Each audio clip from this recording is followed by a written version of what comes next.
Rolf.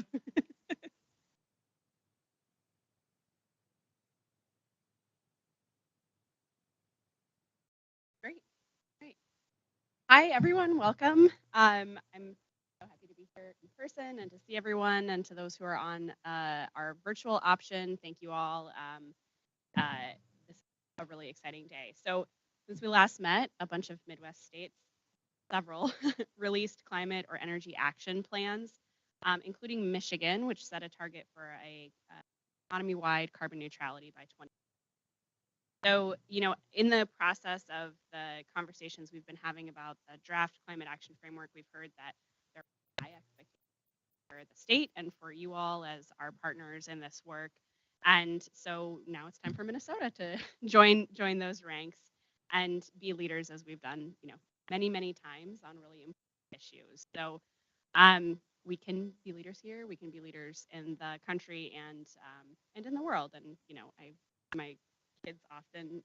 Yesterday, my son spent the car ride home shooting spider webs out of his hand to pull down all of the non-nature items because he wanted to have more nature, which I was like, well, that's a complicated thing. But I think, our kids do really expect that we're keeping the planet in good shape for them and that we're doing what we can. So I just want to talk a little bit about where we are process-wise, and then we'll get into the rest of our. So um, as we've talked about before, we see this very much as a partnership in work, and we've received a ton of great feedback through the work processes, through the public, and then our stakeholders, and through you all. I know you all as well. So the goal today is to digest the feedback that we have. You have a packet here that's big, which is great because that means we got a ton of feedback. And we really want to hear kind of what you're thinking, anything you'd like to raise up. We'll walk through, each of the areas, and Rolf will capably lead us through. Ralph and Trevor will capably lead us through the entirety of the document, but we're really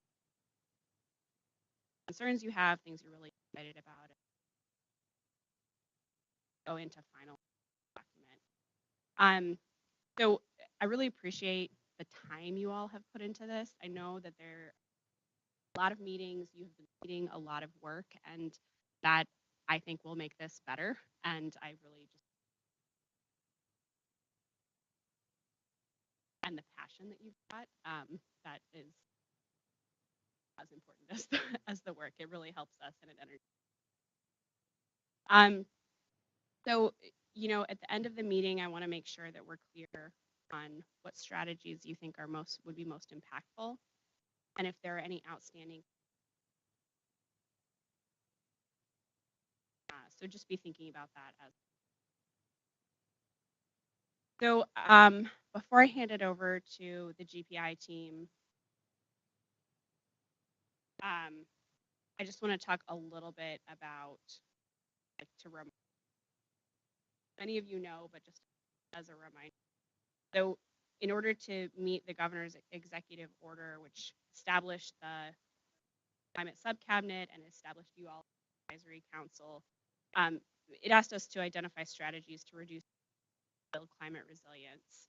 And so we put together a draft framework, collaborated with our tribal partners at multiple points through the process, and heard from external stakeholders as we made the first draft.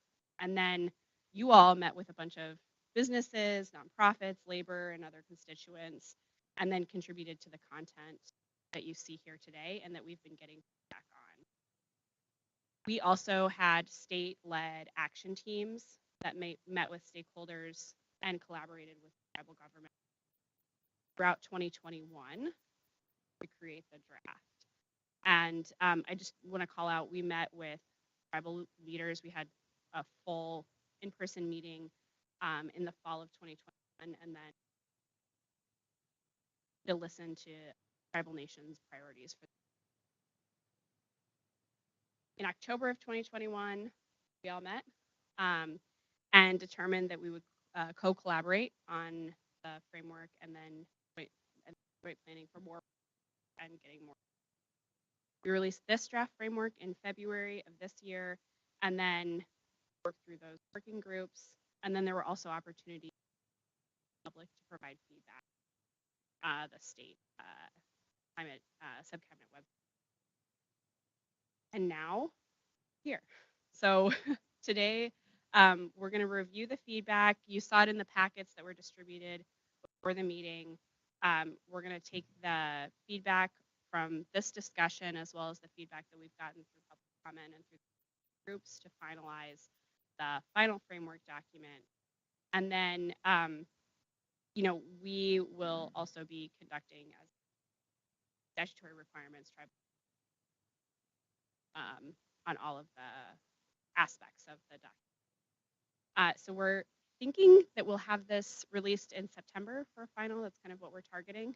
And as we get closer, we'll be talking to you all about what the kind of mentally pencil in a September release date. That's what we're planning for now. So with that, give the microphone away. Rolf will lead us. Oh, Rolf's got fancy. I actually have a very fancy lavalier mic, so you can hang on to that one, Commissioner. Thank you so much, and good morning, everybody. You can say good morning. It is really lovely to be here in person with all of you. I think the last time we were in person was months ago, same building, different room. So welcome to all of you. Welcome to the folks who are joining us online. Before we dive in, I do want to just introduce myself and then the folks from Great Plains Institute, and we have really been honored to be helping with this process. It's such an important time for this set of issues. So I'm Rolf Nordstrom. I'm the CEO at the Great Plains Institute. I'm going to be facilitating today with my able colleague, Trevor Drake. Behind me is Doug Scott and Alyssa Bemis, who have been just instrumental in making this all work and helping the work groups do their work. So, and welcome to the folks in the, I guess I'll call that the gallery. And I'm sorry I have my back to you.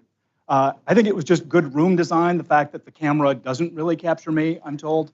I'm going to stand here so I'm not, don't have my back to any of you who are in the room, and my apologies to those of you who are online who are getting a stunning view of the back of my balding head.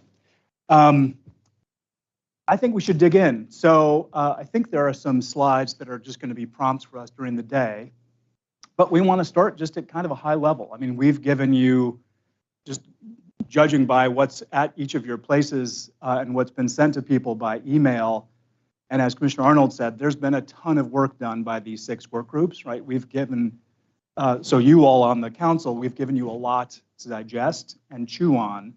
And we're going to go through, obviously, the day is devoted really, and the commissioner said this as well, it's really devoted to getting your feedback on the framework in 3 big ways. What are some highlights that you'd like to lift up in particular for the subcabinet? What are gaps and barriers that you think there might still be in the framework? And we're going to systematically walk through each section of the framework and have that conversation. But before we dive deeper like that, we wanted to just ask you to take a couple of steps back. And when you look at the framework as a whole, think about just what is your reaction to the framework as it is, and get your high-level feedback on just the overall structure of the framework. So let me just open the floor with that.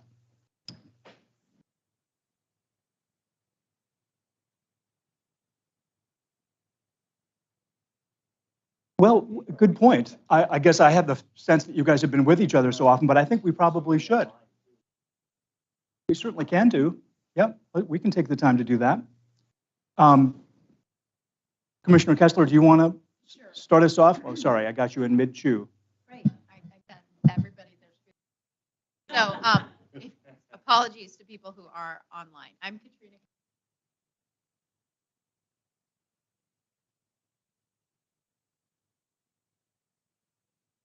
I am Pat Luneman on the Climate Advisory Council. I'm a dairy farmer from Todd County that has survived 2 tornadoes and 2 different storms that were about 3 miles on either side of me, so don't tell me that there's no climate change. Good morning, Mike Birkland, on the Climate Advisory Council as well, and just want to say thanks to everybody who was so active with the work groups and those who led the work groups, and really, producing a very thorough document here as taking into account a lot of feedback. All this, see where it goes. Good morning. I'm Wayne Dupuy. I'm also on the Climate Advisory Council. I'm from the Fond du Lac Reservation. I'm a hunter-gatherer, and I work as the environmental program.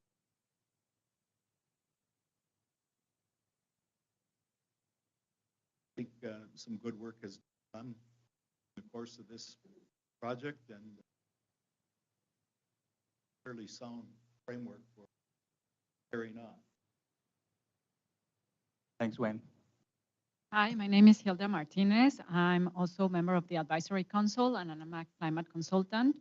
I was participating very active in the revision of the groups.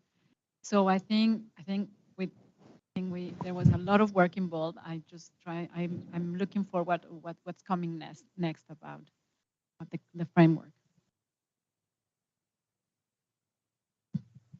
Hi, I'm Ann Mulholland on the Advisory Council. My day job is at the Nature Conservancy for Minnesota, North and South Dakota. I am really excited about where we're at in the process and about the September Commission. I think getting this out there to Minnesota so that we have goals and a place to point to all of ourselves. Exciting, something folks at the state have done. Hi, my name is Mike Newman. I'm a physician who work at Gillette Children's Specialty Hospital and the Advisory Council. And I would echo the sentiments about the excitement and pride.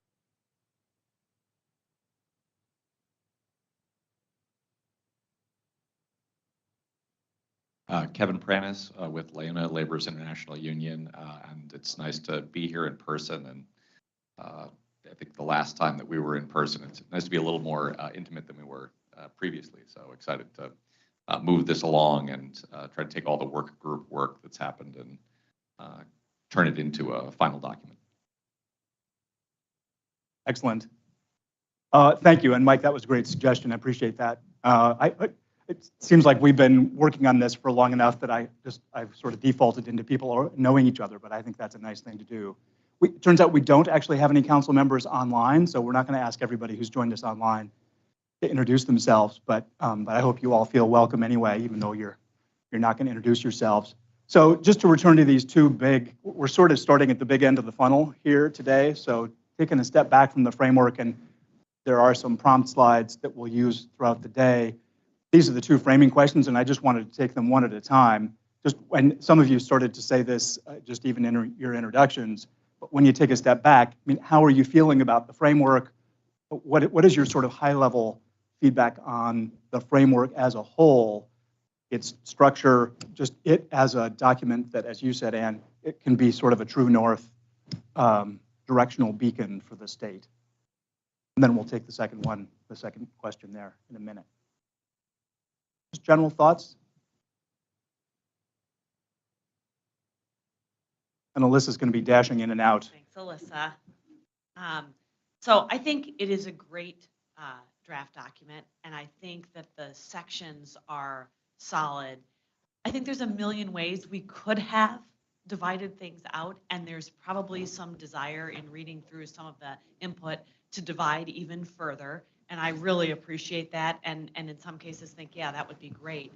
But I think as is, the structure is sufficient. Otherwise it gets to be really, really cumbersome. I think one of the things that I took away from reading all of the input is that desire, and I know that the state has heard this and is excited about this, to really name our targets and what our expectations are for being able to get there so that we're holding ourselves accountable to something. And I thought that came through loud and clear in all of the responses. Good. Thanks, Ann. Anybody else want to reflect? Yeah, please, Hilda. just what Ann mentioned, I think that's one of the high level feedback that I have is that, and I saw it in the three groups that they feel that there's not a clear target. There's a little bit of, in some part of the framework, we talk about neutrality, but we never say when and how are we like. So that part, I think I won't say bothering, but the people feel like they need something so we can get the state accountable. Like, what are the targets? Obviously, people want to have the IPCC targets. I don't know if we want to go there, but I think we need to set targets because people, they always mention that. In fact, in the transportation was one of, they didn't focus, the first thing they focused was on that. Then they came after the BMT and the electric vehicles and everything, but the first one was that. And it came out in the other ones. Maybe it's not as strong as in the transportation one, but I think that we should think about when finalizing. Thanks, Hilda. And before you pass it to Wayne, or pass it to him, but Wayne, before you go, I just want to make sure, just for the sake of everybody who's both listening and just make sure we're level setting. When you said neutrality, you're talking about, there was some concern, I guess, expressed in the feedback that there needs to be clearer definitions about whether we're talking about carbon-free or carbon neutral or net zero carbon, right? Just getting clearer on the definitions and then be clear on what the target is. I just want to make sure I understand the vision says that we want to be a carbon neutral Minnesota, but we never said when or I see. Like there's nothing there. Like and we mentioned the Next Generation Act, which is, so people were concerned about that. When do we want neutrality? When? Yeah. And they will love to have it the same as the IPCC targets, but I don't know if I think we need to set some targets. They could be closer to the IPCC because that's what the science is saying. So I think it's going like not trying to reach those targets. It's a little bit, not shooting. Not ambitious enough. No, exactly. Yeah. I think that's good. I just wanted to make sure I understood the point. That was my feeling. Yeah. And that Intergovernmental Panel on Climate Change, the IPCC, that target is net zero by 2050. And I think now it's 50. Yeah. Somewhere between 45 and 50, right? Yeah, by 2030. Yeah. Good. It's very different from the Next Generation. Yeah. Things have changed since that was passed. I just wanted to make sure I understood your point, so thank you. Wayne, please. Yeah, as I mentioned earlier, I think we have a good framework there, and if you kind of make the analogy of building a house, we've got the framework up, we don't have the thermostats or anything else in place, and that's the things that we need to just to kind of reiterate. We got to identify the goals and where we're going to set the temperature at, and make sure that everything functions right to assure that we have a healthy environment. I love the metaphor, Wayne. Thank you. We need a smart thermostat now. Yes, for the house that's been built. Well, Mike, just please. kind of going around the horn here, I guess. But anyway, so, and I did speak to it earlier. Just wanted to acknowledge again the appreciation. And I started this process in a different role. I, involved with the forest products industry, but working in rural communities one way or another, and still do with a rural electric cooperative. So there are lots of opportunities in terms of alternative fuels. The emphasis on communities is certainly important, and the emphasis on resources and our natural resources, working lands, certainly part of the picture, a big part of the picture. I think just to piggyback on your analogy, though, Wayne, in terms of the targets, and as we think about impacts, across all sectors, and I was talking to Commissioner Arnold before we met here today. There are potentially some very real impacts when it comes to the energy sector and reliability. So we got to still be able to heat the home, as part of this process. So as technology evolves or as targets evolve, we have to remember that we don't want to sacrifice, especially in this neck of the woods, the ability for people to be able to live in cold climates. So anyway, it's kind of a new issue that's just evolved over the course of the last several months. Technology, everybody talks about technology getting us there, but there are all forms of that. And I think we have to consider that in this discussion as we think about targets and making sure that we're not throwing out, we're not throwing out the ability to heat the home as we try to set the thermostat. Yeah, good. Thank you, Mike. Lots of different public goods at stake, trying not to sacrifice some for others is what I hear in that. Great comments here so far. And Mike, I agree with the cold climate assessment. I went through and I read the initial sub-cabinet draft again this morning, and I think we've got a great framework to work with. And reading through the reports from the groups, you could tell there was a diversity of opinion, and that's all good. The key is, what do we do with that? And that's our job today. One of my concerns is that we have a lot of things that are already going on that I'm not sure that we're recognizing. So I'm going to use an analogy here. It's going to be a football one. So the head coach has told us that we need to win the game, and then he turns it over to the offensive coach and he says, okay, boys, you need to score, you need to go to the end zone. Well, how are we going to do that? So then it comes down to the quarterback, and the quarterback in his mind has to recognize the talents and the work that's already been put in by the other 10 players on the team. And as I think of those 10 players, that's the different sectors of our economy and our society here. So we have to recognize all the work that they've already put in, what they're capable of doing, and then we need to figure out how we're going to get the ball into the end zone. So it's a team approach, and we have to figure out how to recognize all of the talents that are available and pull that together.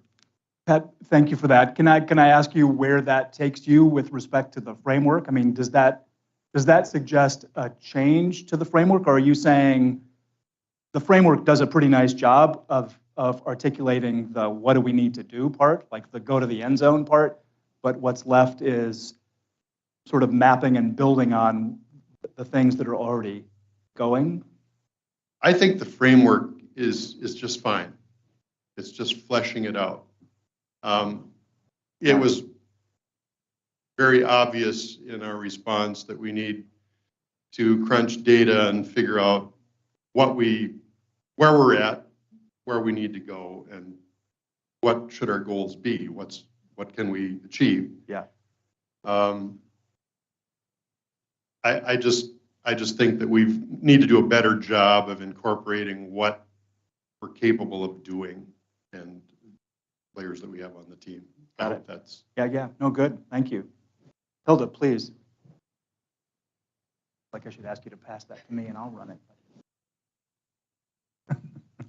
So, going back to both of the comments of Pat and Mike, one of the things I also saw during the discussion is that we can not see each sector apart, because eventually we all need to work together. And those were also some of the recommendations from some of the groups that they say, well, what about the jobs, right? What about the energy part? So when we were talking in transportation, and we were talking in electricity. So I guess, as Pat is mentioned, we need, like, I think the framework has that, but maybe we need to make it more clear, the way all the sectors interact, and we cannot be thinking, oh, we need to do like this thing in this sector and then not consider what are the implications for the other.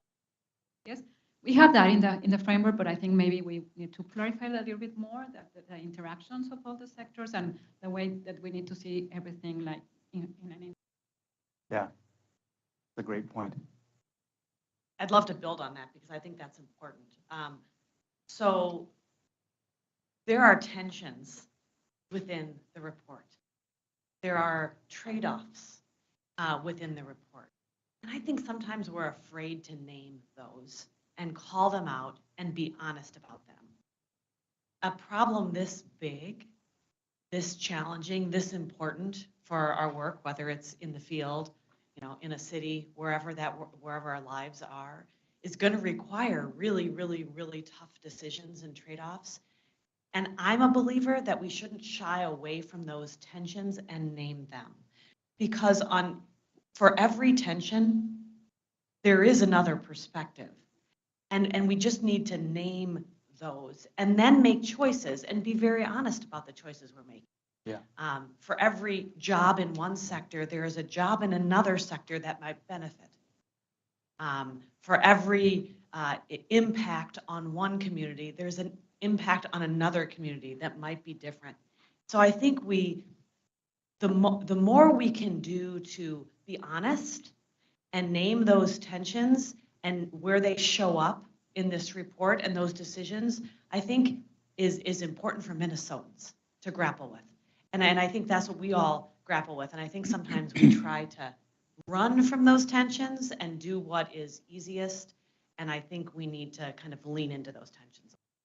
And can I just make sure I understand the point? Are you saying that the framework itself should better highlight what those, be clear in articulating what those tensions are for people, so that I think on the receiving end, yeah. people feel like, okay, they are honestly grappling with these very real trade-offs where there are clashes of principles or clashes of public goods. I think naming them in the framework, and I just think knowing them in this discussion is really important instead of dancing around them, knowing them. Yeah, good. Kevin. Yeah, I mean, I agree with Ann and with Pat, some of the other comments that have been made here, and that was what really stuck out to me toward the end of the work group, the two work group processes that I was involved in on clean economy and energy and buildings, that I think there's a little bit of I think both, a failure to recognize trade-offs and a tendency to sort of Christmas tree the document so that it becomes, that the process, the work group process ended up adding a lot more features that we want. So if we are trying to produce electric cars, there's like at least 30 more things that the electric cars really ought to be able to do in addition to, go places, right, that people would like to see, for the overall vision. And it's pretty tempting to sort of keep adding those on. And at the same time, there was sort of a lack of, and I realized even in the framework, there's not a tremendous amount of discussion of barriers. And so just to take one concrete example, all of this depends on pretty rapid deployment of zero and low carbon energy. But as a practitioner in the trying to get those things sited, transmission built, endless fights over, sort of peaker plants that run 6% of the time to back up renewables, right? When the wind's not blowing, the sun's not shining, it is enormously difficult just to do that part. And that's the easiest part of the transition, is the electric part. And it underpins the rest of the transition, because if you're going to electrify building heat or transportation, you're assuming that there will be low carbon electricity. And so there's not much, and that's been, it just doesn't feel like there's a whole of government approach to trying to get steel in the ground and get more clean energy generated, for example, right? That's sort of in theory, but not in practice. And the one thing, the framework, I think, which is generally very good and breaks things down well, doesn't really address is what are the concrete barriers and technical problems standing in our way? Why is it that we're not already there or not going to go there without any further efforts? And I think that would be helpful. And on the other side, just to name one very specific, this question of sort of procedural justice and community input into decision making. We've encountered that very directly in commission proceedings on rulemaking, where there's a desire to, I would say, significantly complicate the already fairly complicated process of citing. And we could do that, providing for more community input in decision making, but that absolutely means we're going slower, not faster. And so I think that's one of the tensions we have to recognize. I think there's arguments for both sides, but we can't both engage in a much more complicated process involving many more stakeholders and also expect to move faster toward these transitions. And so I don't know that we have to take a position, but I think we have to acknowledge some of those differences. And it would be nice if the framework had some sort of top lines that said, okay, we really do need to move faster, and we need to help remove barriers to moving faster, right, in ways that everybody can accept. And then the other part of that, and to Pat's point of what's already going on, I feel like more recognition of what's already happening out there, what are cities doing, what are companies doing that we need to support that are in the right direction, and could we help them move faster? And I think our best experience in the work groups was having Toro and Polaris participate and talk about workforce they're already changing their, the machines that they produce to run an electric and need more electrical engineers, and that's a big hurdle for them. That seems like a very concrete thing we could help work on that might actually get us there faster and is consistent with the general goals. And so more orientation to a few of those specifics, not like we have to name everything, but it would be good to give people an idea when we say this at a high level, here's what that means in practice in terms of what the state or private actors are going to do to move this along. Great. Thank you. Really terrific insights. Maybe that's enough on that one. Any other thoughts about just the high-level framework itself? That was a great round. If not, let's go to the second sort of macro question, which is, do you have feedback that you would want to highlight, lift up for the subcabinet on parts of the framework that did not have a work group attached to it, devoted to it? So I'm thinking here about, I don't know if we have that, can we put that slide back up? But it would be things that were like in the, the introduction, the appendices, the other sort of surround material that was other than the actual content topical sections of the framework. That may seem like sort of a mechanical question, but at the end of the day, this is going to be a public document. And so this is sort of thinking about how will the framework as a whole be received. Yeah, please, Anne. I'll speak to one of the work groups that Pat and I were in, and Mike, the Natural and Working Lands group. I do think there was a conversation about the difference between working land strategies,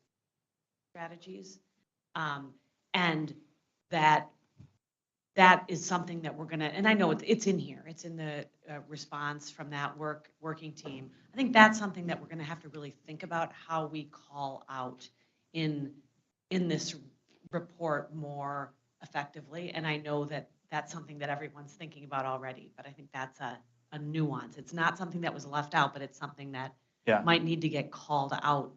A distinction that matters is what I hear you saying there. Yeah. Pat, please. I was given the microphone, so that must mean I have to speak. Just to build on Anne's comments, those from the agricultural side, I think even the forestry side, are saying, hey, there's so much that we're doing that it's not being discussed here. And because the topic and things that we're looking at are so broad that we're not recognizing everything that's being done. And that's not just here in Minnesota, but I get these newsletters from a producer organization in California where I'm reading about all of the amazing things that they've been doing over the last 10 years. And mostly there, it's air pollution, not water. Minnesota's been focused on water, not air, from my perspective. Just some of the things that have already happened elsewhere that I'm not sure that were recognized in this report. So maybe we're looking too much inward and not enough outwardly. And that's a broad statement. I'm not painting anyone in a corner here. Sure. But just something that I thought of. Any other thoughts on the I don't know how to describe them better, but the parts of the framework, the sort of front matter, the appendix, the glossary, the things that didn't have work group attention, do those parts work for you? Yeah, Hilda, please.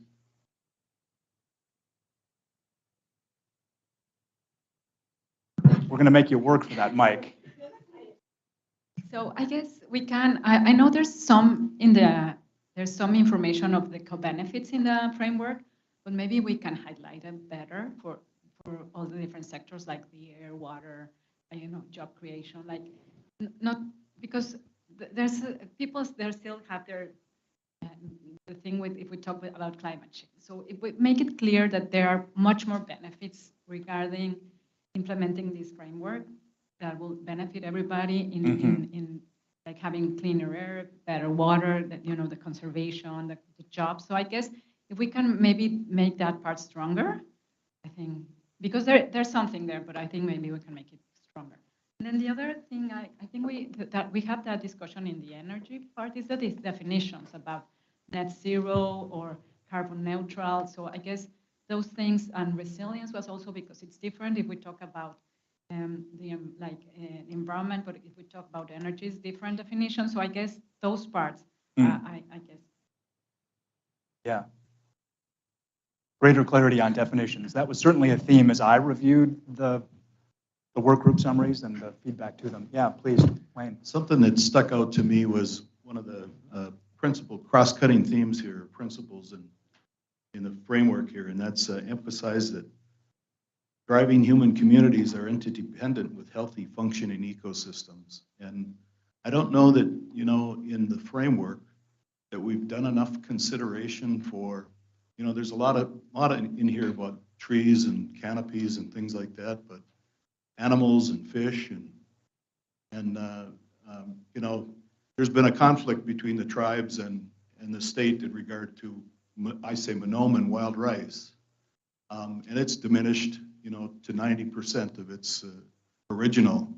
And that's the result of, not paying attention to those kind of things. And I think if we could, maybe that's something that we could put a little more emphasis on in the framework as well. Good. Thank you, Wayne. And I just have a quick question related to the spreadsheets, the additional detail that was captured, through the work group processes, because I think the framework is a good, really broad document that really tries to encompass much of what was discussed by this council early on and then throughout the process. I guess just I'm not really clear as to where we go with some of the specificity, all the detail in the comment section. And Mike, do you mean that literally? Like what's either this council or the sub-cabinet to do with that detail? How do you prioritize? I mean, I think that is sort of above my pay grade, it feels like, to answer, but I'll tell you why that level of detail is there. It felt like one of the commitments we made to the people who volunteered to spend really quite a bit of time on these work groups was that we were going to do our level best to capture all of the feedback that they had. And so the spreadsheets are really our attempt to do that, to just aggregate and put in one place really all of the key themes and ideas that emerged from those work groups. Obviously, that's a lot to take in and to try to reconcile. So your question is a logical one. But I think, at the end of the day, that's really what the work group summaries were meant to take one step toward distilling out of that the things that the work groups felt most strongly should be lifted up, both for your consideration here on the council and then by extension, the sub-cabinet. And we'll talk about this more when we go through each section. I think my understanding of this council's job is to help elevate and shine a light on things that you all think are particularly important. I mean, you were appointed to this body for a reason, but without filtering out stuff that bubbled up from the work group. So my understanding is that the sub-cabinet is going to get everything you've just been given, and it really will be up to the sub-cabinet to ultimately decide the answer to your question. That's the trick of all public policy, I guess, is how do you reconcile in a democracy lots of competing voices on important topics. And that's why those public officials get the big money, is to try to figure out, yeah. Yeah, exactly. Last meeting, he'll facilitate. I know that's probably not a very satisfying answer, but I think the hard truth is it's up to you all, both on this council and then, and then the sub-cabinet, to sort through the feedback and try to synthesize what you think are the key themes that should guide the final framework. I open the floor to anybody to, either say, nope, that was not right, or to build on that answer, but that's my sense. It was meant to give you a sense of the richness of the conversation in the work groups, so that even the work group summaries that you got, we weren't sort of hiding under a shell, some of what came out in the work groups. Greg, do you want to build on that? Thanks, Rolf. And thanks for the question, Mike. By way of introduction here, I'm Craig McDonald. I serve as an Assistant Commissioner for Air and Climate Policy here at the MPCA, and wanted to say that all of that detail and that finite thing are things that our action teams are actively reviewing at the moment to see how we can incorporate that type of feedback into the framework itself. So that's one opportunity for us. The other opportunity is that it is going directly to the sub-cabinet members, so commissioners, and those action teams, which are senior leaders, assistant commissioners, deputy commissioners, directors. That information can also help influence our policy process as we're continuing to build toward 2023 session with policy and budget requests. So we're kind of operating on multiple levels, reviewing that information. I don't have a concrete example for how a specific detail there will be addressed, but I think there is just an incredible richness of detail there. As I was reviewing this morning again, thinking about the need to change our glossary, right? And that showed up in a couple of different work groups as a specific thing, talking about what it means to be net zero and addressing carbon emissions by just a way of an example here. So that's something that we're wrestling with. A team that's going to finalize this document and roll in September. I think there's multiple opportunities for the state to address those comments.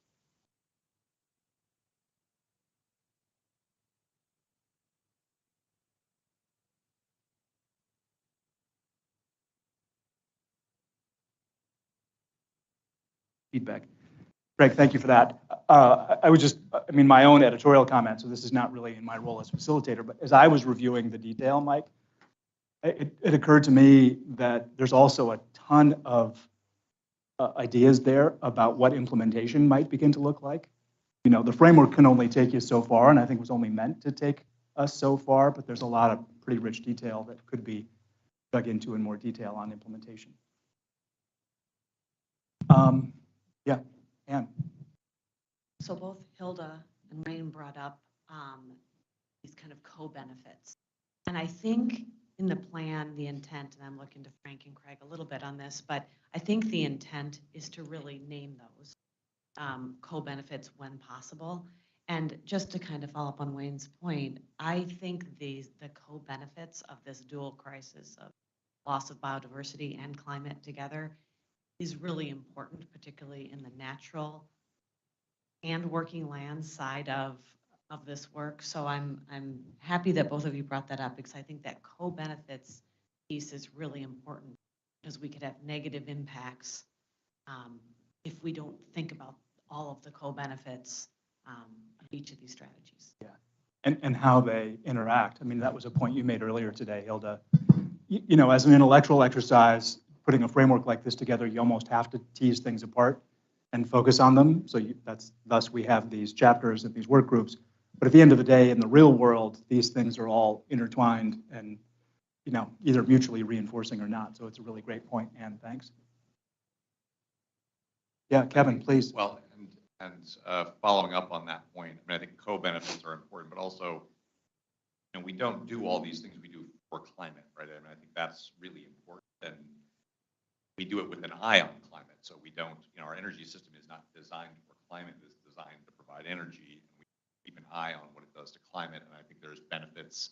So I think it's important to reframe some of these things. And we have a climate framework so that we can address climate across a number of sectors. But in each of those sectors, climate is not the policy driver or the sole focus of those decisions. It's a whole bunch of other things people know.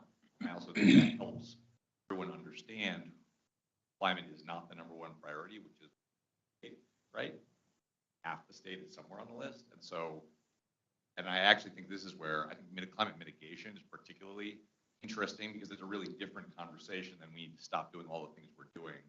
Instead starts to focus on, okay, there's some changes in impacts, and a lot of this is extreme weather, and we can all agree that weather is an issue, whether or not we completely agree on what its sources are. So those are opportunities to start thinking a little differently in ways that engage all sorts of communities, but helpful to think about them in terms of what's an agricultural strategy that works for communities and that works for the environment and also works for climate, not, now all the functions of society are oriented around climate, and climate's what we do, which I think alienates a lot. That's not their priority, and their priority is being lost here. I think really focusing on their co-benefits, but their co-benefits not of climate action, their co-benefits of doing things, adopting a strategy that that's maximally beneficial. And I think on the energy side, we see this, the Public Utilities Commission's job is to look out for the public interest, balancing a bunch of different factors. So it's, and I think government works that way, hope across all of these areas. It's trying to get a beneficial result that's good for Minnesotans, and then also has to address it. And we somehow make that clear in the messaging so that we're not always leading with, because climate is the most important thing, therefore have to do all. Because there are opportunities and the world's moving anyway, and there are going to be these jobs, and we want to get them, and for all these reasons, we want to take that. It's interesting. This was not universally supported in the feedback that you've seen, but what I hear partly in that, Kevin, is at some point this I think was in more than one work group. This idea of thinking about the climate framework as also an economic strategy for the state. Where the emphasis isn't just that this is good for tackling climate, but that it's also a way of thinking about what does prosperity look like going forward for the state. I mean prosperity sort of broadly defined.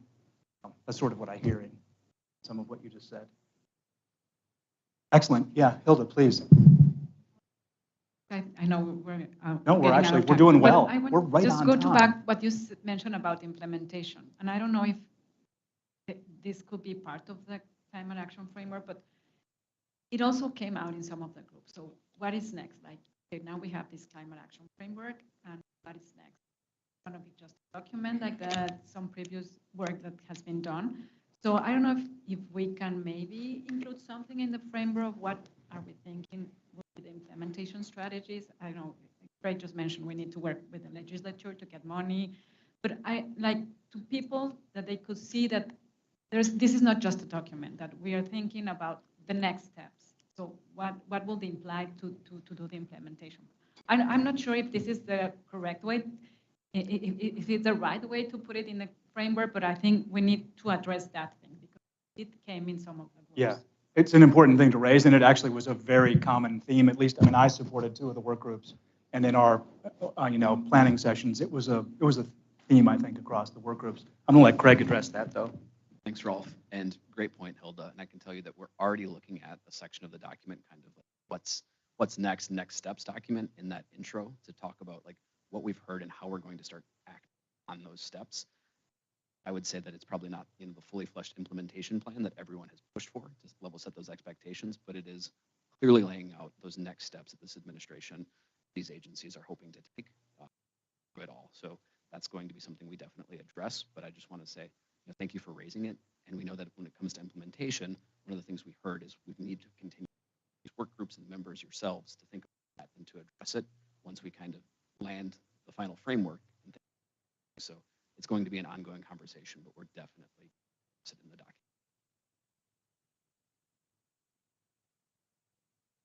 Great.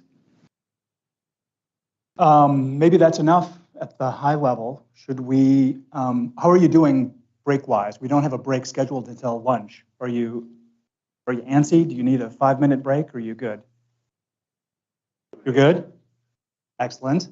Well, let's dig in then to each of these sections. And in this next part of the conversation, and I said this kind of at the top, but we're really going to be asking you to think about 3 things. I mean, well, maybe just to step back and set this up a little bit. Obviously, again, we've thrown a lot at you. The work groups have done a ton of work, and perhaps some of those work group members have joined us online. I hope so today. They've put a lot of time and effort into trying to improve the framework. And Mike, as you noted, there was no shortage of feedback. And that's all captured in those spreadsheets. But for each of these sections that we're going to walk through systematically, we're asking you to think about 3 things.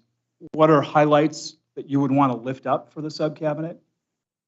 What concerns or barriers, to Kevin's earlier point, might there be that you also think deserve to have attention drawn to them? And then are there any gaps still, given what you've reviewed?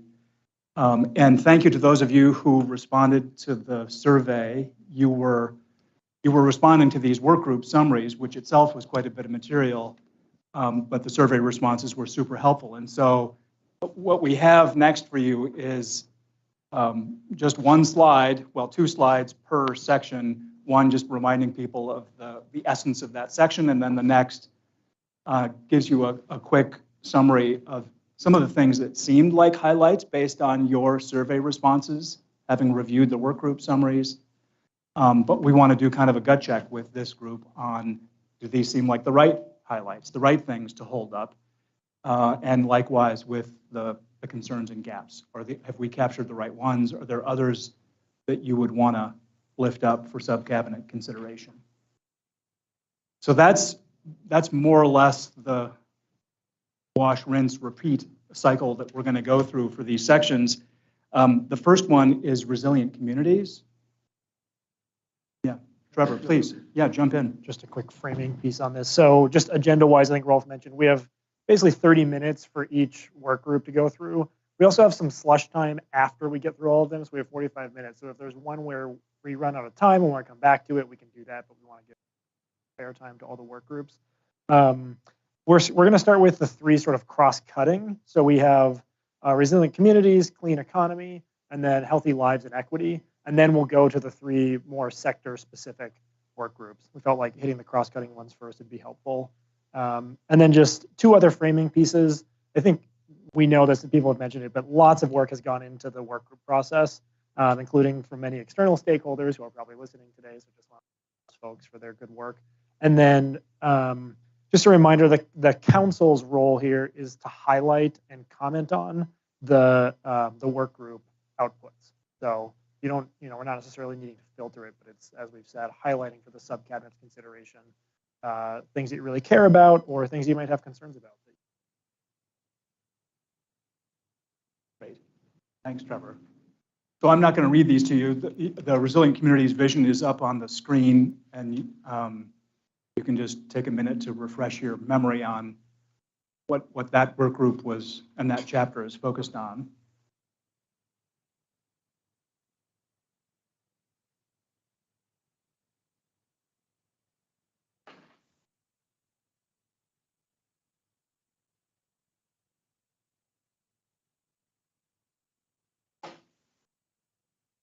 Yes.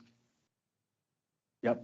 Your today is really about reacting to the work group work products, and but also just because you're the council, using your own, bringing your own perspective on what of the things that they have lifted up you would particularly like to highlight, and also any remaining either ones that they already pointed out or other gaps or concerns you may have.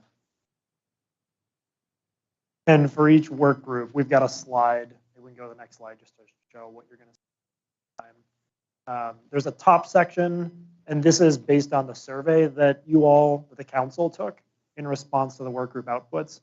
So there will be a top section that shows what folks highlighted, and in parentheses, the number of people who highlighted that item.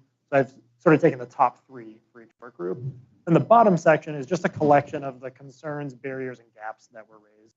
In general, for each of the work groups, there were a number of items that multiple people highlighted. I was able to get a top 3 or top 4 for all of them. The concerns, barriers, and gaps were a little more diverse. People had different ideas about that. So there's not a number. But this is just so you can see what your fellow council said in the survey. And not everything is captured here, so we've also provided the full results, but we've tried to summarize as best we can onto one.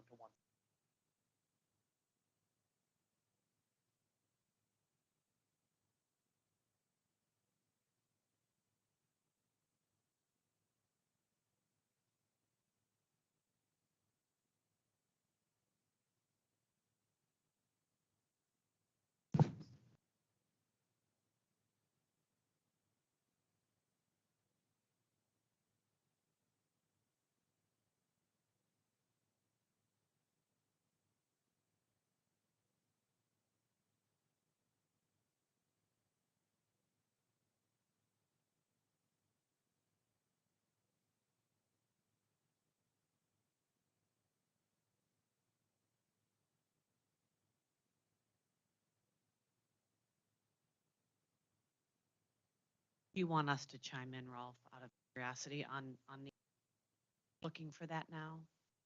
Sorry, yes, I'm just Okay. conferring with my colleague. No, I mean, know, and I didn't mean to interrupt. So, but no, so I think that the idea here is, I mean, this, what you have on the slide comes from the survey responses, and the survey responses was your take on the work group summaries that you were given, right? So this is more, this was, again, it was in a way trying to curate for you what we saw in the survey responses from those of you who took that survey. And this is just sort of a jumping off point for the discussion. Are these, did we pick the right highlights, or would you demote one or more and highlight some other things? And likewise for the concerns and barriers. Am I saying that clearly?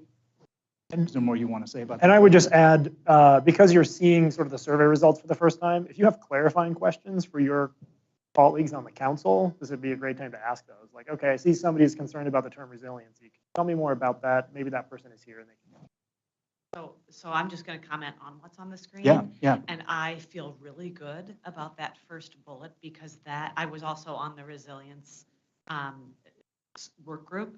And I feel really good that that first bullet was called out because so much came down to building the capacity for communities. And that capacity could look in a lot of different ways. It could be training, it could be information, it could be goals and targets, and it could be money. So I just want to be real clear that that first one I think is really, really important. So I'm thrilled that that was a response. But I do want to highlight one thing, and I think sometimes this word communities gets confusing, and maybe kind of to Hilda's point of continually defining these terms clearly. Communities, I think, can mean a lot of things, counties and cities, so governmental communities, define communities. It could mean communities of people. So it's really thinking about what does communities mean, because that makes a huge difference in how you actually act on that first really, really important point. So I would just encourage us to think broadly about that word communities, so that we're incorporating not only governmental defined communities, which are really important. As a former city worker, those are really important, but so are other defined communities. And I think we need to really call that out. Great, thanks. But I'm hearing, Ann, I mean, you feel like those are the right highlights from your perspective? Please. Yeah, just to build off of what Ann said, I think defining resiliency, I think is going to be really critical. I think for the way I always understand, the way I'm,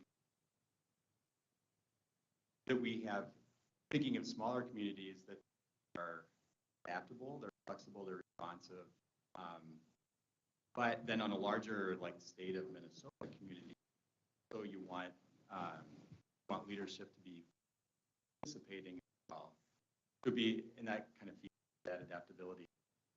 I think this is probably the most difficult action because ultimately, I feel like resilient community drafting. Kevin, is interesting. You talked about that economic framework. I think that everything doing to make Minnesota. So a lot of the top priorities and actions that I see have I think it's interesting on this particular section. I have a difficult time having it. That could be my own mental framework as I'm thinking. Because what if I'm understanding you? It feels like resiliency is the thing that we're aiming for, like at the end of the day. So absolutely. Having it be its own standalone section feels sort of artificial. Right. Yeah, absolutely. Almost like equity, right? I mean, that is how we created that. That has to. Yeah. I mean, ultimately, the goal is to make sure that after the change, right. Mitigate. Yeah. Well, it's a good reason why. I mean, it is the reason I think why this is one of those cross-cutting issues, because I think other work groups had similar sort of reaction to it, which is that there might be a basket of things that you would explicitly, intentionally want to do to help communities of whatever definition become more quote unquote resilient.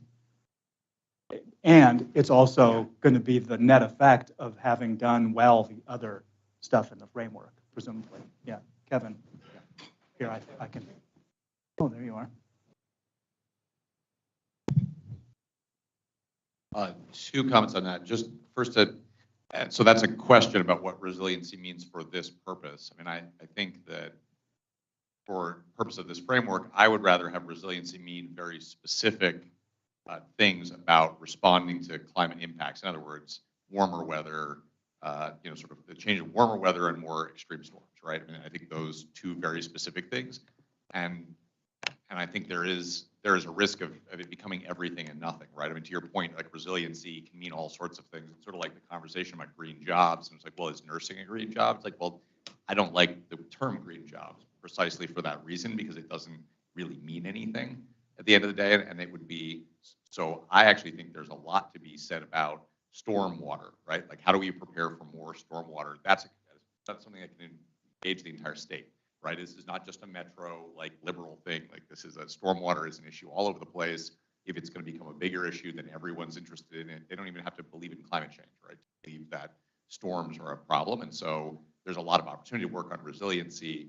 That's what I see resiliency meaning specifically, although I get your point that obviously the larger social resilience, there's a lot of other meanings of resiliency. And so I think that's a fair question for the document is, what do we mean here by resiliency? Do we mean specifically responding to the most significant likely impacts of climate change and weather patterns, or do we mean something much more general, sort of like equity, right, in terms of a value, more of a sort of like value and concept than specific impacts? The other piece was just on accelerating job training and creation.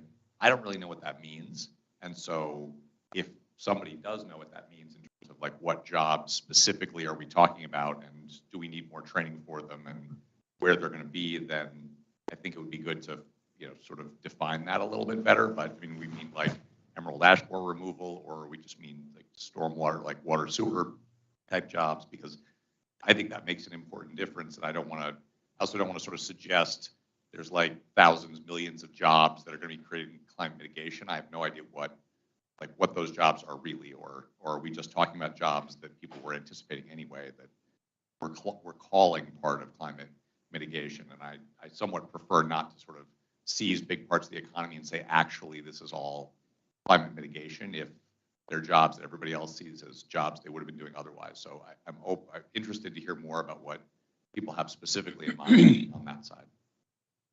Yeah, please, Mike, here. Oh.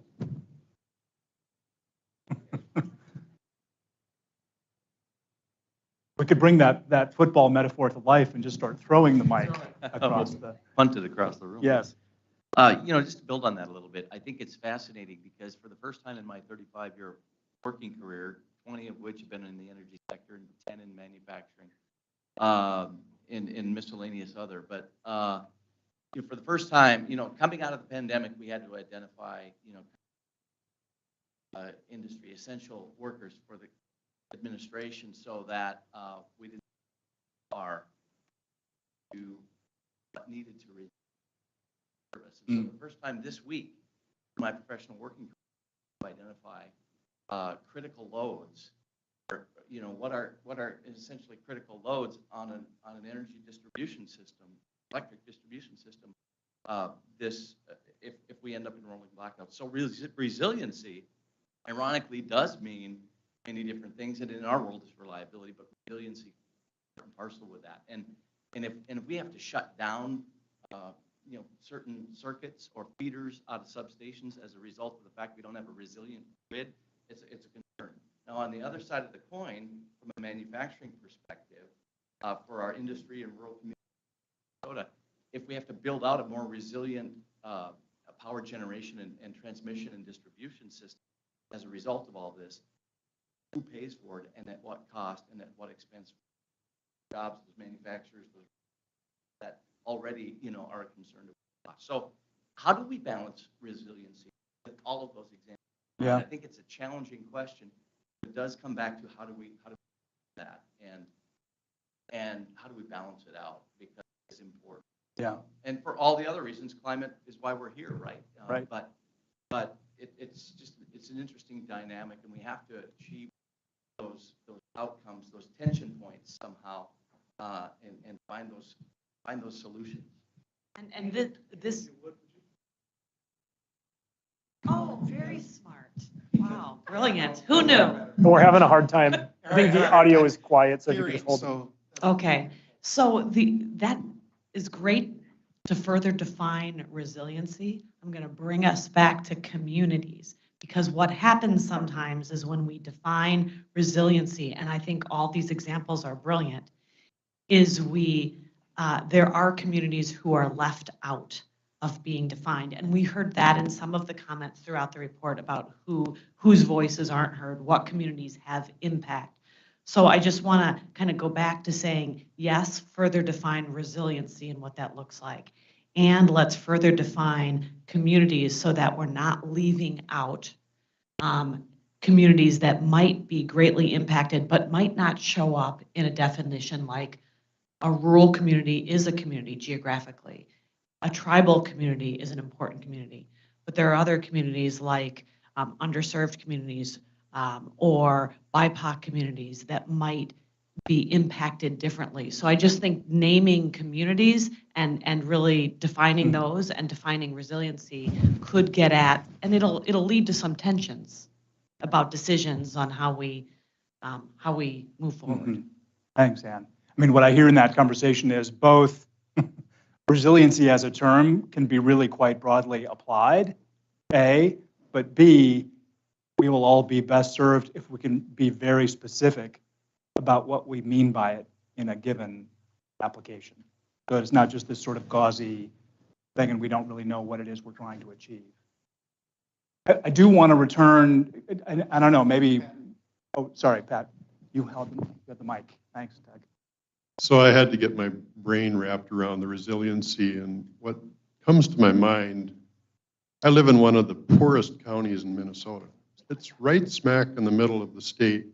It's between the two resort meccas of Alexandria and Brainerd.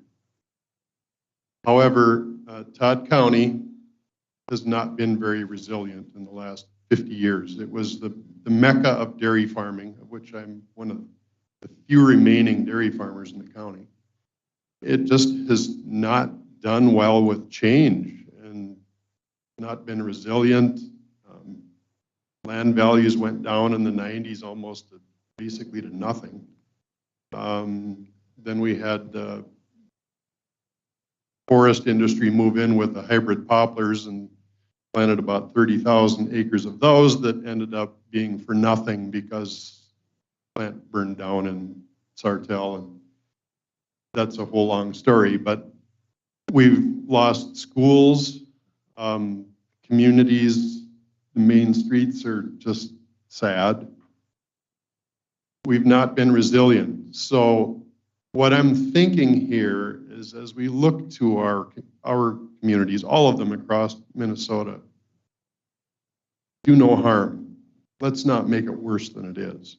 Let's try to lift up all the boats rather than bring them down even further, because if we make decisions and the train leaves the station and communities like my local community are left even further behind, there will be more backlash. And no, we don't have a large population, but people will become even more angry. And I think that's a lot of what we've seen in rural Minnesota in the last number of years. And it's raising its ugly head because people want to be recognized and want to be part of all of our state. Thanks, Pat. Please, no, go ahead.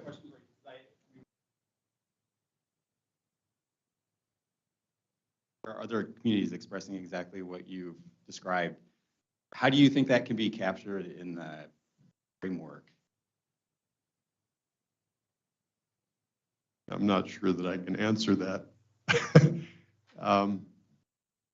Does it have to be, because this, what you're talking about is part of what I struggled with this section, because it's really critical, but I've had trouble organizing where it fits in the rest of the framework. Because it does require like a call out, but so many of the other things that we're describing in here that we're calling for action for, do some of those things, or do we have to name this very specifically so communities know that they are being recognized? I don't know. I don't know. I don't know the right answers to the questions that were going through my mind as I'm reading through. I don't know that I can answer that question right now, Micah. I think we just need to be cognizant of that in the bigger scheme of things here and not specifically name it out. I'm not sure that my county would want to be, or other counties like it want to be specified. We just want to be part of a resurgence. And that's why we talk about broadband. And now we're having people move to rural Minnesota. And all of a sudden, instead of, well, my son and daughter-in-law are moving from Maple Grove to Alexandria, resort Mecca, but at least there are other people that are maybe going to think of rural Minnesota differently as we get better infrastructure. But once you lose that critical mass and your community gets to a point where you can't keep together a Lions Club or Kiwanis or your 4-H clubs are struggling, you've kind of tipped over the edge, and that's where we have to make sure that, you know, all of Minnesota gets an updraft, I guess I would say. Yeah. Thank you, Pat. Kevin. I mean, I think it's picking up on a couple of things we've talked about already. I mean, it's equity. I mean, I think part of this is an equity conversation about, again, making sure that communities that have been left behind are not further left behind. First of all, that we're doing no harm, and then that we're hopefully using these actions, you know, in a intentional way to help, right, to actually help catch folks up, right, bring folks up to the level that we want them to be, not to have them left far behind. I think it's also about co-benefits that Ann talked about. Again, what are as we're trying to do these things to address climate, they could also have other co-benefits, and that gets to sort of industrial strategy, which is what's an economic strategy for the state of Minnesota that says, well, we'll be a climate leader because that'll actually put us ahead. You know, we'll get ahead of other states. Our products will be more valuable. We'll have low carbon agricultural products or other products that we can sell that will make us, you know, more competitive and more prosperous. I think those are, you know, all of those. And then the last piece of that is, again, not making it always all about climate, right? The communities that are left behind are not left behind because of climate, right? Like that might happen in the future, but that's not what the real situation is now. They're left behind for a whole bunch of other reasons. And so we just have to, I think, keep that in mind and not reduce everything into climate, right? And this has been a source of some frustration for us that increasingly it feels like there's sort of this unified theory that says actually it's all climate, right? Like actually inequity is really all about climate, and it's, you know, in my mind, really not, right? Like there's intersecting impacts, but it existed before climate. It'll be a problem once we've implemented our solutions, right? Those things aren't going to magically get fixed, and so, but we can use all these efforts as a way to point to those communities. And I don't doubt, you know, I'm sure we have members in Todd County, and I don't think they want to be called out, right, as, you know, a depressed community necessarily, you know, in need of help specifically, but it feels like that's part of the job is to say, how could those investments, like resiliency investments in stormwater infrastructure as an example, there's all kinds of rural communities that can't afford the water infrastructure improvements that they need, right? There's just no way that rate base could possibly ever fix those systems. And so if there isn't some kind of state or federal help to do that, those communities are going to be suffering under the burden of that infrastructure. And so it doesn't solve the whole problem, but, you know, it sure would be nice if we're going to make investments in stormwater infrastructure that's one way we can help out those communities that are already struggling with, you know, paying the bills and keeping up infrastructure as an example. Thanks, Kevin. Could I return people, speaking of Kevin, to the question he posed about this third bullet on the top highlights section of the slide? Can anybody here speak to, like, not to call you out necessarily, but if anybody has insights into what was intended by that accelerate job training and creation statewide to advance climate adaptation work, I think it'd be helpful to shed some light on that one. I remember commenting in the survey about that particular topic. We definitely need to focus on job training, but I'm going to be a little bit negative here. I help out in an advisory capacity with the MinSCU people on the ag side on, you know, agricultural training, and they're always wanting to create this new curriculum. to fill these gaps that companies have. And yet they're not finding students to be in the programs. And so I think I responded in the survey that we're going to have to drag a pretty wide net across the state of Minnesota to find people that are willing to be educated within these programs. And that's something where I think we need to do a better job. You know, for jobs in rural Minnesota, there just aren't enough people there. And we're going to have to look to the metro area where the people are and convince people early when they're 12, 13, 15, I don't know what the age is, that, hey, there are some great opportunities, and especially within this area, you know, we're talking about climate change work and opportunities. We're going to have to really work hard to make sure that we find the people early on to fill these roles, because it's just, we're waiting too long. Pat, while we're getting the mic to Ann, I mean, does that observation make you want to, do you not think that third bullet should be a highlight? No, I think it should be highlighted. I'm just trying to figure out who are the people that are going to do these jobs. And this is a problem across our whole state and the whole country. I mean, our state demographers told us 15, 20 years ago that we were going to reach a point where we didn't have enough people to do the work. Yeah. But yet we didn't listen, and unless we import people from somewhere else or strategize and use the people we have to the best of our advantage, we're in trouble. Thank you. Thanks for clarifying that. Ann, please. I think what was intended by the work group, and I sat on this work group, is that there are jobs to be had in resiliency. And they're the jobs, Kevin, that you mentioned, like in stormwater management and tree planting for urban communities that are in heat islands, or so on and so forth. So that there are jobs to be had, and we ought to capitalize on those. And then if you go down below the line, you know, assuring that job creation and training is equitable. But I think Pat raises kind of the point of the day, and that might be true across this whole framework, which is this is really about building Minnesota's economy while at the same time addressing climate through action and all of its co-benefits.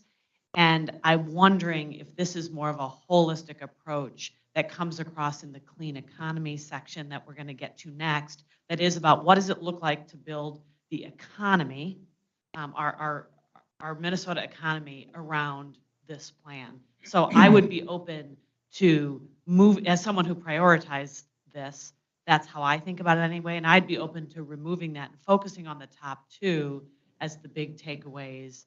You know, further definition of resiliency in communities, really focusing on the development of metrics and measures, and putting this elsewhere as this economic growth, because Pat's point is spot on. We're in a very different place. Thanks, Ann. It's actually, I mean, we're just a few minutes from the bottom of the hour, and we were going to switch gears and go to the next section. And maybe your comment is a nice segue, Ann, because that job training bullet, as you say, that whole topic of job training was prominent in the clean economy discussion. And what I recall from that was a desire on the work group's part to take a really broad definition of what constitutes a quote unquote green job or a clean job, and broad enough that it would include any of the skill sets and jobs you would need and would do if you were engaged in climate adaptation work. So maybe we're ready to go to the next section.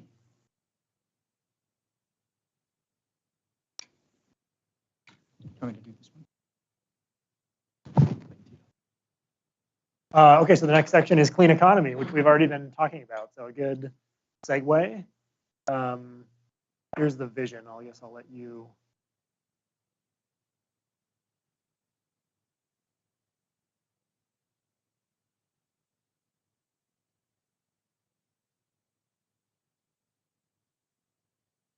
And then maybe we can go to the next slide that has the.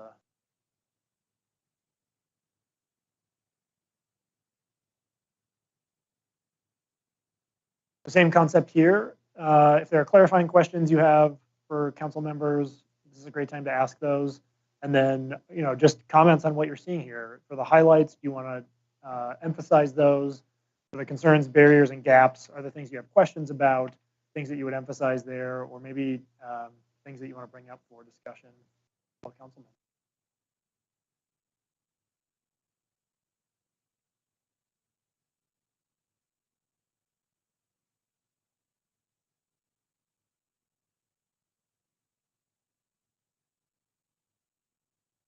Go ahead, Ann.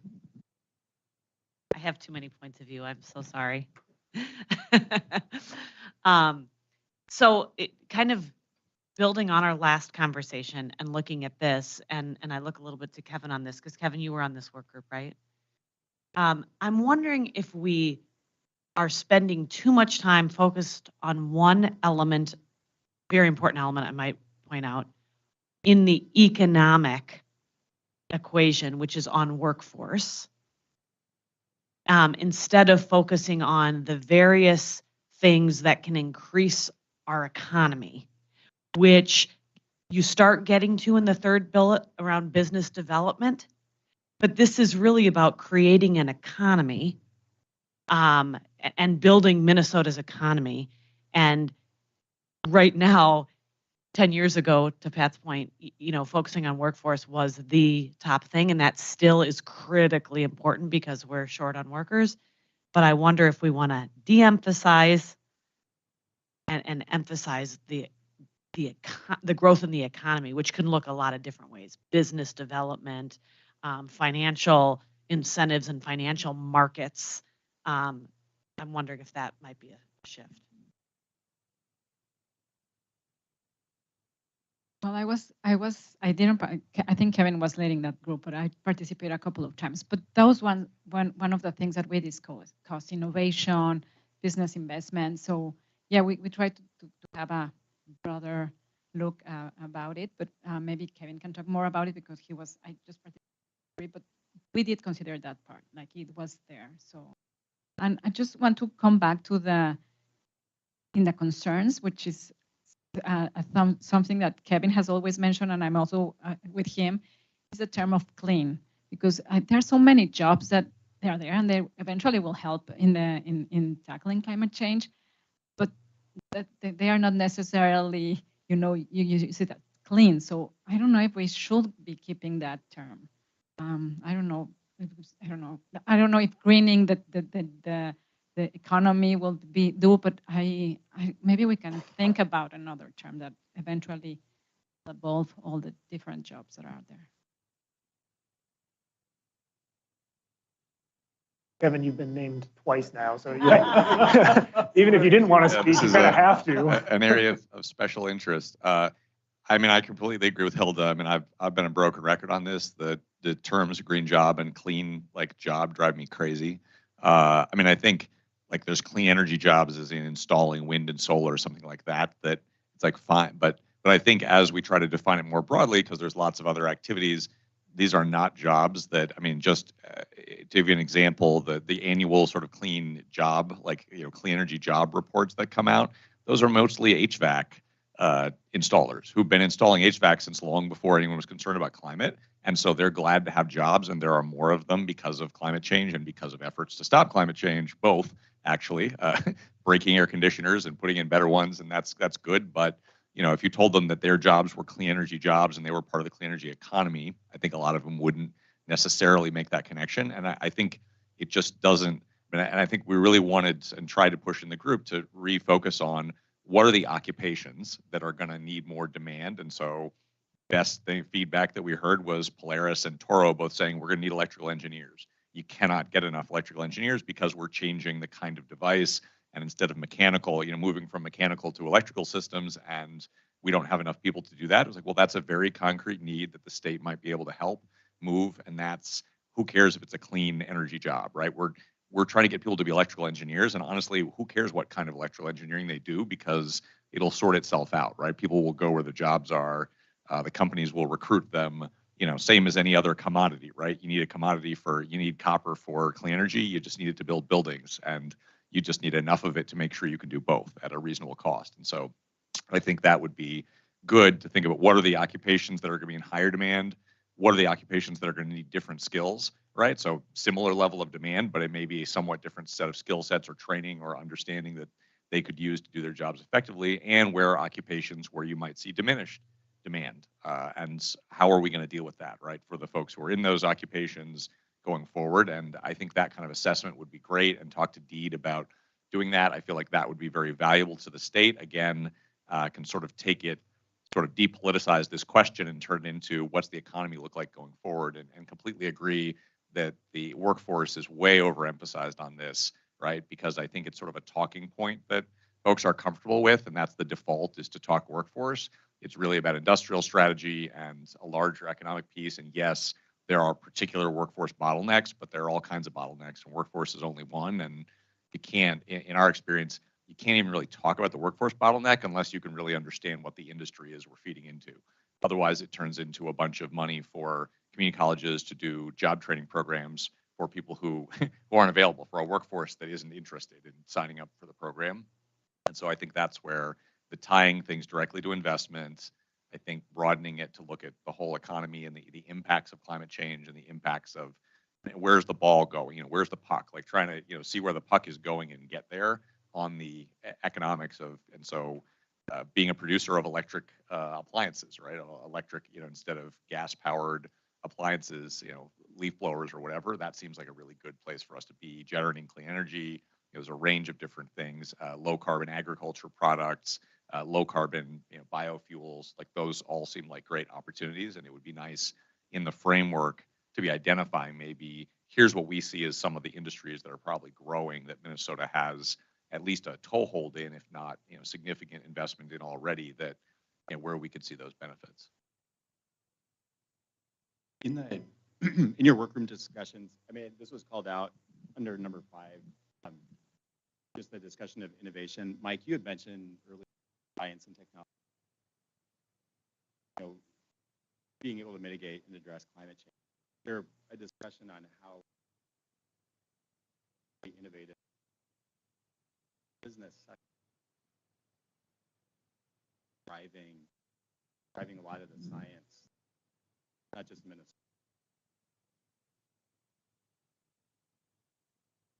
I thought that was kind of a weakness of the group, the sort of process. I don't think we really had. I mean, some of this is, well, how do you support innovation? That's kind of much more complicated than talking about jobs. And so I don't think there was clear answers. And then, the sort of startups, there was sort of an idea of entrepreneurship. And I think you see it in the framework. It's pretty squishy, right? Like that stuff is really vague and squishy because honestly, I don't think we really understand, well, what would we really do to support startups, or are startups even the point? Or should we be, I'm much more excited about existing businesses that have to make transitions because we kind of know what we're dealing with, and those are probably will remain some of the largest employers. But it does feel like, it felt like a great weakness in the discussion that we didn't, I mean, it's not my area. I don't know that there was really anybody who could speak very well to what the innovation, like, what's the innovation part in the economy? What does a framework do to advance that? And maybe a medical device, look at Minnesota medical devices. Obviously, people went through that, and there was probably a lot of thought and knowledge about how we became a leader in medical devices that I don't think we had that same brain power among us for this. And I think to this point, Kevin, maybe this is a gap that we've just identified, which is we had a lot of industry folks in rooms, but maybe we were missing the chambers, who are the defenders of our current business infrastructure, or organizations like Greater MSP that are focused on, what's next, the growing economy. Maybe some conversations over the course of the next month with those about who are those people that are looking to grow our economy in Minnesota. Deed, getting Deed engaged in that, and some of these more business-focused industries might be a great way to kind of beef this up in that broader economic, where's the growth opportunity? I'll maybe just ask a follow-up question, because I think what we're talking about is this workforce is an important piece, but it goes beyond that. And workforce does show up really strongly in the work group's recommendations, and that it seems like the state's workforce development plan is sort of a key to that. Am I hearing that it would be helpful to actually have more of like a state economic development plan as the economy might be changing. Workforce is a component of that. It should be broader.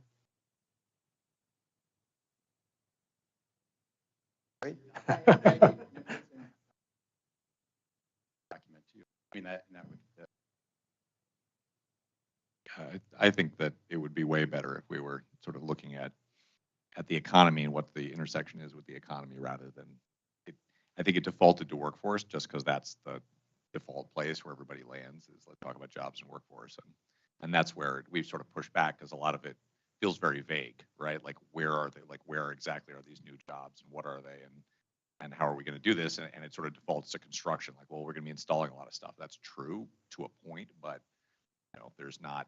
And a lot of those job pathways already exist in construction, much more so than in other fields we need to figure out. And so more definition would be good. Yeah. This thought rolled around in my mind. Those who do not want to exit our current arena, and I'm thinking about car dealers. Why don't they want to sell electric cars? Because where do they make their money? They make it in the shop. They make it on repairs. And, once you sell electric vehicles, what do you have to fix? Tires. You need to replace tires once in a while, but otherwise there really isn't a whole lot of maintenance. And then if you do need maintenance, you need an electrical technician, not a mechanic, so to speak. And so we don't think about, I'm just picking on the auto sector as an example, but they're going to have a major changeover and where their revenue stream comes from. And that's why they're very resistant to change. And I'm just picking on that sector, but I think of the local mechanics that I use, and hopefully in 20 to 30 years, that'll all be different. I think of the oil change shops that my children have gone to that you bring your car there to get an oil change and they tell you that you've got 10 things that you need to fix.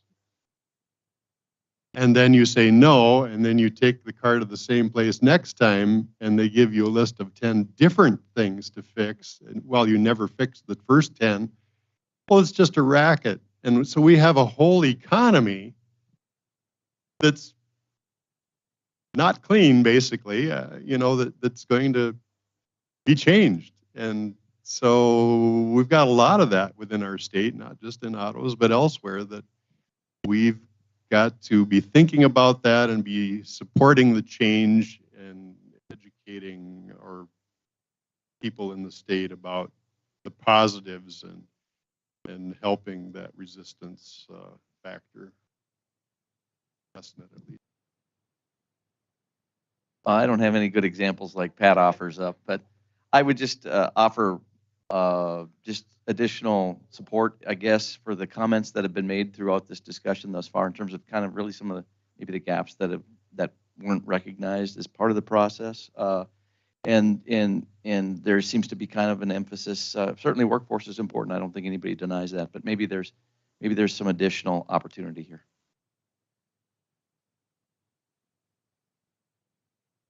I'll maybe follow up on the term clean because it was brought up. If you had the pen, how would you like to see this framed up in the framework?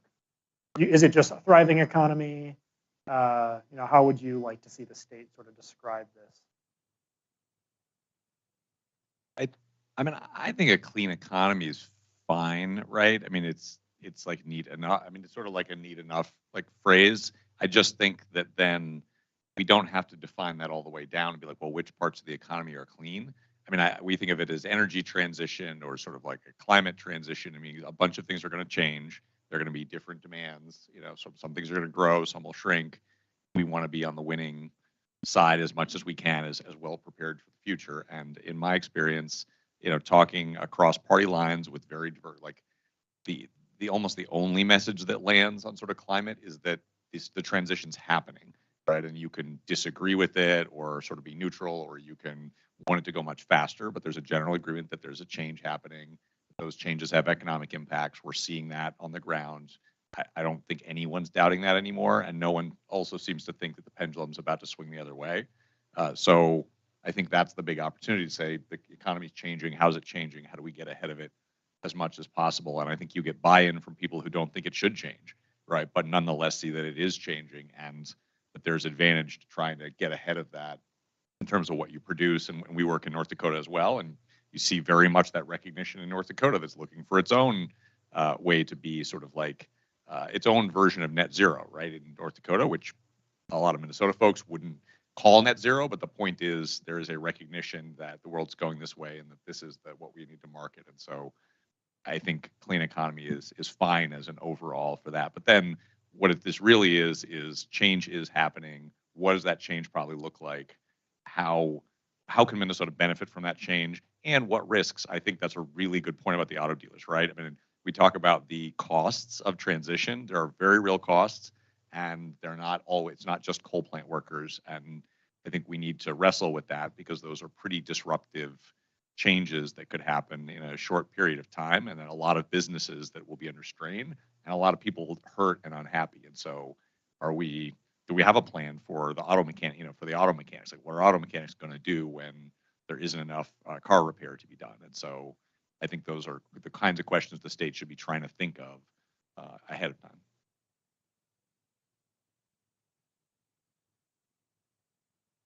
Well, this is one of those tensions that Ann was talking about earlier in terms of naming tension points. And really, Kevin's points are valid and spot on. And I think there's additional points of consideration, especially when it comes to what does it mean to define clean energy, clean anything going forward, because there truly are trade-offs with every power generation source.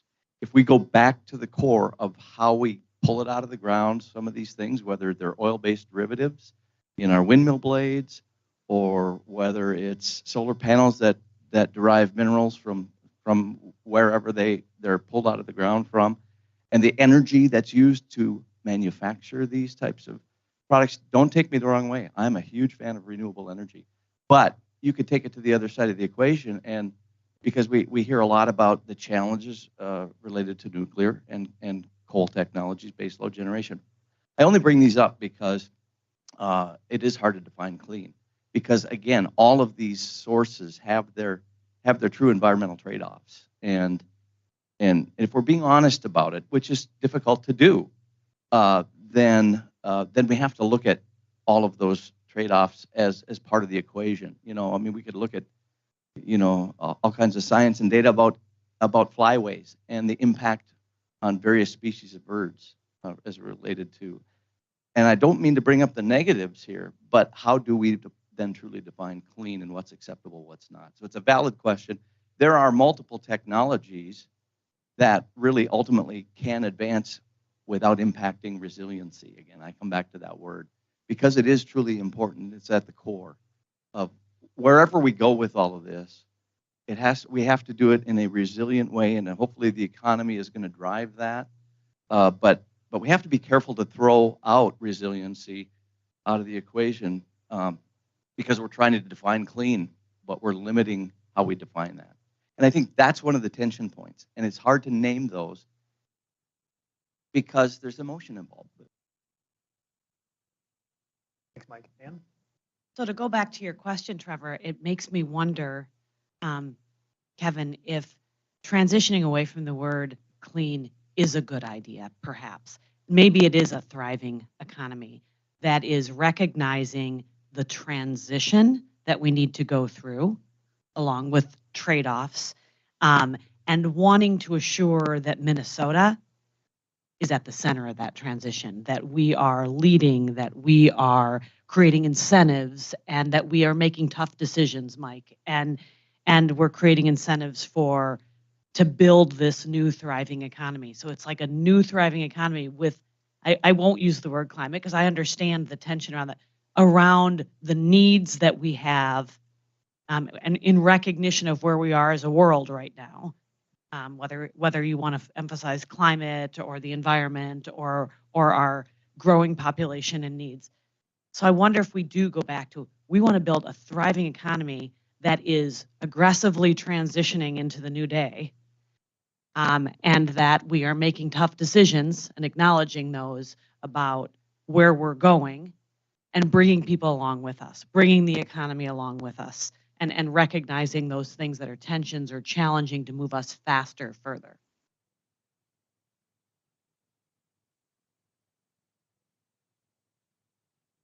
Basically, two. I mean, the other is a low carbon economy, but I think the low carbon economy is probably the best and least freighted in a way of describing that, right? And understanding that there's still going to be carbon. There's always going to be some carbon, but that's where we're going. And I think you could get pretty broad agreement that that's where it's headed, even among those who don't, who wish it weren't. Yes, we do. Because we talk about all of the above energy, and in North Dakota, people think we're shills for wind, and here they think we're shills for coal. So,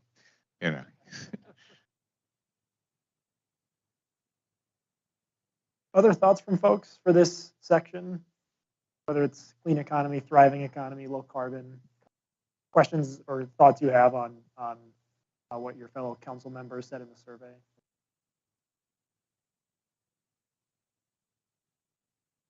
Not, that's fine too. Like we were looking. Just while people are thinking about Trevor's question, and I say this just because I was part of the group that helped support this particular work group on this whole topic of clean, which did come up frequently. One way I remember it being discussed was a kind of larger goal being, I mean, just to build on something you said earlier, Kevin, which is maybe clean economy is okay as a general descriptor, but the goal then should be to green all jobs, not have there be this sort of boutique set of jobs where people are wondering, like, when this rolls out, well, do I have a clean job? I don't know if I do. And am I included in that picture of the future or not? So I think, yeah.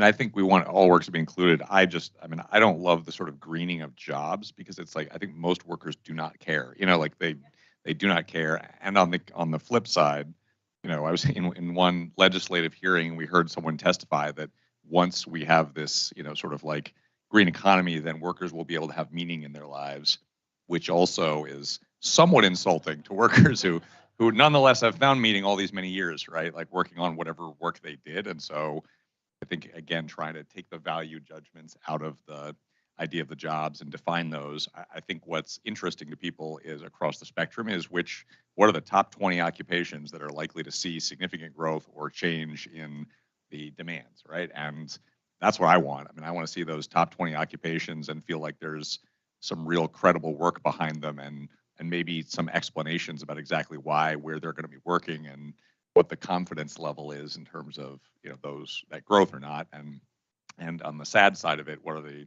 we need to look at the 20 occupations that could be most negatively affected by this, and how are we trying to help folks make that transition to the point about auto mechanics or whoever else.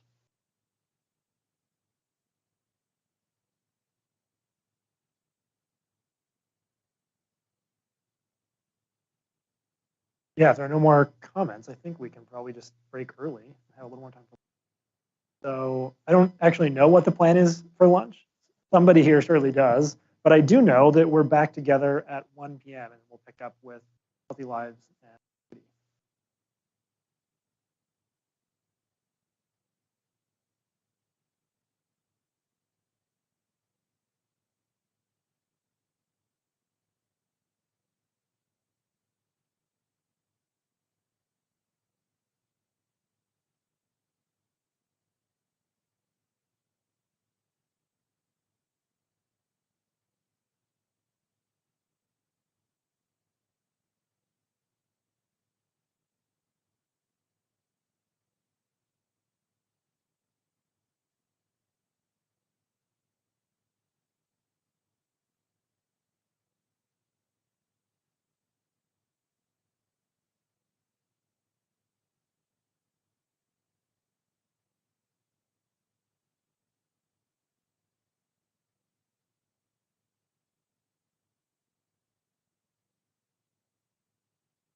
I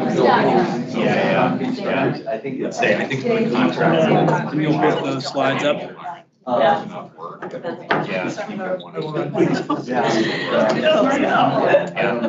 There's not a shortage of opportunities there. Okay, folks, we're going to reconvene. Hope you had a nice lunch, even if you didn't make it outside.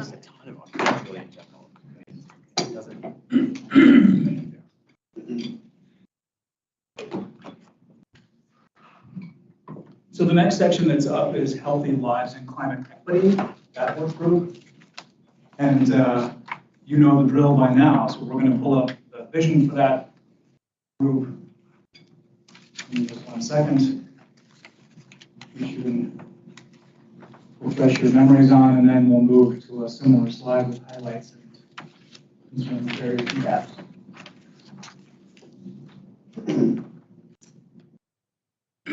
And this is the third of the 3 more cross-cutting work groups. The others are more sectoral. So just take a minute and take in that the vision for this group in this section of the framework.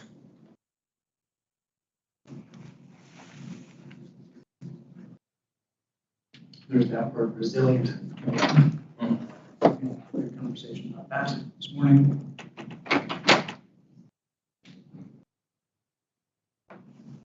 All right, you can go to the next slide. So here were the highlights and the concerns and barriers and gaps that we pulled out of the survey responses of this one.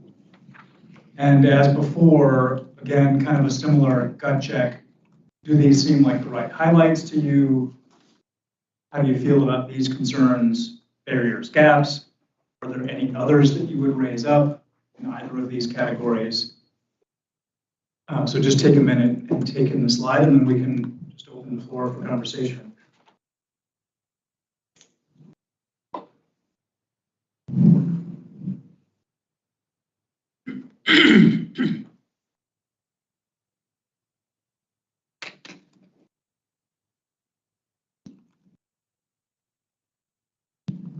As folks are looking at, I'll just point out 2 things. In the bottom section, the concerns, barriers, and gaps, and the first 2 actually have already been mentioned today. So I'll just point that out. And then the third one is actually a comment on the second bullet in the top section. So the framework should also be an economic development strategy tool rather than just focusing on greenhouse gas emission reduction. But there was at least somebody who sort of questioned that. And that's what that third bullet at the bottom is pointing to.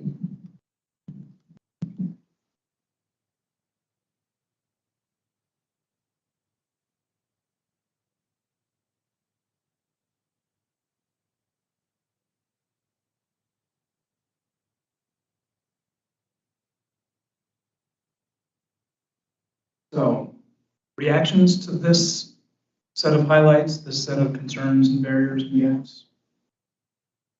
Ring true? You nominate something else? How are these striking you?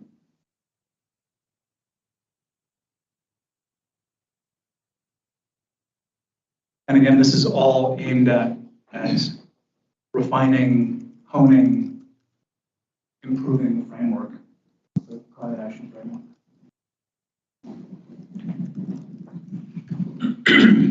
Yeah, Hilda, please. Thank you. I think Trevor has mentioned that we have discussed this climate change is not the most significant driver of inequalities, and that's one of the things that it caused me a little bit like the climate equity thing, because I don't think equity issue that is happening, and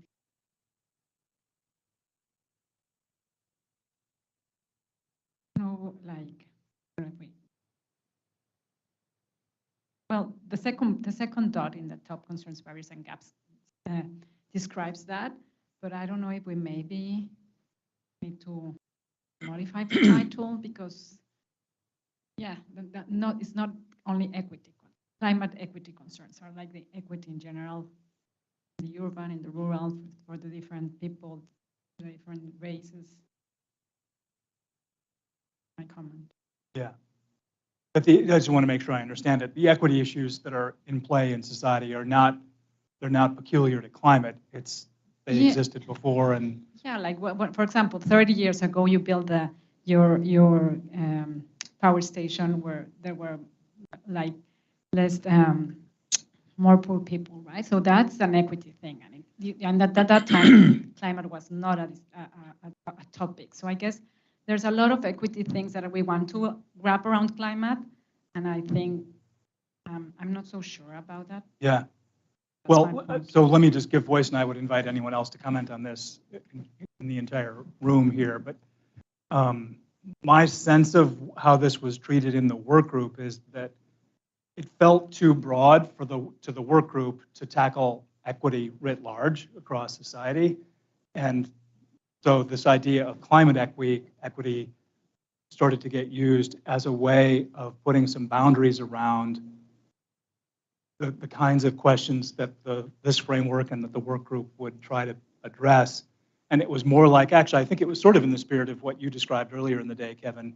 It's like, whatever we're going to do to make things better on the climate front, in doing those things, we should also do whatever we can to improve, either eliminate existing inequities or improve the equity situation, but sort of circumscribed by the things we're going to do about climate, as opposed to solving all questions of inequity in society. Do you know did I say that clearly? You know what I'm trying to say? I think that was the spirit of this. Whether it works or not, I think that's for you all and for the sub-cabinet to decide. I'm feeling like the first bullet in the yellow section does a little bit better of a job articulating that we need to make those connections between health, the economy, and our ecosystems. And I feel like that would be missing if it wasn't elevated, because the issues above in the blue section feel, the first one, for example, is important and is more about the how we address inequities by building trust. So I'm wondering if that first one, if anyone else feels that first one in the yellow more articulately clarifies creating those connections between health, the economy, and ecosystems. And I think sometimes we separate the economy and our ecosystems and our health. I think we separate them a lot and assume that it's all about a good job, when it's really all about all of the things that really, really matters, for the I don't know. Yeah. So just to make sure I understand the proposal, Ann, it would be to elevate that first bullet in the yellow section to live in the blue. And in a way, and Wayne, you should speak to this, I don't want to put words in your mouth, but that first bullet in the yellow section sounds an awful lot like something you said earlier in the day. I mean, just that you don't really have a functioning society or a functioning economy if you haven't also tended to healthy natural systems, which make all the rest possible. Yeah, Again, I think it said something about thriving human communities, but it's every community that will thrive when you have a healthy ecosystem. And yeah, that top bullet there on the bottom assures that can happen. Great. Kevin.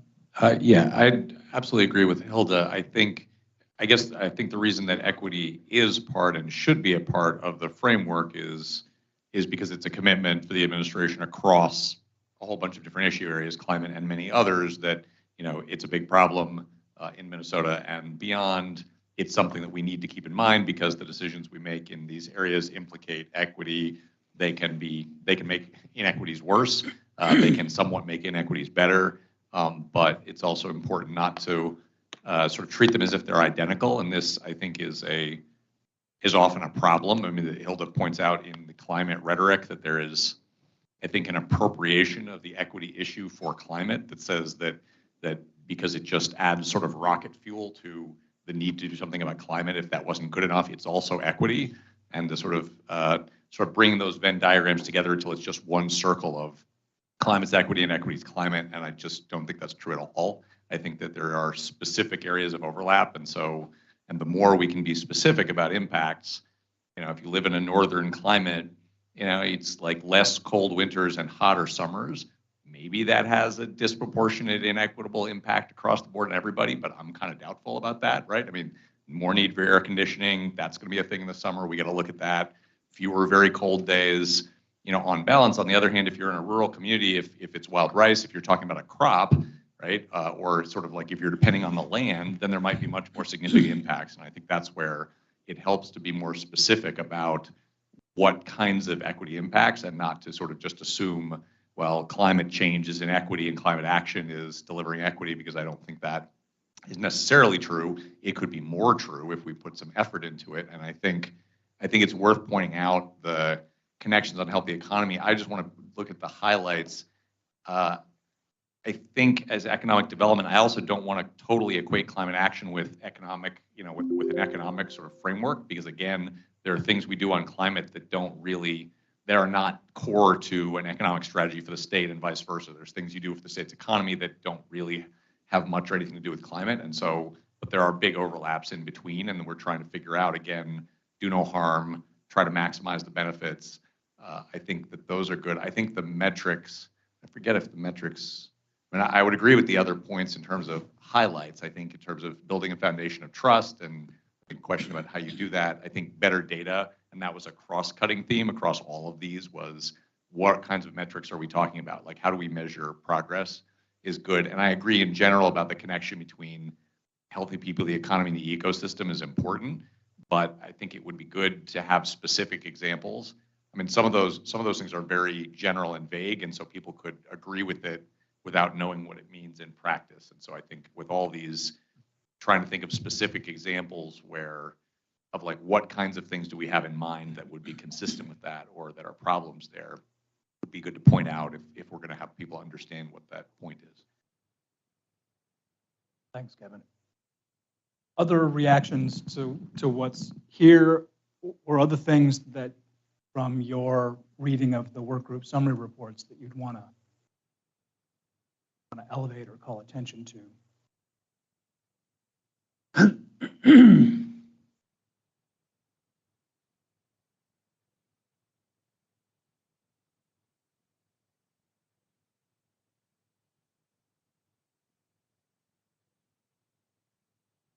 And I would just say, if not, if you feel like this section is in pretty good shape, we can move on.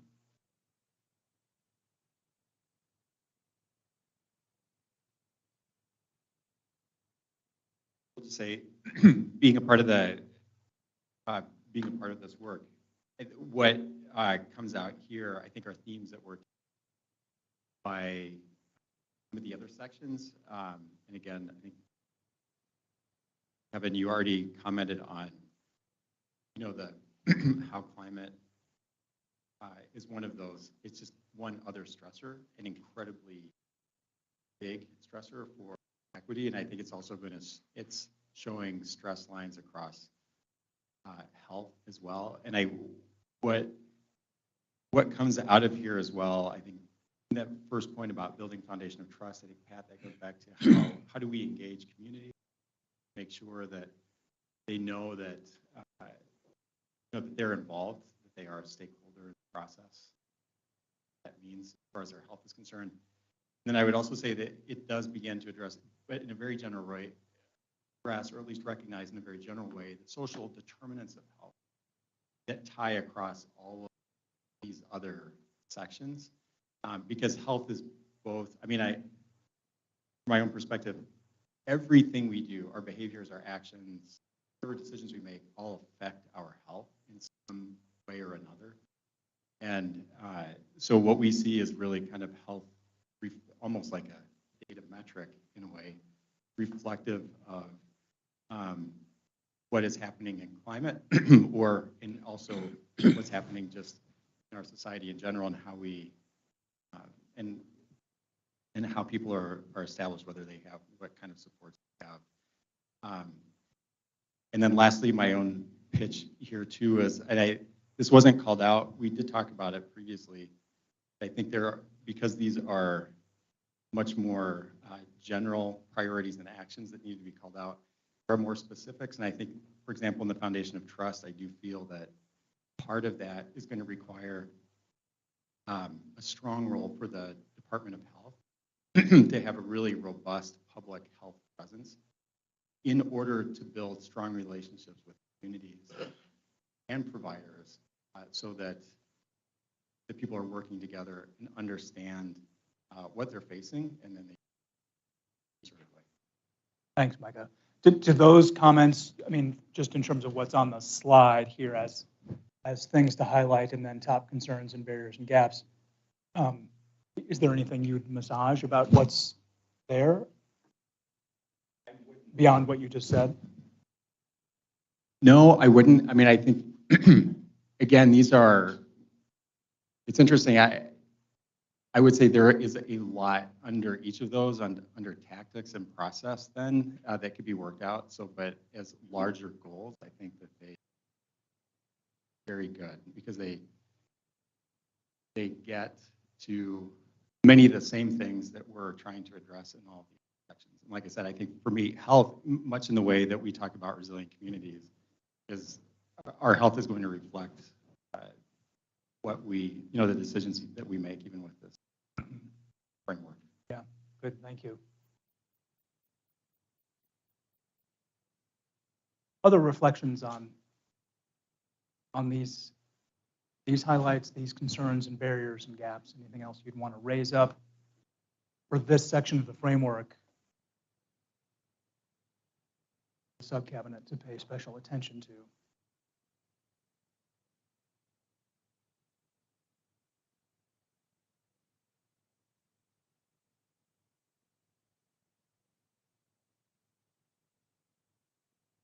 Kevin.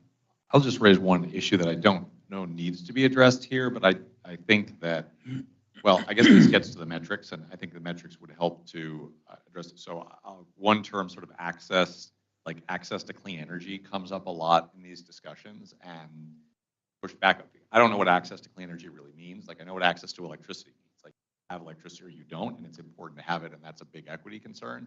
I think access to clean air, similarly, is a very clear quantity that people need access to clean air. And I think when you look at environmental justice issues, right, it's lack of access to clean water, clean air, a healthy economy, whatever.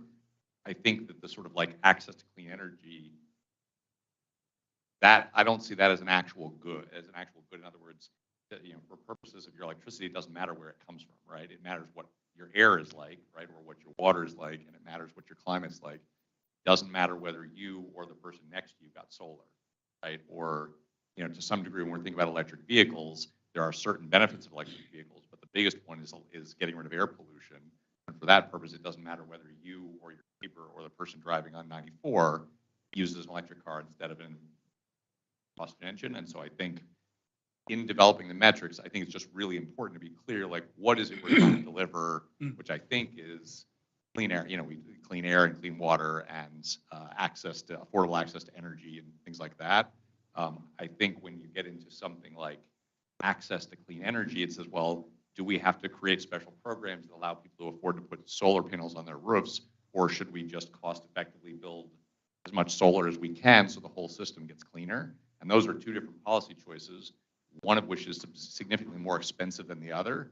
And that has impacts on sort of ratepayers, low-income ratepayers. So I think as we're looking at the metrics, I think we just want to be clear what our actual goals are and make sure that the metrics are tied to the goals rather than flexibly saying, and I think the question about electric vehicles, like how important it is it to get more electric vehicles in low-income households? Well, it depends what we're trying to accomplish, right? And so I think that would be my only caveat. And I don't think it's really a change to the frame.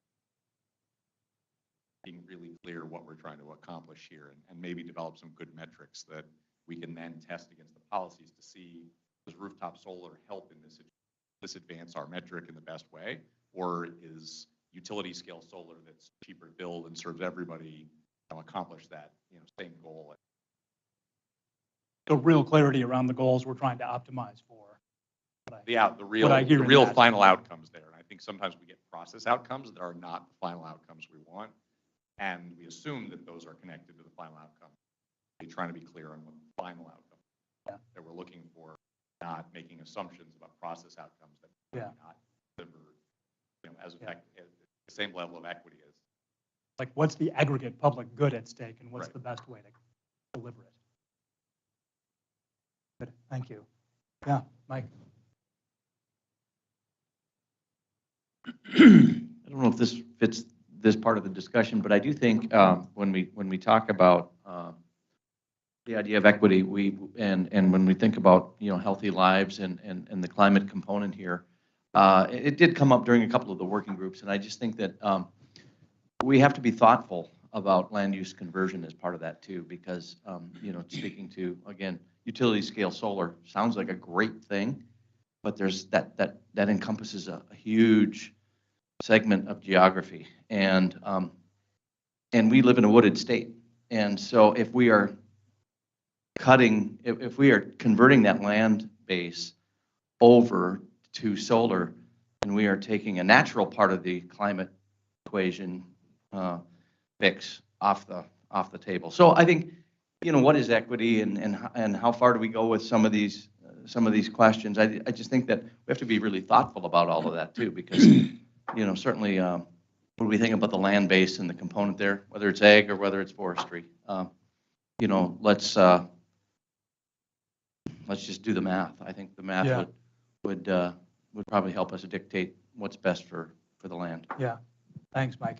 I mean, what I hear in that is it sort of echoes of the conversation we were having earlier about just being really clear about what the trade-offs are for society on the choices we make.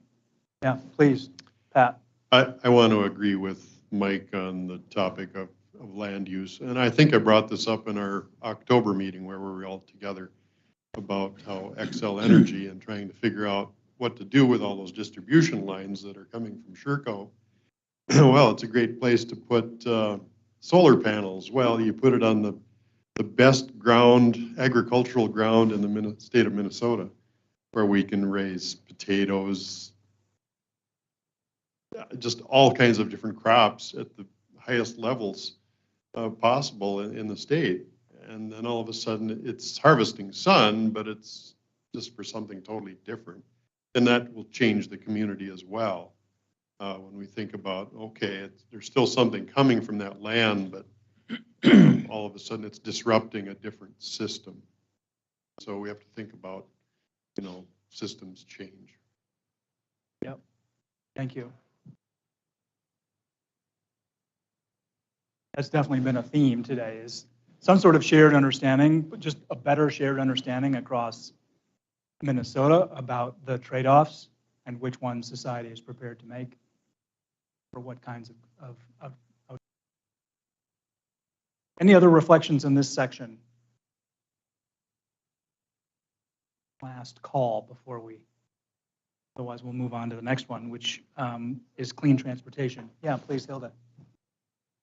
Okay.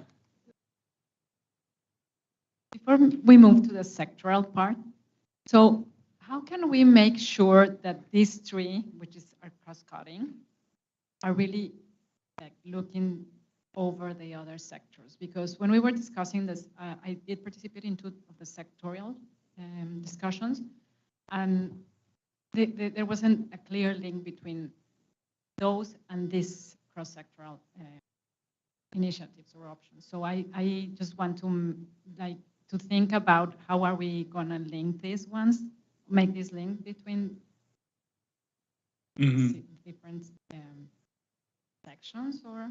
Yeah, let me make sure I understand. In other words, if these first three topics are actually cross-cutting, how will the fact they're cross-cutting be reflected in the framework? Yeah. I mean, is that what you're saying? Yes, exactly. Before moving to the sector. Yeah. It's a great question. Maybe I think it's a really good question. It came up a bit this morning as well. I'm wondering if when we get to we have that sort of slush time at the end after we've got through everything. I wonder if we come back to that and talk about it a bit. I think it's a good question for the council. How do you want these cross-cutting themes to be reflected? And do you want those connections called out in each individual place? Should there be an overall framing, kind of introduction to these? Maybe we chew on that a bit in some of that slush time. I think it'd be good. It does seem pretty central to how the final framework turns out. They're both individual topics, but obviously they're also things that really do, they're threads across the whole body of work. Okay, we're going to switch gears and move on to clean transportation.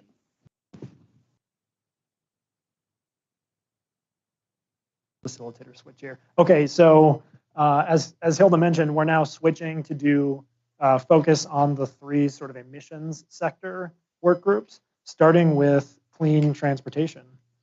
I'll just say for this one that in the top highlights, there was this even breakdown across 4 items. So there was the setting strong greenhouse gas emission reduction goals in alignment with IPCC targets, which we've talked about, explicit measures, and then this sort of 3-pronged approach that's in the work group summary. So you've got reducing vehicle miles traveled, accelerating progress on electrifying transportation, and then clean fuel standard or strategic deployment of low carbon liquid fuel.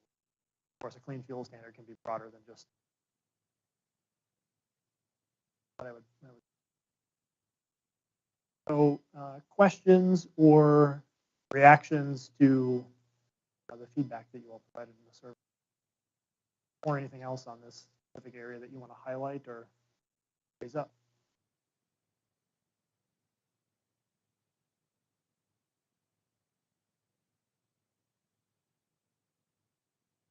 Just a question on the second bullet in blue. I just think it's kind of, it's so broad. But maybe somebody can provide some definition around that or some clarity. I guess I don't know what that means, that the state should take further action. There's some ideas that I'm just not clued into.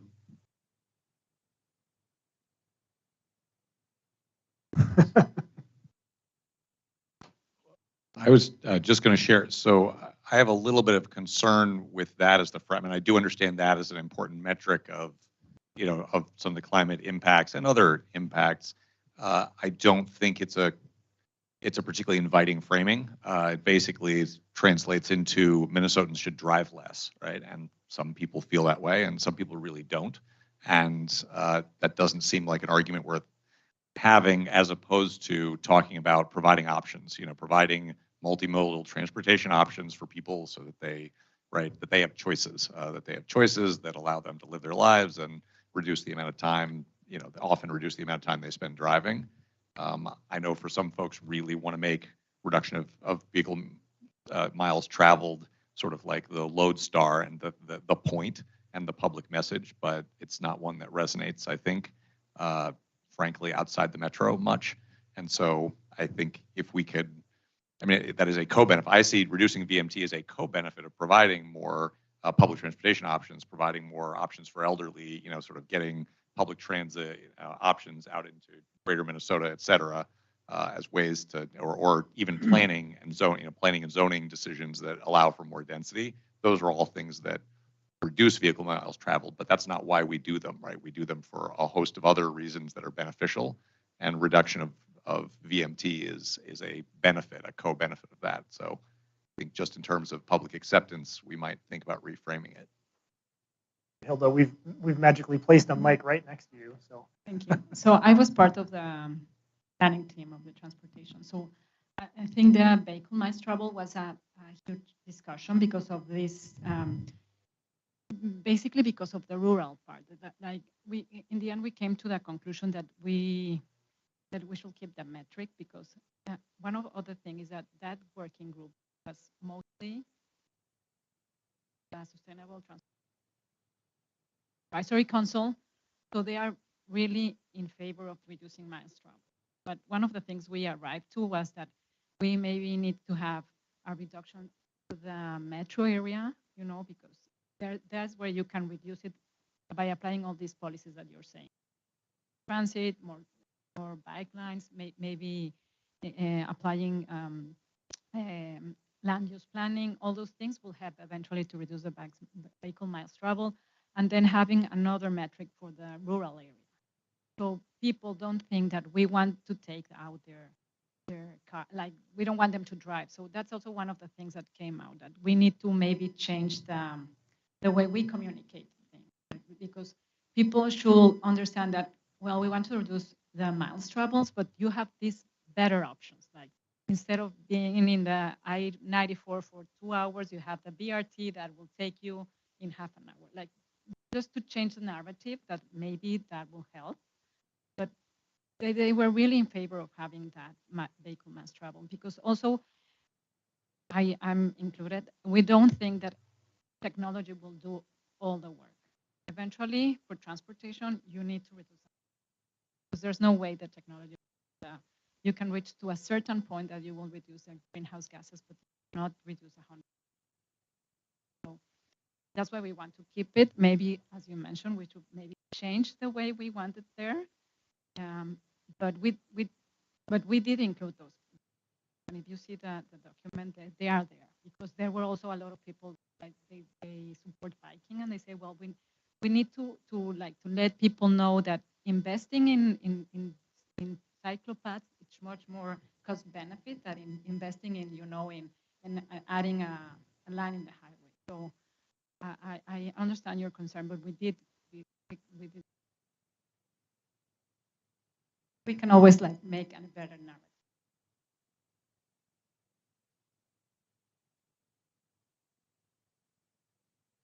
So I agree that it should stay here and maybe get reframed, because the one thing that we should name is that some things are going to appeal to rural Minnesota differently than urban Minnesota, but there is an urban Minnesota too.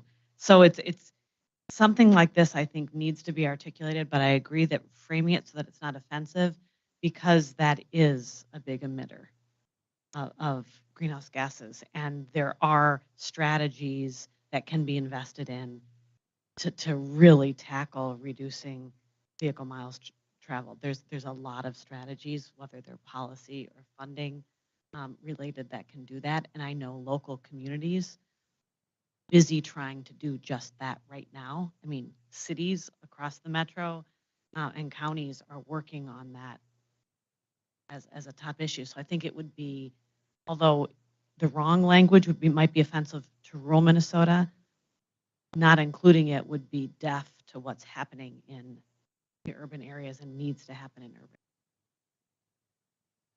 urban. Thanks to Hilda for kind of the clarification. I did participate in the Clean Transportation Group, and I just felt like it was kind of one of those topics that I felt didn't have a lot of clarity to it. It was part of the conversation, but I felt like maybe it would land in an area like barriers or gaps or concerns, but maybe that helps apply some definition or clarity to, if there's some element of rural versus urban here that makes its way into the final document that might be helpful. I think of a lot of, the community that I used to represent, there's a lot of loggers out there who have to travel a lot of miles to get their products to market. And if we're asking them to reduce their vehicle miles traveled, it just completely sends the wrong message when we talk about equity and when we talk about, or the earlier parts of the document that we discussed today. So, that's just one example of many. And so I think to the point of, if there's some massaging of the language, maybe some of the other suggestions that were part of this conversation,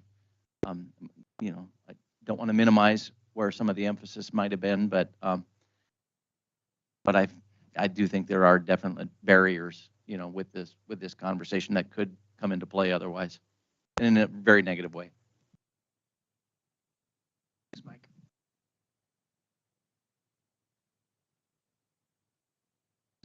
Our rural communities have actually grown in distance.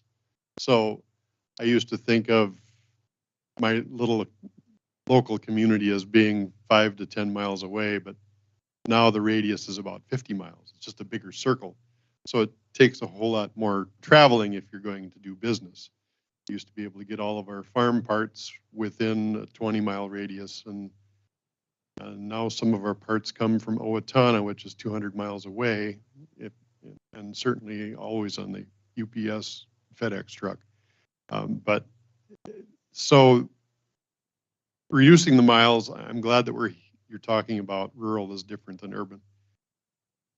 So thank you for that. The thing I notice in the urban area, and I notice in looking where most of the problem comes from, is light duty trucks and SUVs. And as a farmer driving into the city, I'm always amazed at why are these people in the city driving these trucks, these quad cab, 1-ton Duramax, Power Stroke, Hemi engine trucks to drive to work. We don't even do that. We don't even have those on the farm. We can't afford those. In fact, I've been trying to find a regular cab, 1-ton truck this year, and no, they're all quad cab diesels. The manufacturers don't make what we want, apparently. They make what the suburbanites want. But I think somehow we have to tackle that big boy truck problem. And I hope this isn't being broadcast to the wrong people, Frank.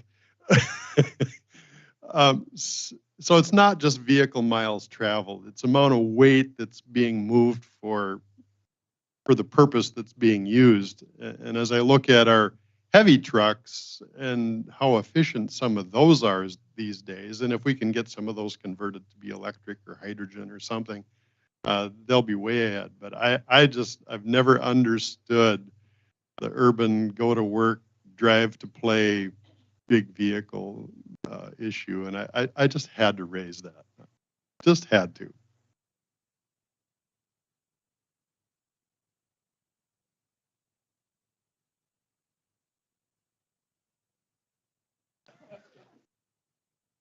It's always hard to follow Pat. He's got these practical examples that, Anyway, no, the other point about biofuels up there, maybe just to add on to that is, and that did come up in the conversation, and some support, some oppose, but there are different alternative technologies out there. And again, obviously we like, the idea, especially with federal funding for EVs, but maybe to speak to, the whole discussion of, rather than reducing vehicle miles traveled, investing in alternative fuels across the board and alternative fuels that are going to help power all of the benefits of what we're trying to do here, and including the climate, right? And then Hilda. On the biofuels, I think we're going to need some type of liquid fuels for the foreseeable future. We need to change and adapt as much as we can, but there are just some applications that liquid fuels are going to be important. And I have a good friend that runs an ethanol plant, and I'm just amazed every time I talk to this person about the technological advances that they're making. And I asked him a question one time: how far does the corn come to your massive ethanol plant? And you have to think about corn is it's harvesting the sun. So corn is like a solar panel, really. And he said, he told me how many millions of bushels of corn that they process a year. And it's all within about a 10-mile radius of the plant. And I thought, just incredible. So it's like a solar array that's all around this plant that's creating a biofuel that's a liquid fuel that we can actually use in our cars and pickups and trucks. So when the disagreement about biofuels and some support and some oppose, we need to make sure that we're making the right decisions and scientifically making the decisions, and then making sure that those are adaptable to the fleets of vehicles that we have in place now. And Mike and I were talking about this earlier, and I said that the fleets that we have, whether they be tractors or pickups or cars or whatever, on a farm, we think about some of them, it's like a 10-year cycle. And some items, like tractors, might be a 20 to 30-year cycle before you replace them. Our goal could be to try to replace them sooner.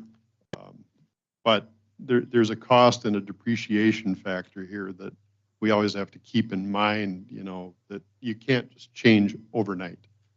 We do the best we can. Just quickly, Yes, I agree with the thing with the liquid fuels, like part of the carbon liquid fuels. It was some agree with the biofuels and some not, but then we in the end we conclude that if a clean fuel was like very well drafted and you provide the co-benefits of it, and that could eventually they will get.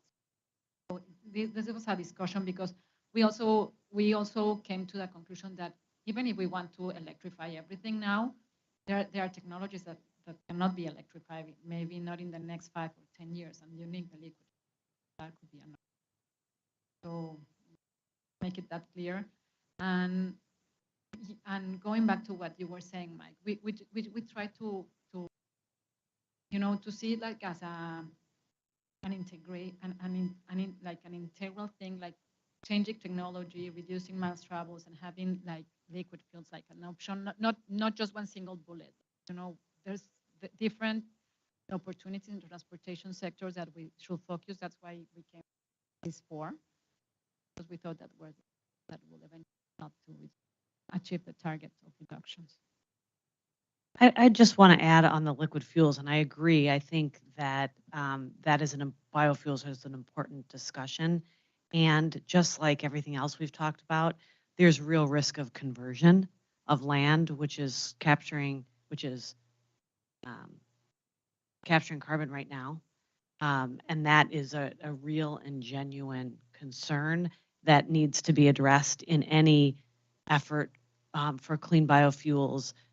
There has to be a no net loss approach to that, or our ecosystem services will go down. And it's similar to the example, Mike, that you gave. And it's a real concern. It's not a pretend one. It's something that's out there right now as a concern. So I'm all about it staying on the list and think it's really important. The other thing that I would encourage us not to do is assume that electrification is as far out as we like to think it is. I don't think it's as far out.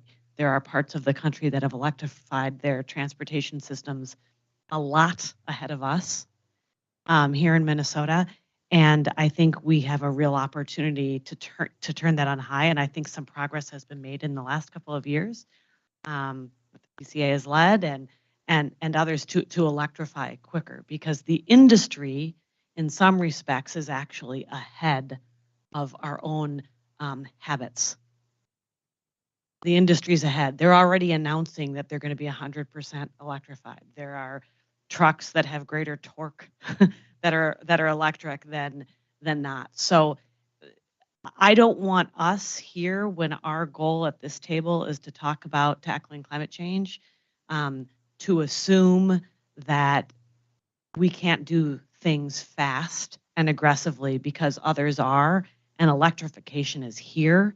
There is a lot of infrastructure dollars out there to put charging stations everywhere. Our habits need to adjust.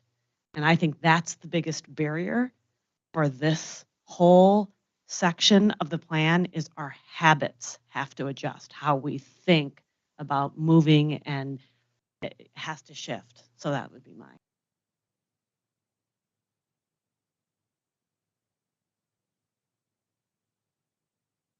I mean, I think this gets to a couple things. I hear the point on VMT. I mean, we'll include biofuels and VMT, and please everybody. But I also think it wouldn't be bad in the framework to talk about focusing on reducing VMT in more urbanized areas where you have the most opportunities to do so and where you get the most co-benefits.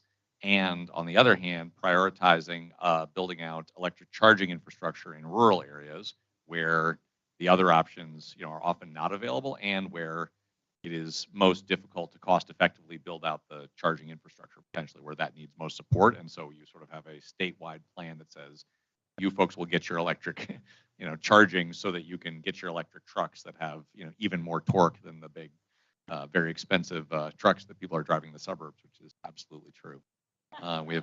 We have two kinds of members: the ones who immediately go out and get a really, really nice truck, and the ones who drive like a 15-year-old like feeder. And so I don't know which ends up better in the end, but just a couple of other points on transportation.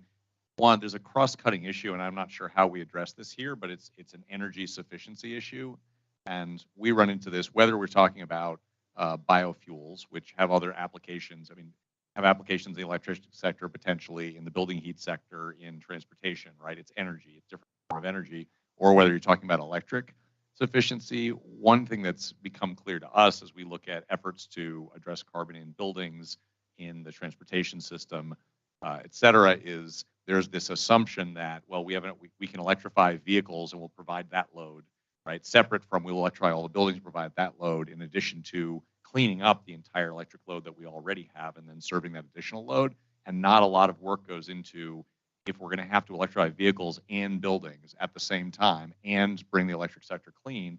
That's an incredibly heavy load altogether that I think, and so I think look, I don't think we really know for sure where the biofuels are going to be best, right? Is it propane? Is it renewable propane? Or is it renewable? Is it ethanol in fuel tanks? Or is it going to be peaker? You know, is it like biofuel peaker plants? Like there's a number of different applications, and we're not sure which one will be the most useful and necessary. And they do compete with each other. We talked to one of our interviews with the advisory councils with the propane dealers who said, we'd love to offer renewable propane, but we can't compete with the price California is paying for that to go to California to be part of their fuel. And so the point is there's a certain amount of energy we need across these systems.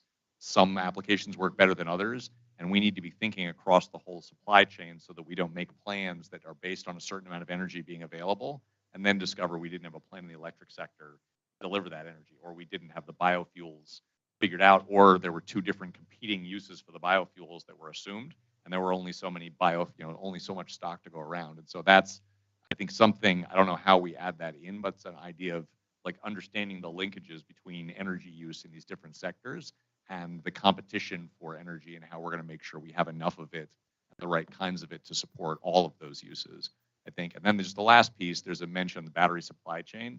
This gets to one of the trade-off questions, which is, right, there's impacts to all these things, and that includes mining, and whether you think that happens here in Minnesota, non-ferrous mining, or you assume it's going to happen somewhere else and not in Minnesota.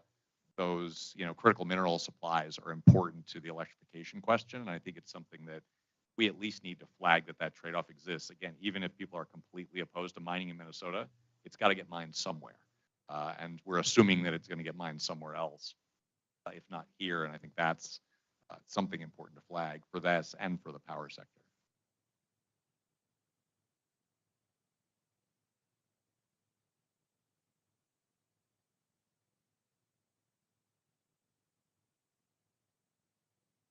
Other feedback on this area? Well, maybe just recap. It seems to me for this one specifically, it's important to acknowledge differences in the needs for urban versus rural areas. I heard that we started on the VMT piece, but Kevin, you mentioned it both for electrification and carbon fuels as well. Like that's a clear highlight. Other comments on this area? And the other question we should be asking is sort of showstopper stuff.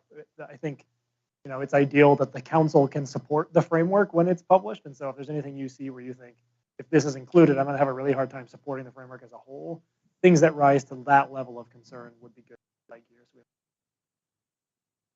as we think about the differences in rural versus urban on the VMT discussion, just to reiterate Kevin's point, it is still a factor in the conversation in terms of the barriers that when it comes to the supply chain. It's a very legitimate, important issue. And somehow we do have to make sure that we have the resources to power all of what we're talking about. And so it does have to come from somewhere.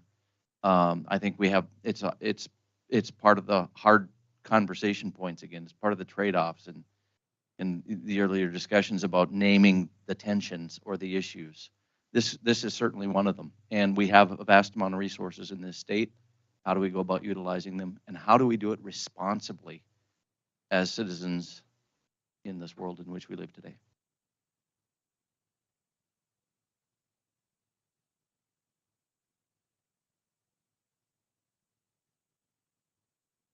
Other comments and questions on this? Related to clean transportation. Yeah. More related to the trade-offs, and I'm wondering on that, So if we are clear about setting metrics and goals in each area, not just overall, but in each area, what our goals and metrics are, what we're trying to achieve, that might help on some of the tensions on this has the ability to decrease emissions by this much. It may cause an increase in emissions over here by this much. You know, that might be a tool in addressing some tension.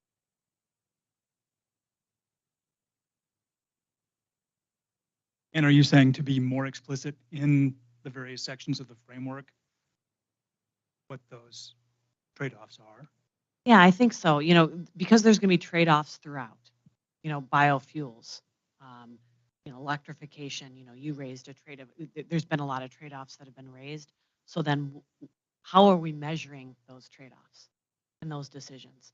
So, and preventing and limiting. Limiting the impacts of those trade-offs. So as it relates to our carbon sequestration goals or our greenhouse gas emission goals, how are those trade-offs come into play with our actually achieving our goals? Because if we're just trading one thing and doing something else, that's not going to help us achieve our overarching goal by 20. But if we're making a tough choice and choosing the best option from a carbon perspective. You're saying make the wisest decision possible given the trade-offs. Yeah, I mean, I hear in that maximize the benefits and minimize the downsides of any given trade-off.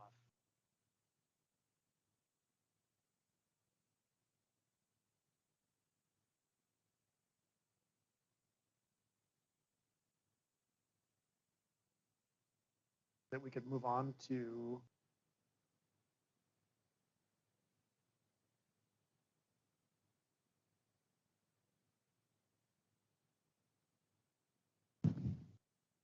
Are we ready for clean energy and efficient buildings? Yes. That's where you do the wave. Yes. Can't wait. So here's the vision for this section. Quick reminder on that. Orient yourself there.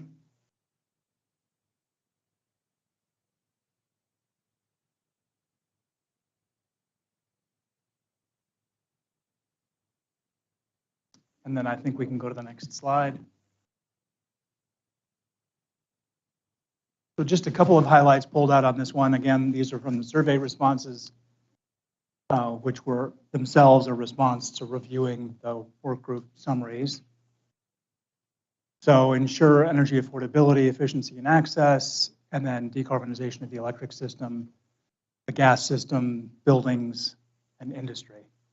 That's it. That's all we have to do. I'll maybe give a little context actually on that one. So in the work group report, those are separate items. So it was, you know, decarbonize the electric system, gas system, buildings and industry. I combined them into one so that we could show, you know, I think there was some cross interest across. The other thing I'll mention is this affordability, efficiency, and access piece. For the group, they originally were talking about energy burden and decided that it's broader than that. And that was the definition that they came up with to replace. So it's not just energy burden. It's the combination of those three. Trevor, just since you're on that point, I'm harking back to your comments you made, Kevin, about what clean energy access means in practice. Do you remember, Trevor, how that got discussed in terms of this first bullet on the highlights? Energy affordability, efficiency, and access. The access piece specifically. Or was it just, in this case, it's just access to energy? Like literally, people can afford to have electricity and to move themselves where they need to move themselves. Yeah, it is access to energy. It relates to affordability and the issue of disconnections. I think it's also access to clean energy programs and the opportunities that might be. So if you haven't already, just take a minute or so and absorb what's on the slide, and then same drill. Do these seem like the right highlights, the right things to lift up? And if not, are there others you would nominate to put up there, and likewise for the concerns and barriers and gaps. Do these seem right, and are there any you would add with an eye toward refining the framework?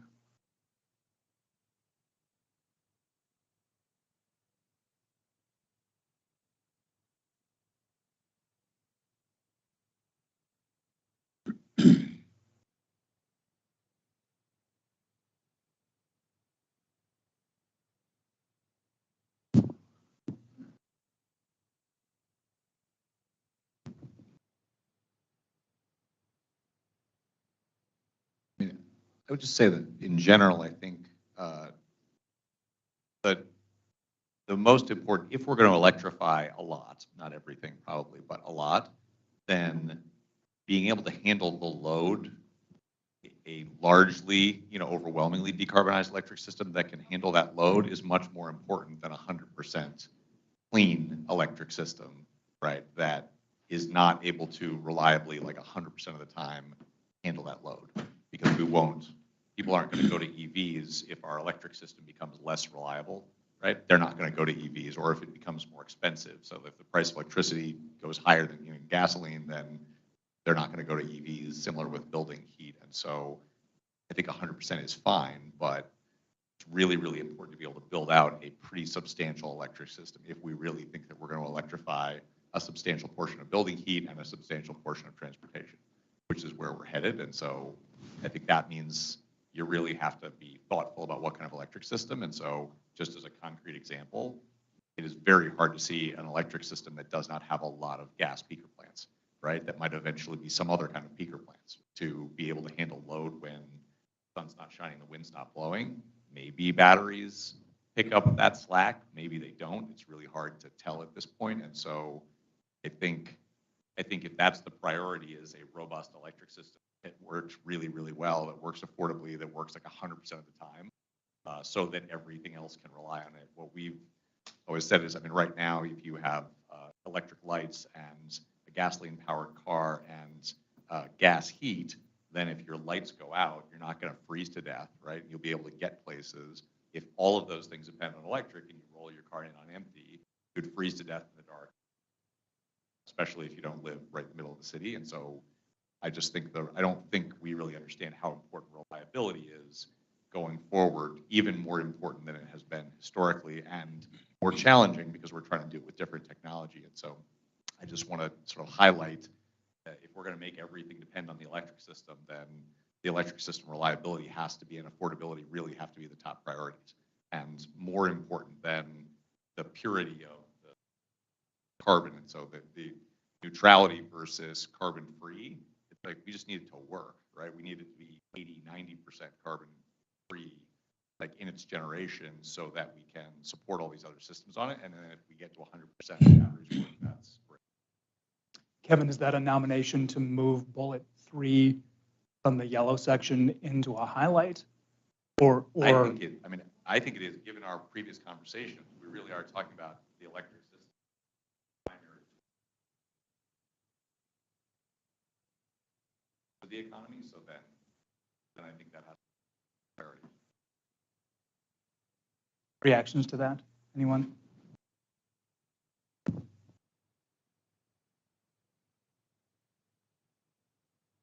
I agree with Kevin, because if you don't have the affordability, the reliability, well, you will need to have that if you're thinking about electrifying all the sectors, which is what we're thinking eventually, right? I'm not so sure about the carbon free and carbon neutral, but I don't want to go. It's okay, because I think by now we need to have some carbon and carbon electricity, but I do feel that carbon neutral should be the way, but I think we're not there. But I think this was in this that we had some issues with what we said a net zero building was when we were discussing, I think it was here, right? And I think it will be important to have that, because I have to say that I'm not very aware of buildings, but it was a very good discussion, and it brought the awareness that what do we mean by net zero electricity and net zero energy in buildings. So I think maybe we should make it put it somewhere that, because I think they did ask to have a clarification about that. I remember that it was like that, right? Hilda, I just want to make sure I understand your point. Are you saying there needs to be greater clarity in the framework about? Yeah, because we were discussing, when we were discussing buildings, I think it came out that what we were talking about net zero. Is that what's correct? Yeah. Yeah. One of the points in the work group output is just to clarify the definition specifically for this section. For folks who work in the sector, and folks who are in the building sector, net zero, it's important to define that. It can mean different for buildings, right? And it matters if you're talking about the building itself or the building sector as a whole, or you're looking at sort of the community level. So the way you define it actually has a lot of implications. Exactly, and I read the document and it really did make sense. So I think it's good to have it there because I don't know if everybody's familiar with that. So. But I just want to make sure I understand your point. Are you saying to be sure that in the framework we're very clear on the definitions for what these things mean? Yeah, because I think it's very different between one of there are 4 of them. I think 4 categories. Yeah, but it's really it's net zero energy, net zero emissions, net zero carbon. And that those things mean different things. It depends where the electricity comes from. So I guess it's good to have that. Just maybe in the appendix or somewhere else. Yeah. Got it. Mike, please.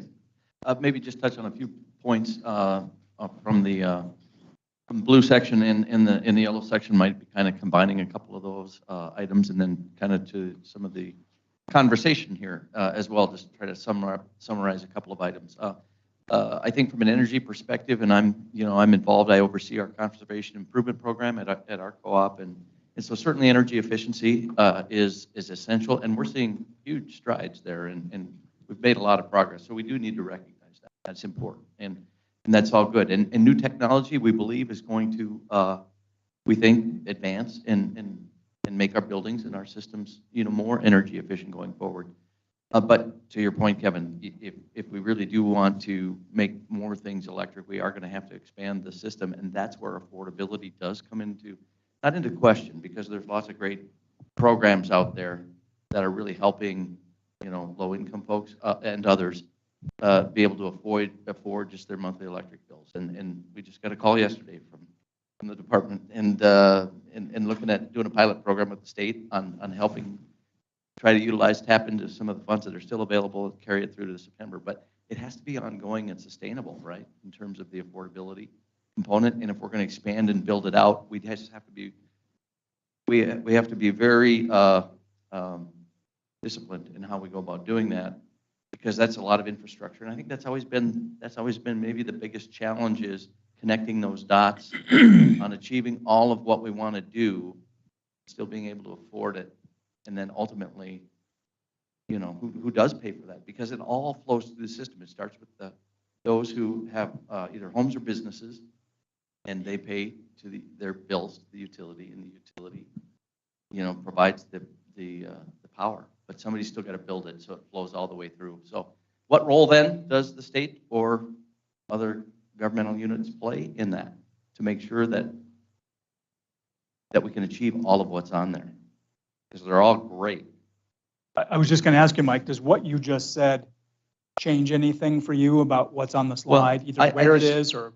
I just think that it kind of comes back to just the tension, not even about decarbonizing electricity, but just the tension between affordability and reliability as we expand that system. Maybe to kind of speak to Kevin's point a little bit, we just have to be able to make sure that the bills that everybody pays at each month are affordable. And cost of all components of infrastructure, whether you're talking about new roads, or whether you're talking about power generation, transmission, and distribution.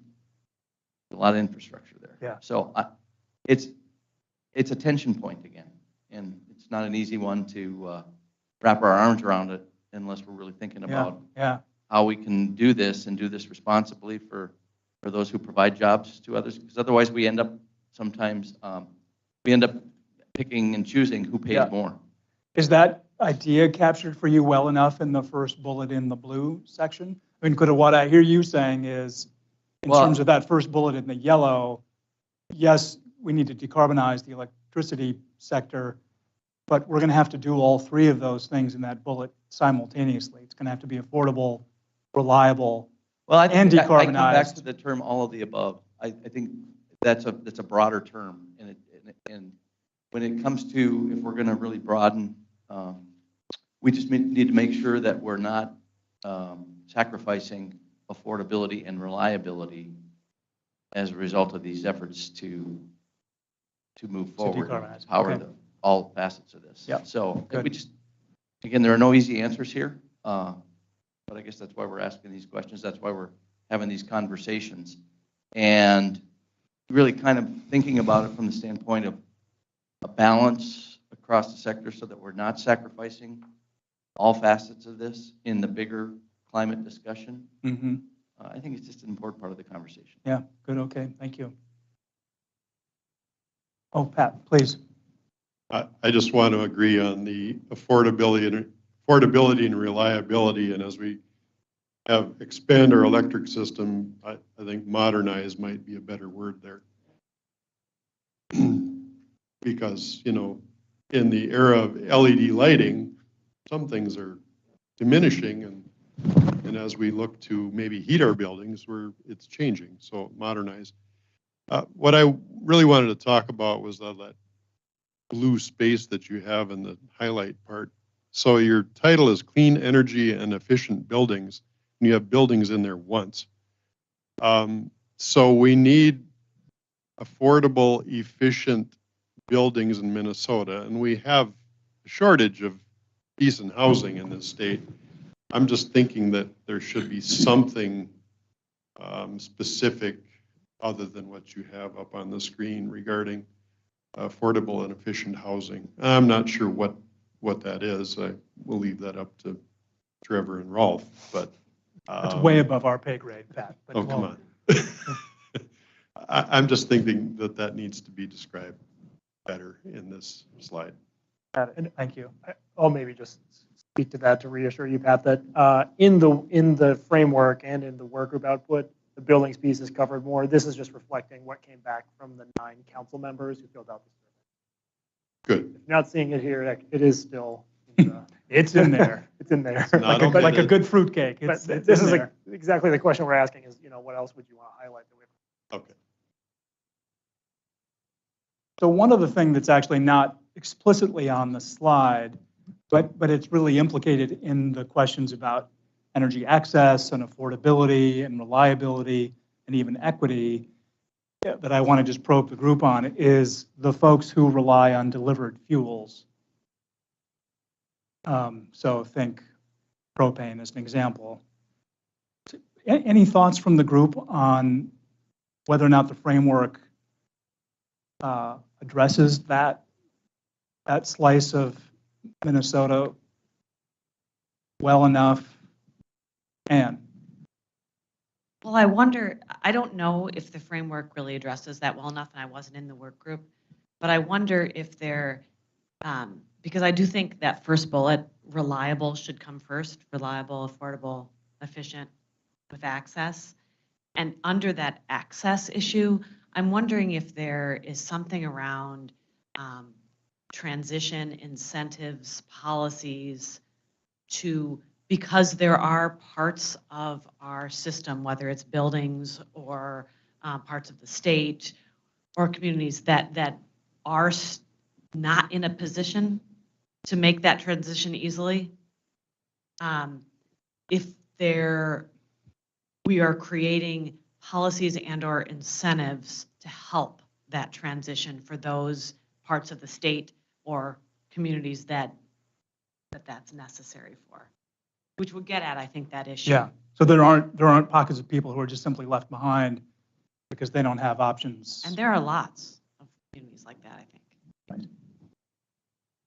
Any other reflections on that? Thanks for that, Ann. Yeah, Wayne, please. Just to follow up on that point, I think like power providers have conservation and they maybe bill their customers for that, put it into a fund. Is that how that works? I don't know how I'm not sure how the investor-owned utilities do it. I think that's how they do it as a co-op. Co-ops are owned by the members that we serve, and so all of the resources that members pay in help to pay out those incentives or those rebates that end up going out that count towards conservation improvement. That's correct. And I'm thinking, you know, when we're doing any kind of building, to do maybe develop policies statewide that go into the funding or the financing of those buildings. You set aside a portion of that financing to put into an improvement plan. It gets paid back somehow to the person that's putting into it. You know, financing up front, but coming back, and that's somewhat of an incentive. You know, make sure that our buildings are built up to code and get as close to zero net as we can, and just make sure that there's that kind of incentive for financing and consideration for the buildings being built, because a lot of people, you know, they're going to build a house, they're going to do it as cheaply as they can, and then it sucks the energy out of everybody and contributes to the air pollution and everything else. And if we don't have those kind of incentives, it's going out the window. Mm-hmm. Thanks, Wayne. Any other reflections on this, just this whole section? And again, to Trevor's earlier point, I mean, any showstoppers here that would give you pause about supporting the framework as a whole? Any things you'd want to nominate to be on the highlights list or the concerns list that you don't see here? This has been a good discussion. Maybe just one more question on the carbon-free versus carbon neutral. I guess it's kind of a question from my vantage point, because I do think they are distinct and different. And carbon neutral is a cycle, right? And I guess carbon-free, I'm not. Somebody might have to help me understand the definition of that, I guess. Maybe I missed it earlier.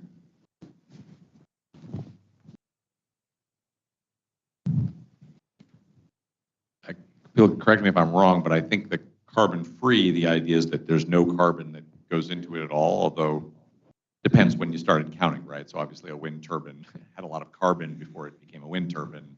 We're not counting that, right? The operations, but that carbon neutral usually involves some sort of offset. So there's going to be carbon, and so we're going to offset that with some other measure that's going to sort of like, there are some questions and concerns about those offsets and whether they are real and valid and actually, you know, whether it really adds up in the real world or whether they're sort of theoretical, you know, trading that doesn't, or I mean, we've seen this in the case of some of the sort of like biological, you know, the ecological offsets where you have a bunch of trees that are planted and then there's a forest fire and then your offset just got wiped out. Right? Just got offset. Right, it just got offset, so the offset disappeared, and that was kind of the plan, depended on those trees persisting instead of getting burned down. And so how, you know, sort of what value should we accord those offsets? We're not 100% sure that they're really net reducing that much carbon or that they will last, you know, indefinitely or whatever the question is. I think so it gets into, and some of this is about the, I mean, to me, it's about the sort of purity of like, it's about low carbon or very low carbon versus zero carbon, and whether, how important is it that it be 100% versus 95 or 90, for example. You know, and I'd certainly fall on the side of, you know, once you're at 90 or 95%, you have diminishing returns, right? It costs more and more and more to eliminate those last percentages, and you get less and less out of it. And so maybe those funds are better invested somewhere else, where you would get cheaper carbon reductions in lands, for example. Like you get a point in electricity where it's like not worth it anymore, because you get double the carbon reduction through an investment in ecological storage that you could get by trying to squeeze those last couple % out from the system. And so carbon neutral doesn't exactly get at that because it's offsets, but I think it's about not locking yourselves into a policy where you're having to spend money where it makes no sense, where reinvest that somewhere else and get a better carbon return.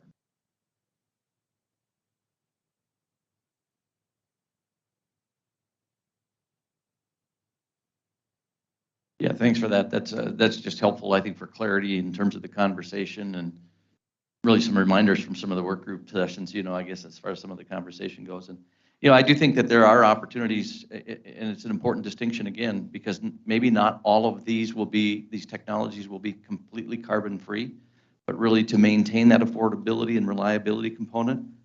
If we can get 80 to 90% of the capture of that carbon somehow, you know, through additional technologies with existing facilities, that is a viable option, and it's an improvement. We have a tendency to focus on the renewables and some of the new technologies there, but really there are still existing technologies that perhaps we ought to really be thinking a little broader collectively, and maybe that speaks to that point. So thanks for that clarification. Other reflections on this section?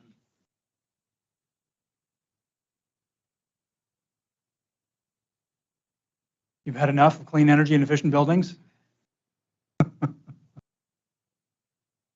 Anything else? Last call. And if not, we had a break planned for 2:30. We can take a break now, or we can press on. What's your preference? Press on? Press on. Okay, we will still give you a break. We'll check in on that after this next one.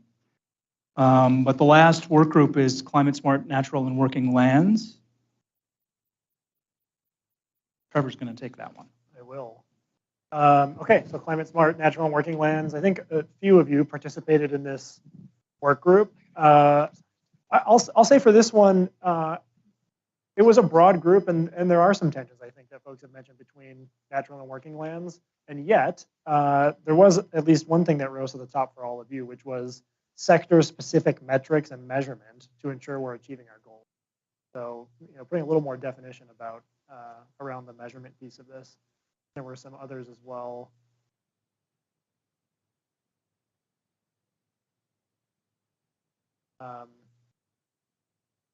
So initiatives and market-driven approaches. There was also a question about that shows up in the yellow portion. We've talked about avoiding conversions, also restoring forest, grasslands, wetlands, and peatlands. Incentives and assistance to private landowners. And then this top bullet in the yellow section, I do think is important that this work group had a broad scope and that more work is needed to refine this section of the framework. I'm sure some of the council members here can speak.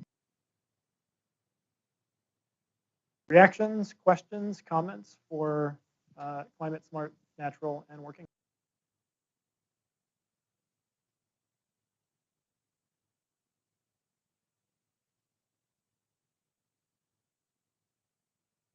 Yeah, I have a question. When the sections have overlap, do we move some of those tactics? So, for example, in health and equity, we talked about access for land for African Americans.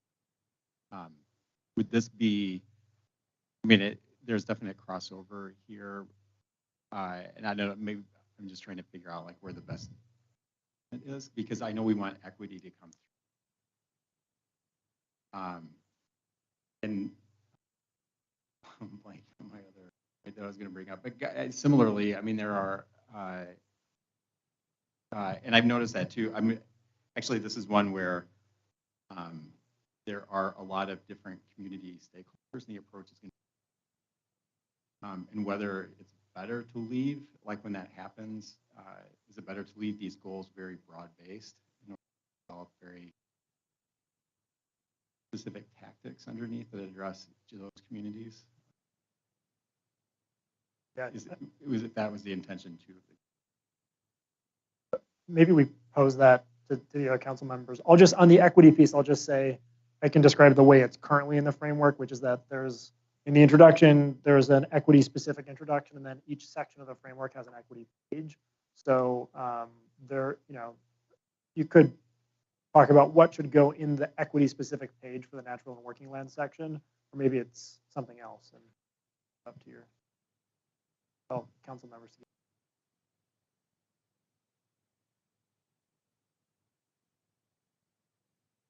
So I want to mention in the last bullet, the tension between natural and that it came out in the transportation working group about the biofuels. like, I'll just mention that. So how can we make sure that we have an approach that doesn't make, that we change how the natural land to working land in order. So I guess that tension should be addressed, and that should be in the framework, because if we have a clean fuel standard, eventually we will have ethanol produced fuel. So how can we make sure that we work with the current land we have working on ethanol, and don't have a change in the current land? And that goes to maybe to the avoiding conversion piece, but it's an overlap specifically with the clean transportation area. So the question you're raising is, how do we acknowledge that, given that it's showing up in two different areas?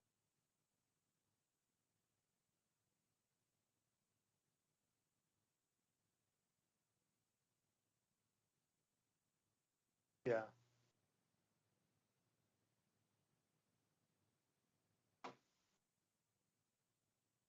Sure.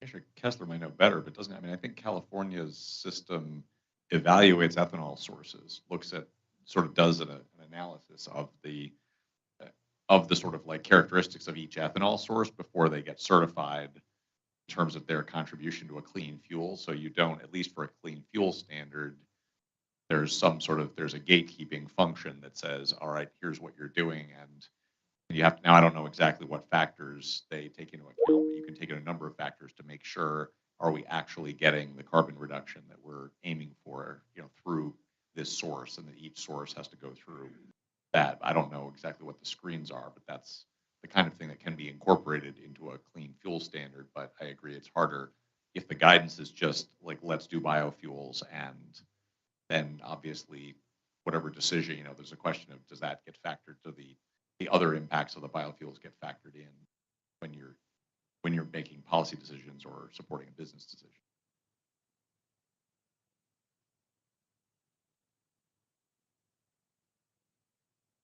So I have a whole bunch of probably thoughts going on in my head about this section. And it was a difficult discussion because we're talking about so many different uses and industries within natural and working lands. So I have a couple of thoughts. One is, we know globally and in the US that nature has to, in climate, play a third of the role. We can't get there with electrification, can't get there with changing all of our energy and electrifying. We can't get there. And so many of the decisions that we make in the other areas we've talked about have an impact on nature and the role that nature must play. So there is tension in every single use around the negative impact it has on our natural world, which has a negative impact on climate, which is why the measurement piece of this becomes so important, and setting baselines so that we know if we're going into biofuels and land is being converted, what the negative impact is. Or if we're putting wind turbines in native prairie and digging up, 30 feet of root systems that's capturing carbon, what the impact is there. Exactly. So all of those, there's a cost benefit to everything, which is why I always raise that.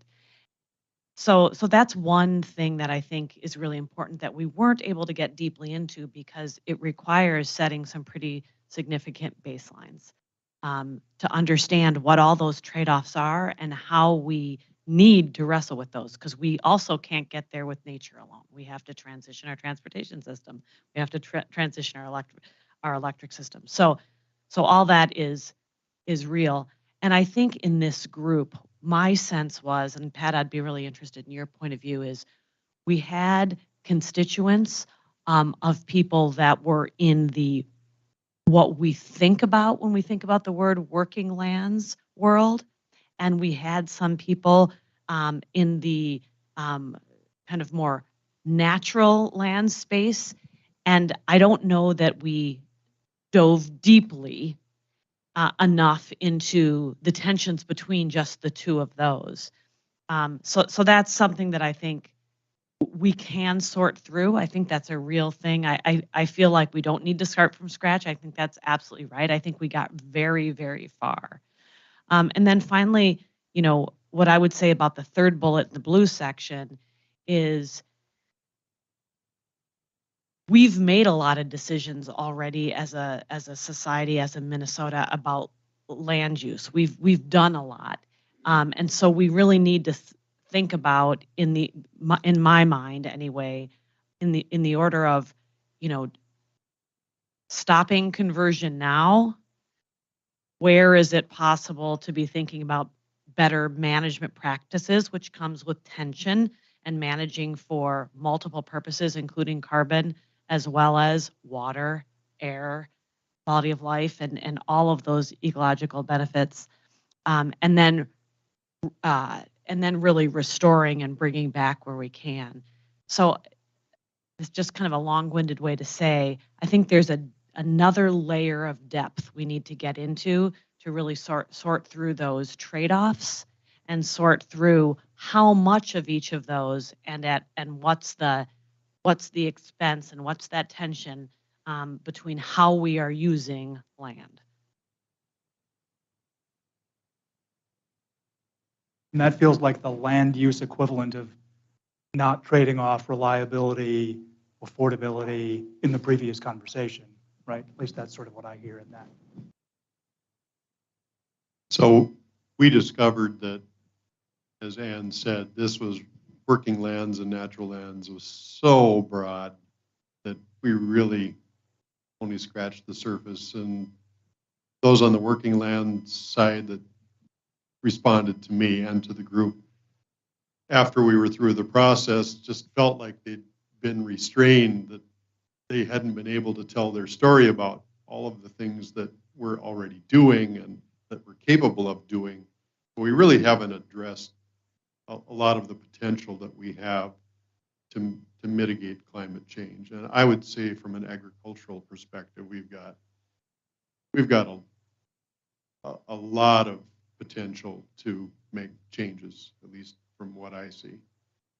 When we go to the third bullet point, restoring forests, the idea behind this is forests should be forests, and grasslands should be grasslands, and wetlands, let's make them truly that. And the peatlands, we don't really know much about that, but we probably should dig a little deeper into that, and then to avoid additional conversions. But we all know that a lot of those conversions have already taken place in this state, unfortunately.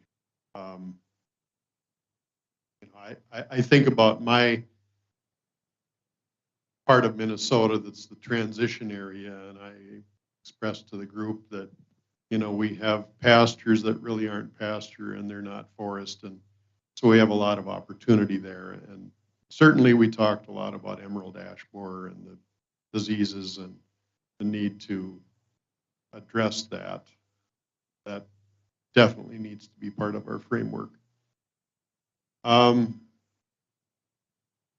On the working land side, definitely market-driven approaches and incentive-driven. Give us an opportunity was what we heard.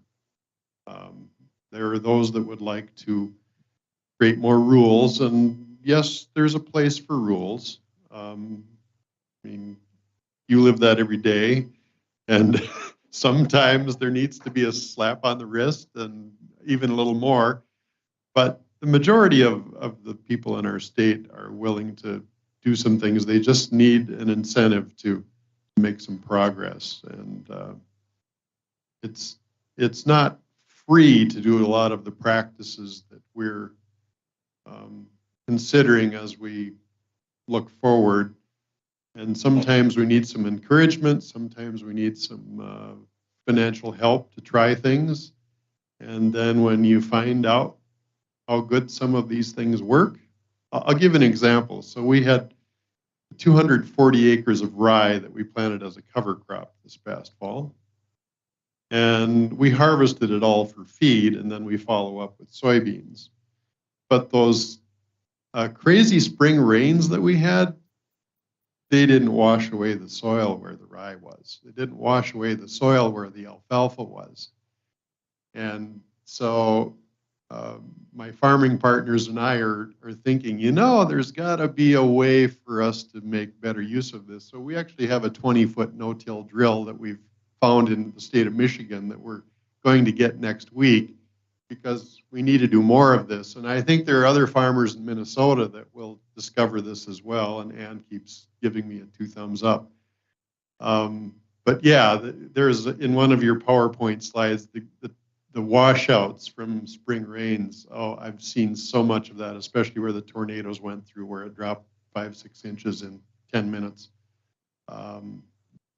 There's much that we can do. It just needs to be incentivized, and we need to have not necessarily the state, but we need to have our local soil and water conservation districts, some of our local cooperatives,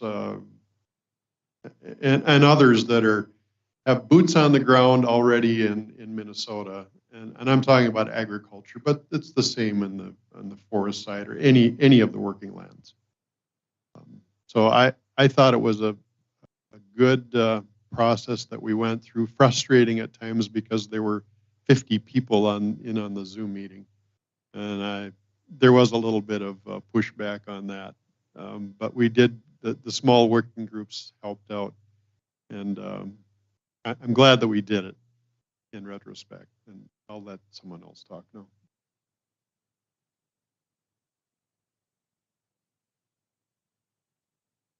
Mike? I guess, I would just come back to, at the outset of working with both you two, Ann and Pat, on this before it even broke off into the working groups. I think natural and working lands was certainly an emphasis early on, and maybe that dynamic exists that you're talking about, that tension a little bit. But I think that there is also a recognition of the importance of working lands in the equation, and I think that despite the fact there might be a tension, we look at that third bullet on the blue part of the screen there, and whether it's restoring or whether it's maintaining and continuing to utilize those resources responsibly going forward is really maybe the end goal here, and ultimately it does have that natural climate benefit, and then we gain the benefit of storing carbon in tables like this for a long time, and in the lumber that builds homes. And I mean, the examples are endless. So I think that while there might be tension, I do think there's still distinction, if that helps, and I think that's an important distinction. Okay. Yeah, we talk about doing baselines and measuring and so on, but one of the projects that Fond du Lac was involved with was ecosystem valuation of the St. Louis River, and it turned out that the value of that river comes out to like billions of dollars a year, and it's something that people just aren't aware of, and how it provides value to our whole region. And that we did kind of after that flood of 2012. There were roads that were washed out, dams that almost went, and when you take a look at what is the value of that river, you start taking measures to protect it and attribute value to that. So I think that we need to do that as well when we're looking at any developments that we're going to do.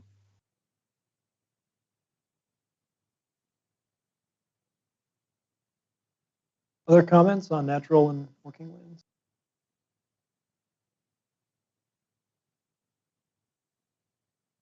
I'll just observe it. I mean, it seems to me, your job is to help call out some of the barriers, but also the opportunities and the priorities. And it seems like that's what you've done here.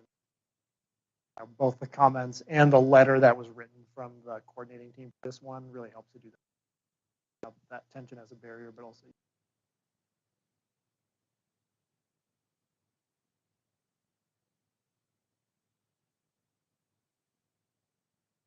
Yeah, so I think we can probably take a break. Maybe I think we had a 15-minute break planned here. So why don't we come back at 2:55? And when we come back, so we've got a little bit of time for just open discussion. The one thing we talked about discussing was the thing that Hilda teed up and others have mentioned, which is thinking about how do you reflect the overlaps and sort of cross-cutting pieces of this in the framework. I think we want to dig into that a little bit more. We can come back to that. And Commissioner, yes.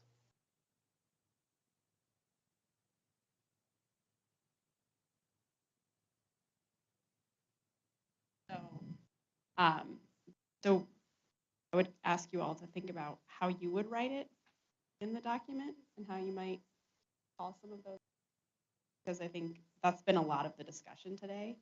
And I'm not quite sure how we should do that well in the document. So That was the sort of name or acknowledge the tensions piece that several folks brought up, and you're wondering how should we do that? Yeah. There are a couple of the fewer miles traveled is a really good that has less thing. It's as could mean taking away, but it doesn't. There are a variety of ways to think about that. There's a tension there. Some of the reliability, access, and then this whole discussion we just had about how can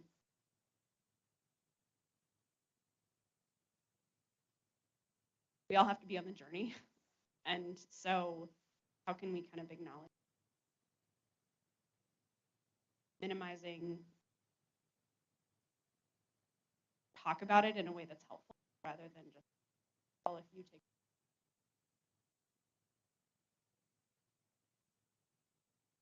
for more nature, like what, I'm that's obviously joking, but how do we talk about that in a way that's effective? Because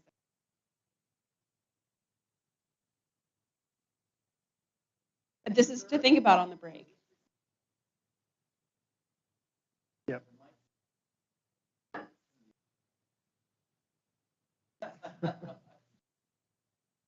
Well, I don't know if that helps. So I mean, I just wanted to think pose the question and then we can talk about it.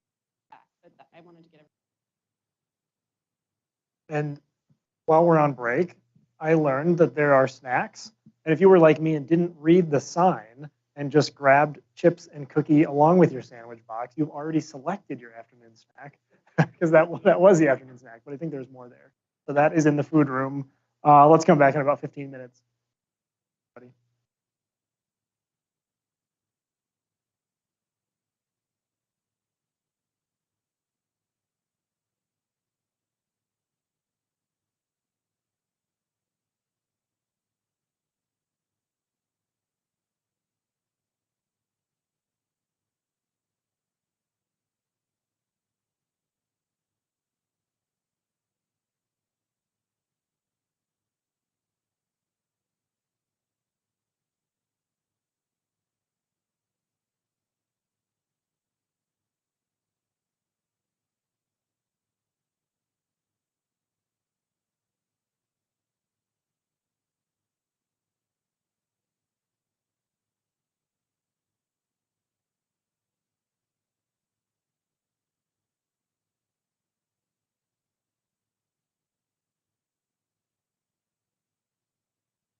And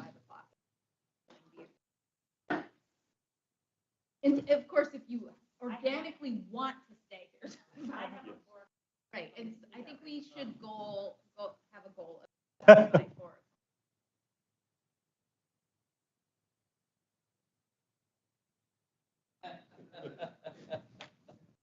So No, I mean, I yeah. do think we're going to start. So actually, Grace and I do. In the spirit of goal setting, our goal is to be done by 4. Great. So thank you so much for the thoughtful discussion. And of course, we can continue, but I think we want to make sure that we're harvesting all the nuggets in a way that can be useful for us as we move into refining this and reshaping it according to what we're hearing from you, which is really helpful. And Grace and I have both been taking notes, as have other people, and making sure that we're capturing the highest and most important feedback and next steps. You know, one thing that a lot of you have said that I think we all agree with is making sure that we are clear and naming targets and tensions. And you've given some really good examples in terms of pace and conversion of land and production of biofuels. And I think one of the things that came out right at the beginning in feedback in the transportation section is a good example of naming goals and calling out where we want to be. And so I think one thing we want to ask just directly is, should the framework explicitly align the goals of the state with the IPCC goals? And this is a question that we have for you, because we hear this in other venues, and we are going to be making recommendations as to how the state can move forward on this work and how we can advise the governor to move forward. And it would be helpful if we could know, as the advisory council, if that is something that you all think we should be doing. And Anne is nodding. Society at large has set these goals. I mean, what would be the argument not to aspire to the IPCC goals? It would have to be a pretty strong argument, wouldn't it? And that's what I wouldn't, and educate me because maybe I just don't understand why we wouldn't.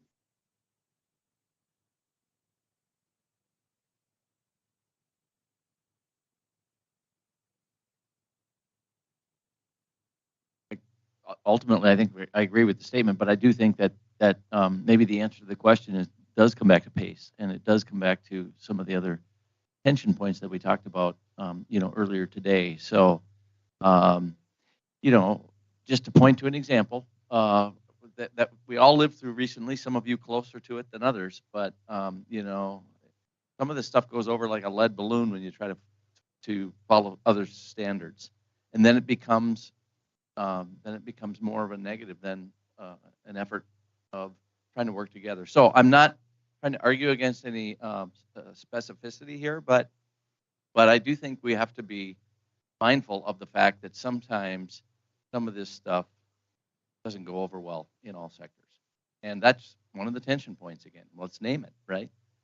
So should we or shouldn't we? I'm not saying we shouldn't, but when we try to balance all of the discussion points came up today, those tension points, that factors into that question.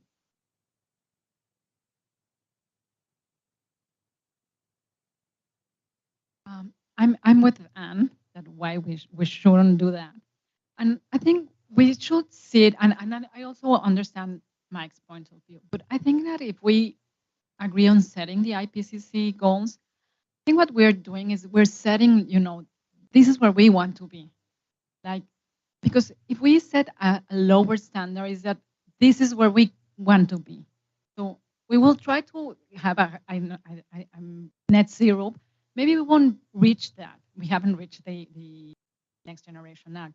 That doesn't mean we're going to reach it. But I think by agreeing on putting it on the framework is that we acknowledge that there is an issue, that we want to be there.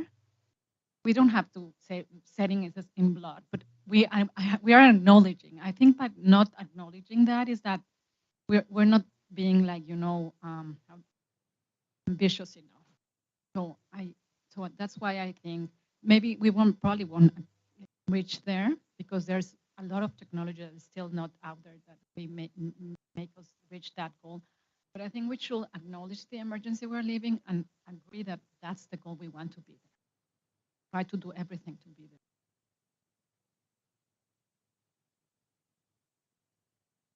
I agree too. If we don't, climate change is a threat to humanity, and we've already identified what will happen, and we can see it playing out right. So if we don't get together as humanity and work towards that goal, there'll be a heck of a price to pay. We could use that as our goal. I was just going to tie it in earlier. Kevin, you had mentioned having this framework tie into a larger, like this is a huge trend that is coming, nationally, internationally. Minnesota, this is a way for us to tie in for a changing economy. I think this is one way that you tie that in, is recognizing these international goals. The other thing I think that's really important is these are goals recognized as a level that we need to get to. In many ways, kind of into goals for zero patient harm or just zero harm in healthcare. It's maybe some of these goals might seem unachievable, but it's it's in that chase for perfection that you catch excellence. So I think it's that mindset that you have to have and how you deliver that message then to the stakeholders. In addition, I would say that these IPCC goals were based on science, world leaders coming together. And if we set different goals, what would they be based on? Just that we don't think we could make it? And that's just really inappropriate to just make something up and say, because we don't think we can hit that goal, we're going to make up something else. So IPCC goals weren't made up. They were determined by world leaders, world scientists coming together, determining those goals. And I won't even go so far as to say, I think we have to hit them. How we do it and the choices we make and the trade-offs that are made, that's where the mud is and the challenging discussions are. But the world's already said, based on really sound science and information, that this is what we have to do. And I would have a real hard time signing on to something that makes Minnesota less than achieving that goal.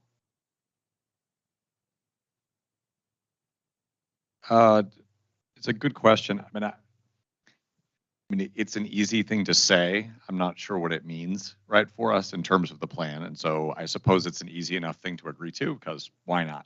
Like, we might as well say we're going to hit the IPCC goals. But I think that there's an awful lot of plans out there that have no feasible path to hit their goals, right? A lot of states with very ambitious goals on energy, on climate, have absolutely no path to hit that goal. And we're struggling ourselves with the goal that we set back in 2007, where we're well off track. And so I think I think I would compare that to the zero harm, or to in construction, zero injuries, right? Like, we set a goal of zero injuries, but we all know that it's not really going to be zero. It's just, that's the goal that we're pushing for. And so I think that's fine. I think that, it's set based on science, but it's obviously sort of arbitrary as well, right? In other words, just pick a degree, pick a number and say, well, that's a number that we don't really want to exceed, right? And because obviously the further you exceed it, the more serious the consequences are. And honestly, nobody really knows exactly what those are, right? Or at what point, there are effects that sort of build on themselves. And so I think it's fine to set. The other side of it is just, our struggle and frustration in implementation. We struggle just to get steel on the ground on wind and solar projects, right? And frankly, we struggle with developers, with state agencies that in looking at permits, are looking not at, we have a statewide goal to get this done, right? But my agency is responsible for roads, and I'm just looking at what's in the interest of my agency's work on transportation, right? And I need these 5 things changed, otherwise I don't like the project. and another agency is responsible for natural resources and wants 10 more things to be added on because those would all be good to have for natural resources because that's their job. And so the idea that, so we can set any goal we want, but we're struggling just to get the basic things across the finish line and not seeing that level of commitment that would even come close, right, in terms of actual. So I guess it's fine, right, but I would like to see, I'd like to see where the commitment is that follows that up and says, because on the other side, I feel like we get battered all the time with the science says you have to, 1.5 degrees and whatever it is you want to do is inconsistent with that. Mining is inconsistent with 1.5 degrees or having a peaker plant that has backup for 24 hours of diesel fuel is inconsistent with the IPCC pathway. Now, we don't agree that that's the case, but I just think the question is, what does it mean, right? Does it mean that, as a state and as a government, we're going to lean into this and make decisions differently than we would otherwise, right? Or does it mean that we're just sort of setting this target here that can be used to mean whatever we want it to, right? So we'll say we're going to hit the goal. Other people say, well, you can't do all these things because we've set a goal. And so I'm not disagreeing with putting that in place, but it would be good to know what it means and think about what language accompanies that in terms of our intention to try to get on that pathway, right? Maybe a recognition that we are not on that pathway. It'd take a lot of work to get on that pathway and a lot of important trade-offs that would have to be made. And and those are decisions that we're going to have to make because I think the truth is there are trade-offs that will have to get made with other values, right? Whether that's people's well-being or health or prosperity or equity that come into conflict with, okay, get ourselves on the 1.5 degree pathway. And so we're not always going to agree. I'm not always going to agree that we should pick the IPCC pathway over those other values. And I don't think we can pretend that there will never be a conflict between them. So that's just, if we're setting that goal, I think we have to put it in context of there's a lot of things we're trying to accomplish as a state, and this is one very important one, but it doesn't override all these other considerations, I think, because that's certainly not how the rest of the report.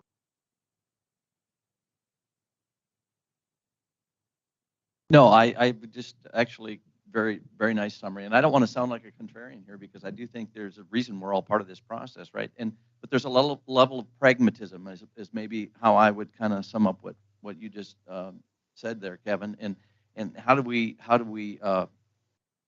take these, a level of setting goals with pragmatic influences that cross so many sectors that, that might cause political division, frankly.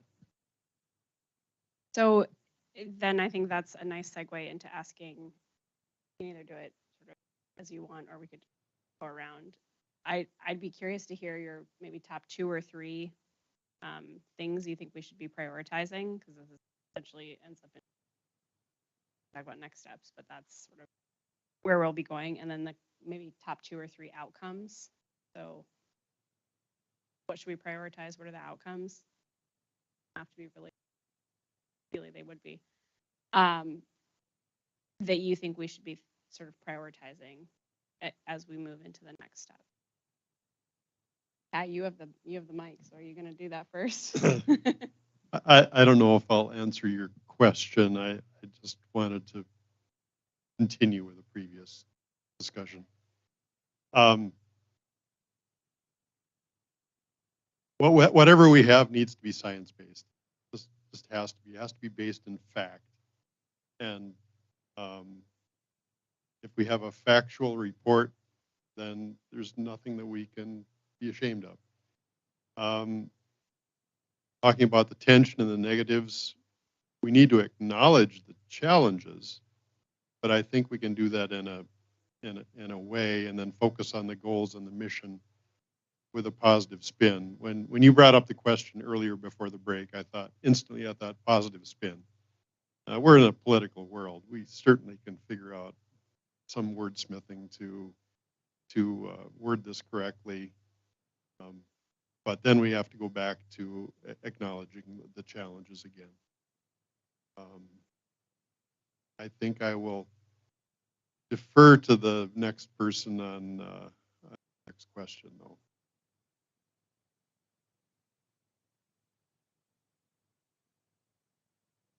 if everybody needs a minute, like what I heard Kevin say is that if one of the outcomes is that we are going to, or if one of the priorities is that we're going to set a goal and be aggressive and name it, I think people are asking for that, then a outcome needs to be what does that actually look like? How accounting wise might we get there, and what are the trade-offs? So that's kind of example of what someone could say in terms of what are the priorities that you think we should think about, and then what was the second thing? What are the outcomes?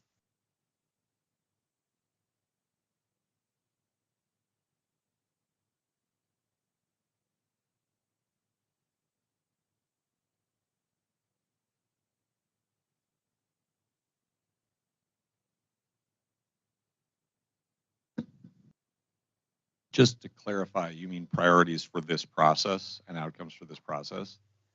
So I think one would be trying to, sort of like fully support and streamline the deployment of the sort of known technologies here. So to put some focus on that, and I think so. Just an example in solar and wind, solar and wind generation, maintenance of zero carbon nuclear, EVs. There's a set of technologies that are fairly well understood and that are, we know sort of what their impacts are. We need to get them out. And I think I described before, just a lot of challenges and frustration just doing really basic things like getting wind and solar projects cited and permitted, which is not nearly as easy as you'd think, right? And we're not even on the hard part of it yet because we're still picking the lowest hanging fruit in terms of siting, knowing that in order to deploy at that level, unless we're going to do a lot more nuclear, it's a lot of land, right? And land impacts and a lot more, all of which will have more impacts than, the previous projects that were the least impactful projects. And so I think that, more full support for that, and as well as, sort of approval for projects. It gets to the Sherco solar project. We're proposing 460, or Excel is 460 megawatts of solar at the site of the old nuclear plant with significant equity considerations, creating union jobs, repurposing that transmission.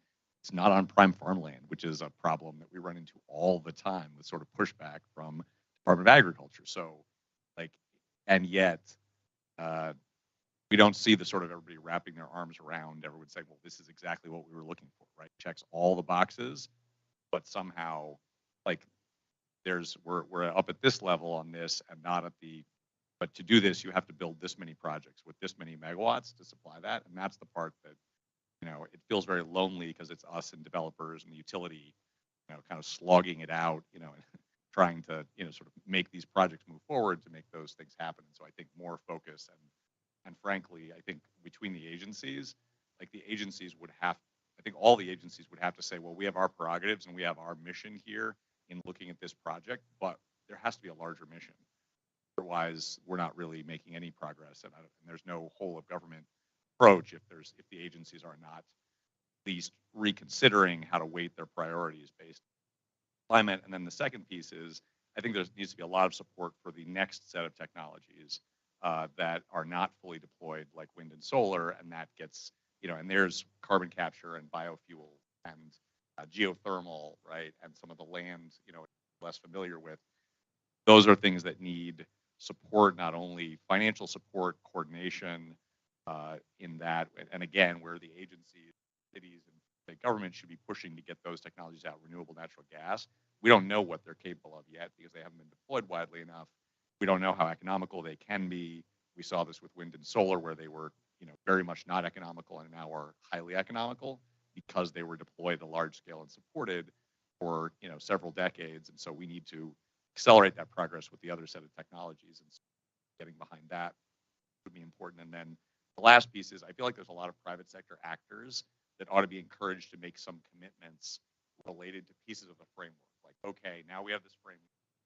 What are you people willing to take on? Which pieces are you willing to do? You're willing to work on this. We're willing to work on it, so that it could, knowing that there's not going to be one piece of climate legislation that wraps. Nice to have a community of different actors, cities, counties, right? We're willing to take these actions. Here's what we were already planning to do, and here's what we're willing to do. responding to this and trying to get on the.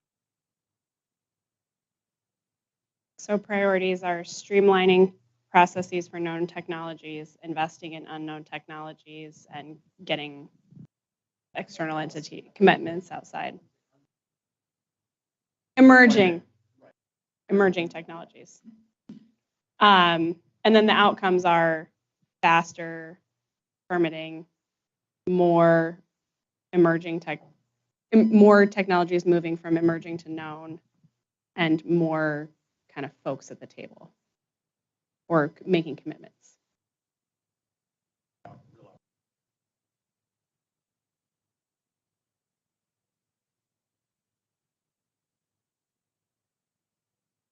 Sort of speed and scale on that.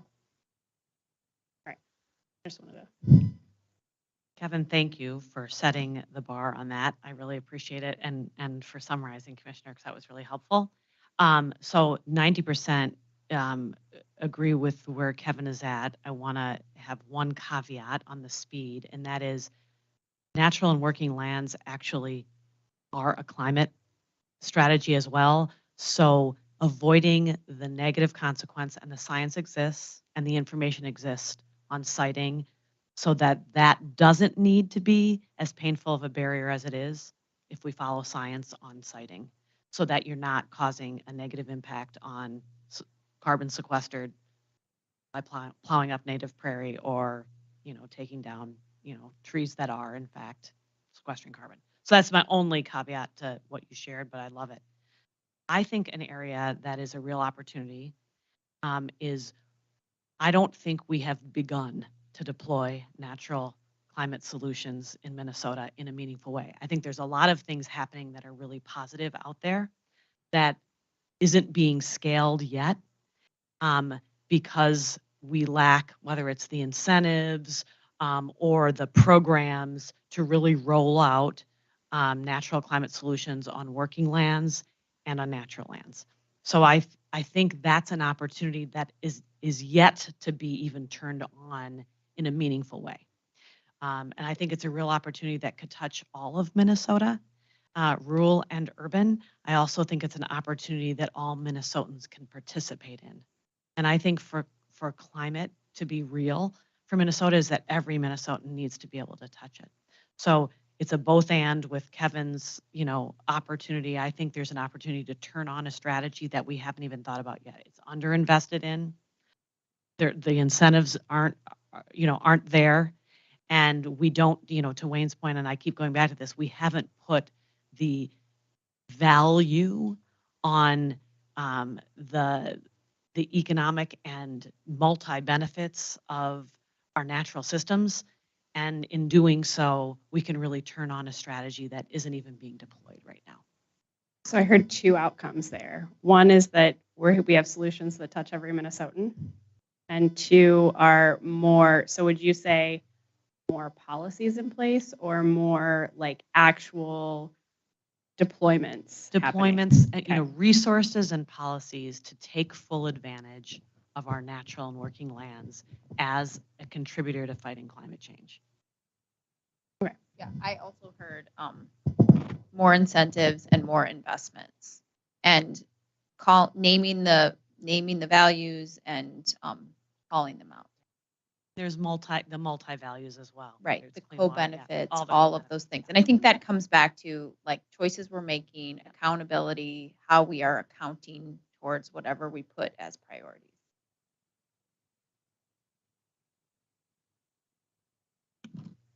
Okay, I think one of the outcomes I'm seeing is like, how can we make sure that this is like a roadmap for all the agencies, that they support the implementation of what is there? Because one of the things that I saw in the transportation when we were having our meetings is that the transportation department was working, I think, in the state station plan, and they were defining greenhouse gases goals that they couldn't share them with us, but it seems that they were gonna be different than the ones we were setting because they want to be more ambitious. I think they were planning to have a goal much more ambitious than the one we had, like the Next Generation Energy Act.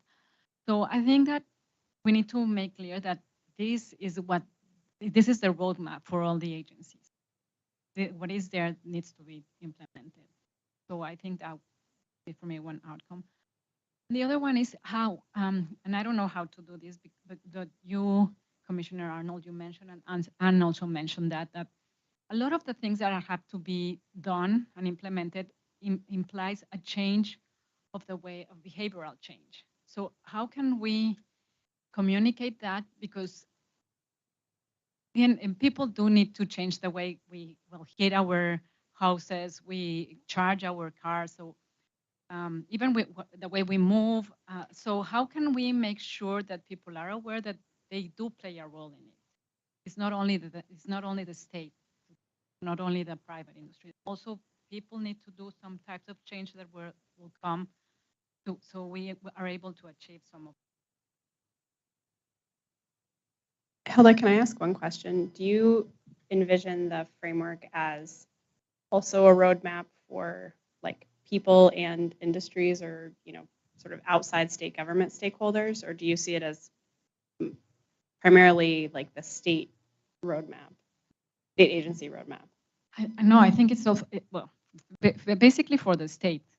But I think also that it could help industry to take decisions, because, as we said, a goal and what are the policies there, they will eventually be part of the roadmap.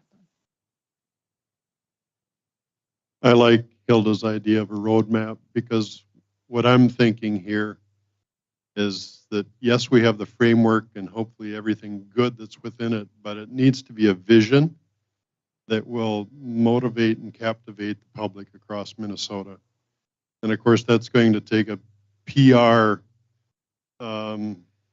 endeavor that's probably greater than we could think of. And that's probably our challenge to the governor, is this is a horse that you should get on and ride.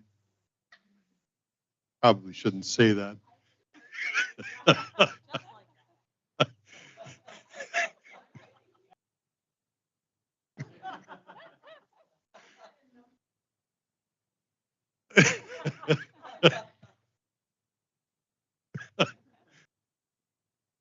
But what we're discussing here needs to be a vision that's nonpartisan, it's Minnesotan, and hopefully it's a world vision as well. But to bring together the public and the private sector. And I think of commercials that I've heard in the past that we just never forget. And, they roll around in your head 20, 30 years later. Hopefully that there's some message that we can have about the climate change, and that it's real, and that we each need to do our part. And it start with kids in preschool and kindergarten, and plant a tree. And we've done that over the years, but it's all been quite fragmented, actually, at least in my mind. But to create a movement that this is a real issue, and that we can all play a part, and everyone can make a difference. That's really what we need to do here. Yes, we need to have all of the science and everything behind it, but it's a movement that needs to take place. And that's why we're here. That's why I'm here. That's why everyone around the table wants to make a change. So just to make sure we're capturing what both Hilda and Pat said, that the framework should serve as a roadmap for the state agencies and the state as a whole, and that part of the work is, and a successful outcome would be communicating the importance of behavior change. And then Pat built on that, and he had lots of good words, but a vision that motivates and captures the public and the private sector, and a broader PR campaign. And as personally, I really appreciate that, and also the comments of Kevin saying that we need to get commitments from others as part of this, because we're really excited to be able to do this work with others, and we will not be successful if it's just Commissioner Arnold and I advocating for it. So we need the PR spokesperson here. I know. He's doing a lot. At your service.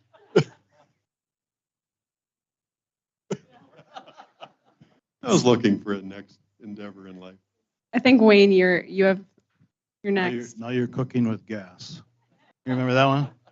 That was probably 50 years ago, but you know, that was kind of the transition there from maybe wood or whatever, but people started using gas. And we're in a place where we need to make those transitions as well. We need that roadmap. We also need to have those metrics involved and identify where we're going. We don't say adopt the IPCC goals and, you know, what's the story with Alice in Wonderland? If you don't know where you're going, how are you going to get there?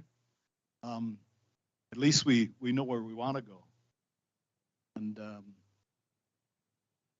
And to kind of build on what Pat was saying there, somebody's got to get on that horse and get it going, you know? Many people aren't aware that what kind of disasters we're looking at. I mean, we see them, you know, sporadically, but if you look at it kind of as it's, you know, it's happening collectively to all of us, we need to get on the horse and start riding somewhere. I don't know how you summarize that, but I'll just say, get a roadmap, make sure we have the goals, and there. Yeah, and I think being clear about metrics is that came through in all of the sections, and you did a good job of highlighting that again. Actually saw three things that are sort of foundational that need to take place. Actually started with the first question that as commissioners that posed to us is that first, what is that? Making sure our goals are aligned with external agencies so that we're not having our own Minnesota goals, but that we're tied into the greater community. So I think that gives us our North Star, just mentioned. And then the second part, we talked about this again too, but I think it's really critical, standard definitions, making sure we're all speaking the same language when we use these terms, what they mean. And then the third part is infrastructure, and this came through in many different ways in the different sections. I think the first one, and was just mentioned, is data and metrics. So having a data infrastructure. Now, what exactly that looks like, is debatable, but I think we absolutely have to have well-defined metrics, and I think probably around the theme of what are the economic metrics behind these initiatives, specifically looking at return on investment, ROIs, as we look at this as more of an economic framework. And tying these all together as well. So they're not siloed metrics, but really looking at it as a whole and an aggregate from all the sections together. The other part of that infrastructure that's really critical was mentioned was the electrical grid. This is becoming a common theme of electrifying everything. I do agree that it has to be a significant investment in making sure that we just have that electrical grid infrastructure available in order for any of these changes to take place. Another one that was mentioned was having an economic state plan, sort of an infrastructure of an economic plan to make the investment for these changes to happen. So thinking more in those innovation, sort of leading edge of business. And then lastly, from the health standpoint, we need a public health infrastructure. We need a strong infrastructure there for these communities to be resilient. If we don't have that structure in place, a lot of what we do here will be piecemeal, and it's doubtful that there will be much of a synergistic effect. I think for the outcomes, what you can get then is speed and scale, which was already mentioned. You get accountability as well, especially around as we're measuring and tracking progress. And then the other part, I think, in as you have that structure in place, you're also able to touch many more stakeholders. You know, it's not isolated and people, there's less likelihood that they'll be left out. Can I ask one question on the public health part? So do you see public, this is a bit of a definitional, we could take this off, but so public health could be like all the way up to insurers and financing, and it could be smaller. Do you have like a thought? Oh yeah, I think it should be big. Yeah, Yeah. okay. Oh, definitely. I mean, because the impact of climate change on health is enormous. And if you think about, I would agree with you. I just wanted to test that. sure, no, definitely. And if you look, and I'll just mention this too. I mean, if you look, what does the state spend a significant amount of the budget on? It's Medicaid services, correct? It's already strained. It's going to get worse when we think of the impact of climate change. So we have to have far more comprehensive public health approach.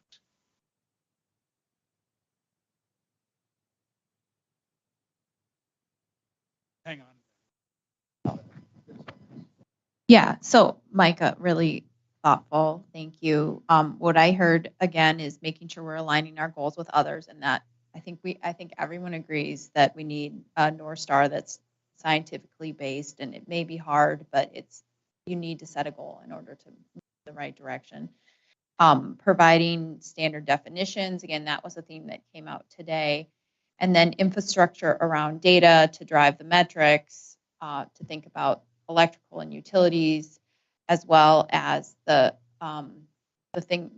note that was made earlier about a state economic plan, and especially around making sure we're supporting innovation, and then the holistic and comprehensive public health infrastructure to make sure that we're not leaving anyone out, or we're minimizing the likelihood that we'll leave people.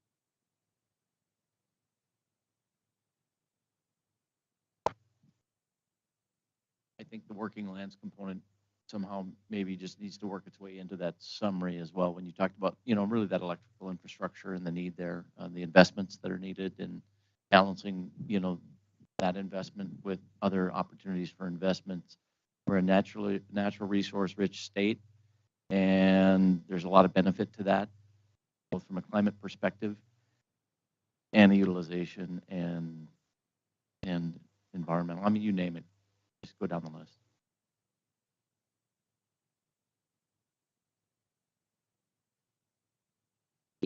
So go ahead, Wayne.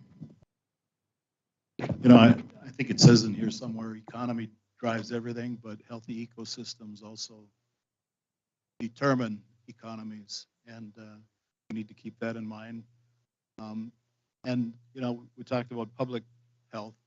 We should also be thinking about how do we measure the health of our ecosystems as well, and maybe evaluation is one way of looking at that, but there's more dimensions to that as well.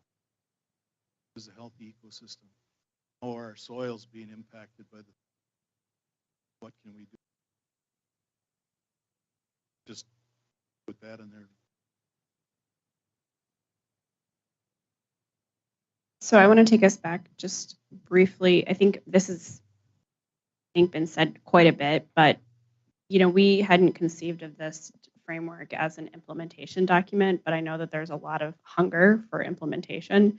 And we've talked about plans. So when you think about the next steps section of the document, is there anything? I think I've heard, it should be sort of a roadmap for state agencies, which then in that next step is, I think, Hilda, you might say state agency plans against this or something like that. But are there other next steps that you think are really important to see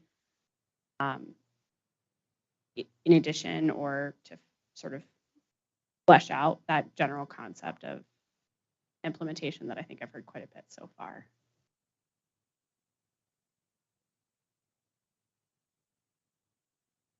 I think we arrived to an important point, money. So I think that you need to work with the legislature to have money to implement.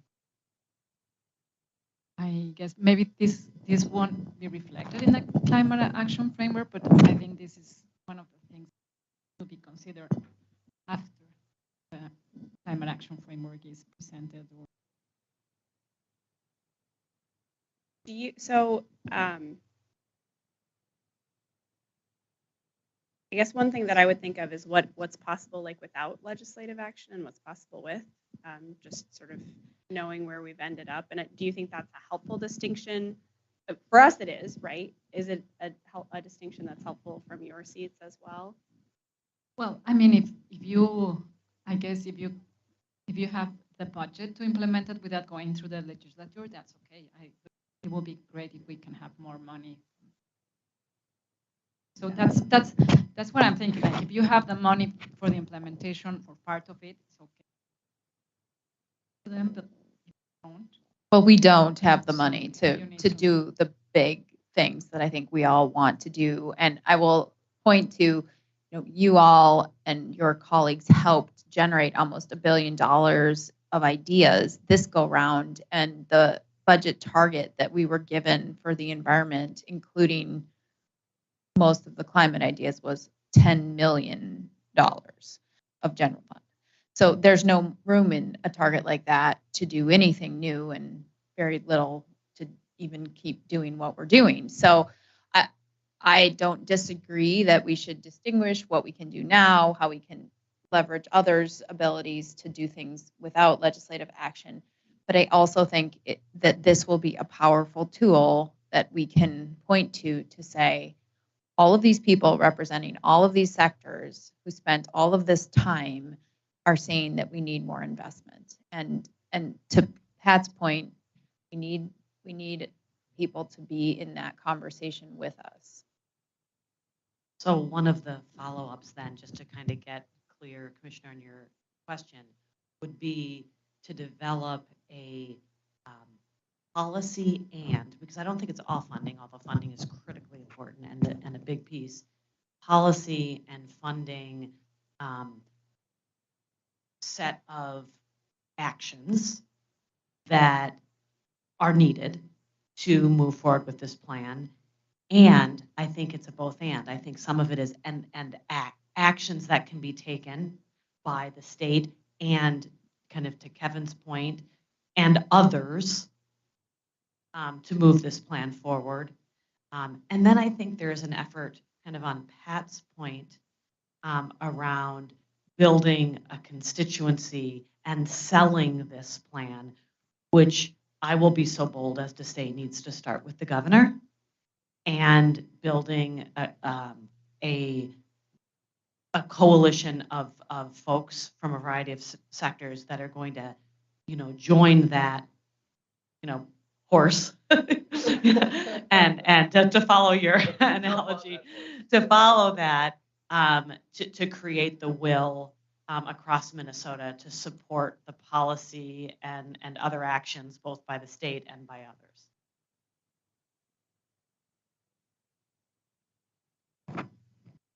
Any other thoughts on what should be in the next steps section?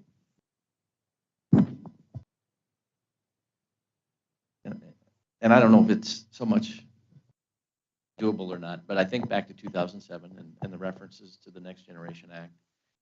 And one key with that is it was a bipartisan effort. And the roadblock that gets in the way of the horse, or the fence that gets in the way of the horse, is when there's not a joint effort. So I don't know how we get there, but as far as if maybe there's some leaders in both sectors or multiple sectors that might be able to wrap their hands around this, and maybe there's a stepped approach to this and an engagement with some of those key individuals, and maybe that's how it starts. But that's maybe the biggest difference between what we're talking about here today and where we go, and the Next Gen Act of 2007. Well, not all of it has, I don't see this as partisan, and I know that many of you don't. I think especially if you take the approach that you've heard Wayne and others talk about, you need a strong environment and a strong climate to have a strong economy. That is why people want to come here, go to school here, continue to live here, and start and continue business here. So it's all connected. And there are examples in recent history of where bipartisan action has been taken on things that you could call climate solutions. And you could just call them something else, like water storage.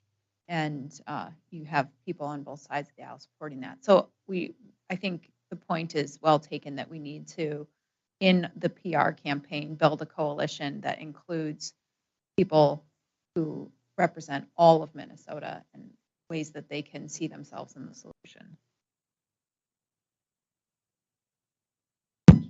I agree with where the conversation is going, stepped approach. Yes, the governor needs to get on the horse. I think it would be as we roll out this framework, I think it would be a good opportunity, not just politically, but just in a leadership role to make it a big deal and to try to pull together everyone.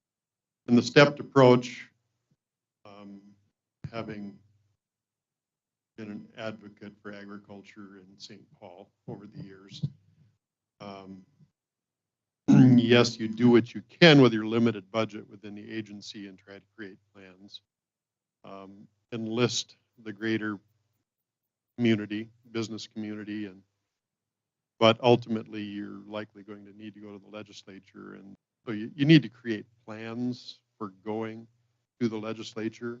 And of course, we don't know where that's going to end up, but hopefully that the plans we have will be received well by members of whatever party is in control, because this isn't a partisan issue, it's a real issue. So we just have to be pragmatic about it and create the plans that we think are what we should have going forward, and then just follow through, knowing that the bigger dollars are going to have to come from the private sector and from the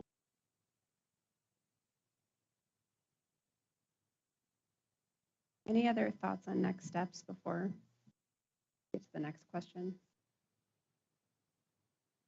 So I want to go back to the question I asked before the break. I think one of the probably gnarlier pieces of all of this is to talk about the tensions.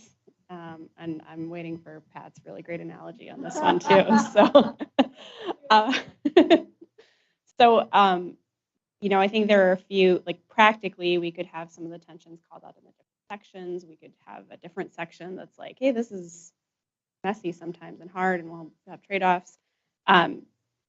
Or we could have a totally different way of doing it. So I wanted to see if anyone has thoughts about, it could be part of the document or not. It could, how would you kind of go about, since that's been like a really large part of today's discussion, I'm wondering how you all would go about that in the document.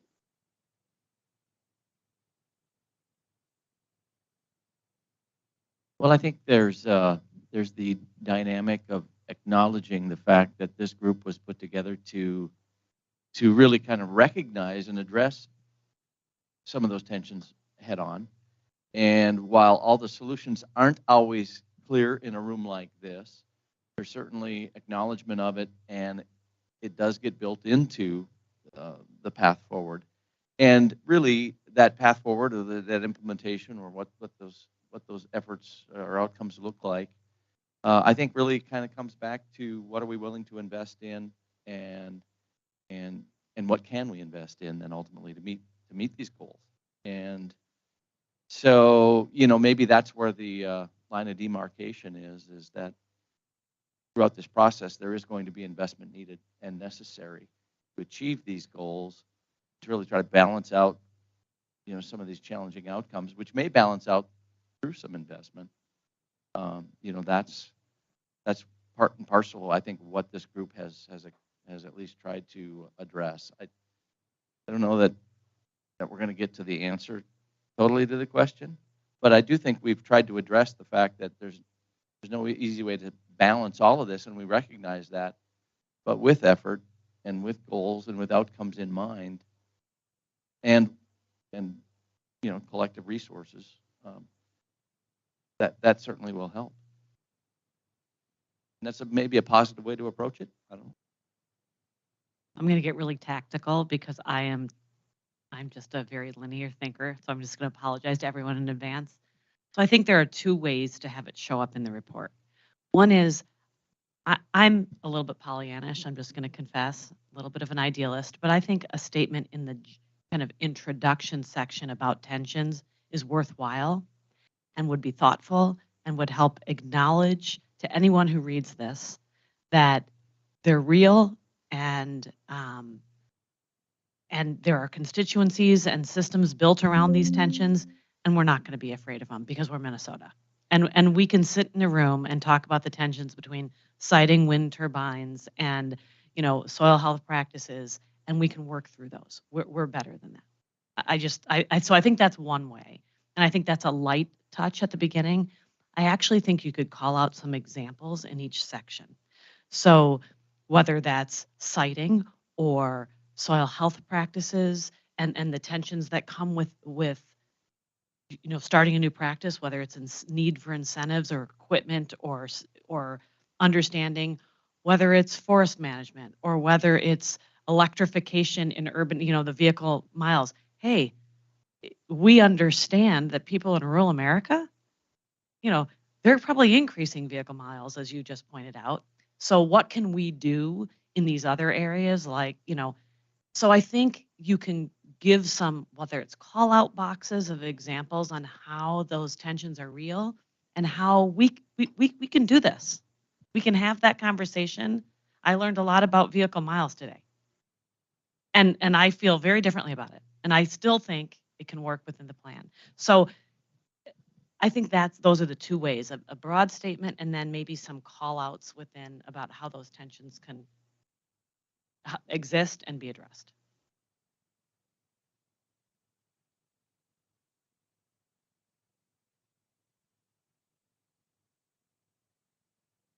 Totally agree.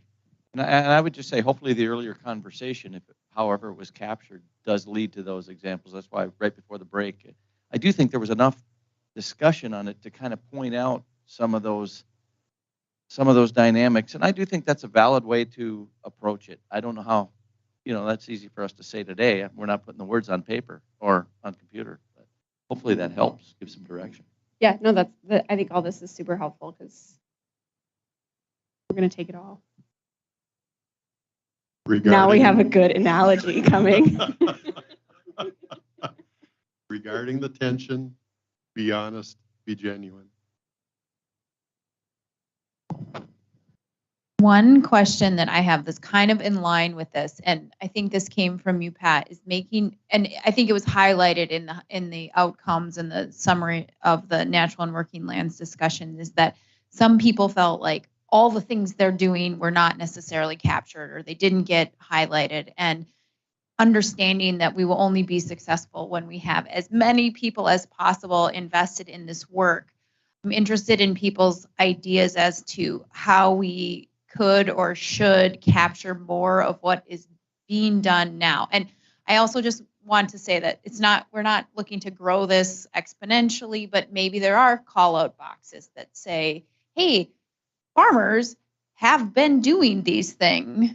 Pat and his farmer friends have already purchased additional equipment from Michigan in order to be able to harness the benefits that they've seen because of, you know, better resilience through extreme weather events or something. Like I'm curious because I've heard that, and I recognize that we want as many people as possible to want to continue to work on this. Your thoughts about how much more details around what is already being done should be highlighted. Just quickly on the last question and then this question. So I think in terms of, I mean, I'm looking at the report and it talks about, let's see, what are we calling this? The co-benefits.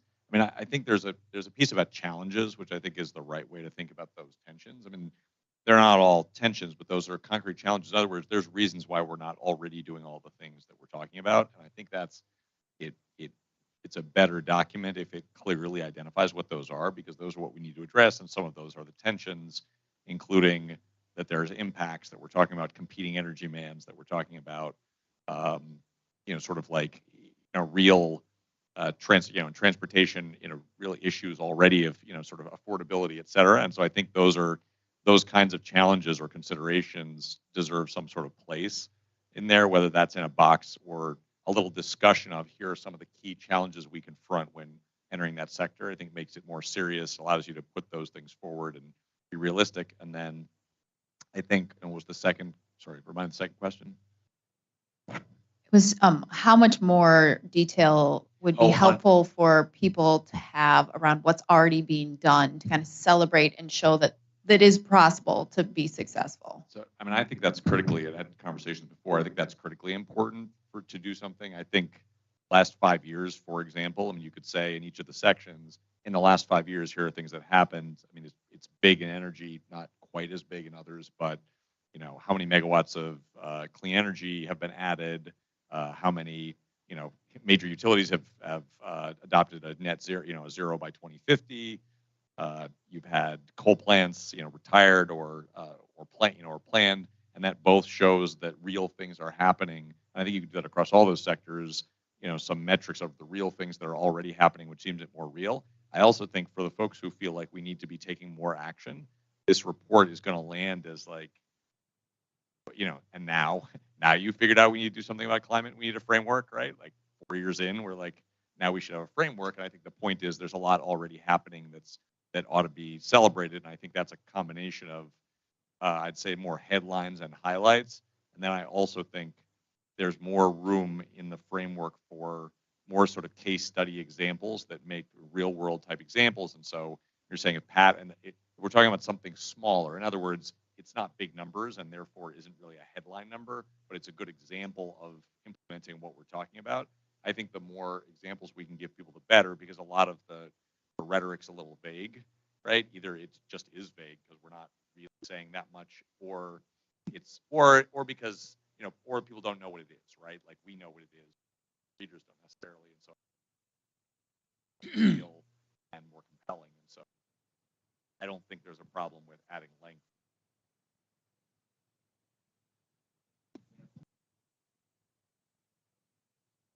So quickly, those are great examples. One challenge now to all that is now we just have to stabilize the grid, right? We've made all this investment, and now we have to go back to, you know, back to stabilization, or you know, making sure we're not sacrificing that resiliency. Again, coming back to that word from earlier. So that's a challenge that would go along with that, and it's just acknowledging that in an honest, forthright fashion that our next investments are they go in concert with all of what we've been doing and what we still need to achieve, though, going forward into a, you know, a decarbonized world or a lower carbon world or whatever the terminology is. All right. I think we may have doubled the size of our framework today. Exactly. They're just, you said it. Micah, you had one more. Yeah, one last thing. This is more of a stylistic issue. Not even thinking back just like 1 to 5 years of what some of the accomplishments have been, but maybe tying in like a deeper historical tie-in to the state of Minnesota's history, that this is something that is kind of part of our DNA, even though we aren't doing what we need to do to address climate change in a more aggressive fashion. That Commissioner Kessler had mentioned, you know, that this, you know, people come to Minnesota because of the environment and the beautiful state. Somehow tying that in, that so this isn't some external plan, you know, foisted upon us, that this is really part of who we are in our history. All right. Yeah, I really like that one. All right. So on that note, this has been super helpful. Again, I want to thank you all for all the really good discussion today, all the work you've put in to date, for Pat's really colorful examples. And so just as next steps, we're going to take all of this feedback. Teams have been taking notes. We'll probably be reaching out to you all as we formulate our plans around the rollout and actually finalizing the document. And so more to come there, but you can plan on about a September timeframe, and then we'll be talking to you about what that looks like for sure. Craig, I'm looking a little bit to you to see if there's anything else that on the process that I need to.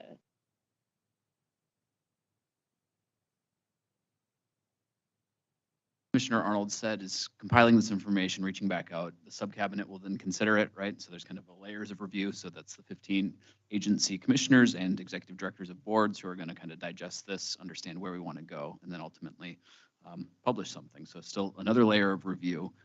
Once we get something that is more draft ready before publication, we'll be sending it out to you all for review like we did before in November for kind of final thoughts, red flag edits as well. That'll be after the subcabinet kind of generally approves the direction of the draft and where it's going before it's finalized. I'll just add that we really appreciate all of you being willing to be, if you are interested, a part of the rollout, a part of the PR campaign, and a part of encouraging others to see themselves in it. So it's not the end of our work together. If you are interested in continuing to help push towards implementation, we would love to have you be a part of that too. Can I clarify that timeline? You said September and then November. September is. Oh, okay.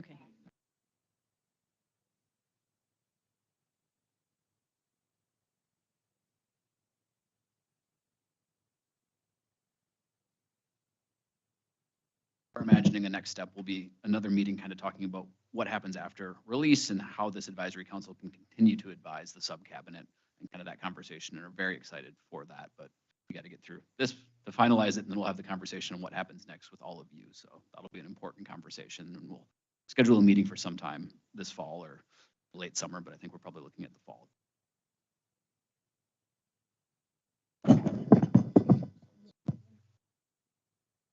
We even beat our goal by 2 minutes. So kudos to Katrina for setting ambitious goals and beating them. All right, thank you all. Have safe travels home.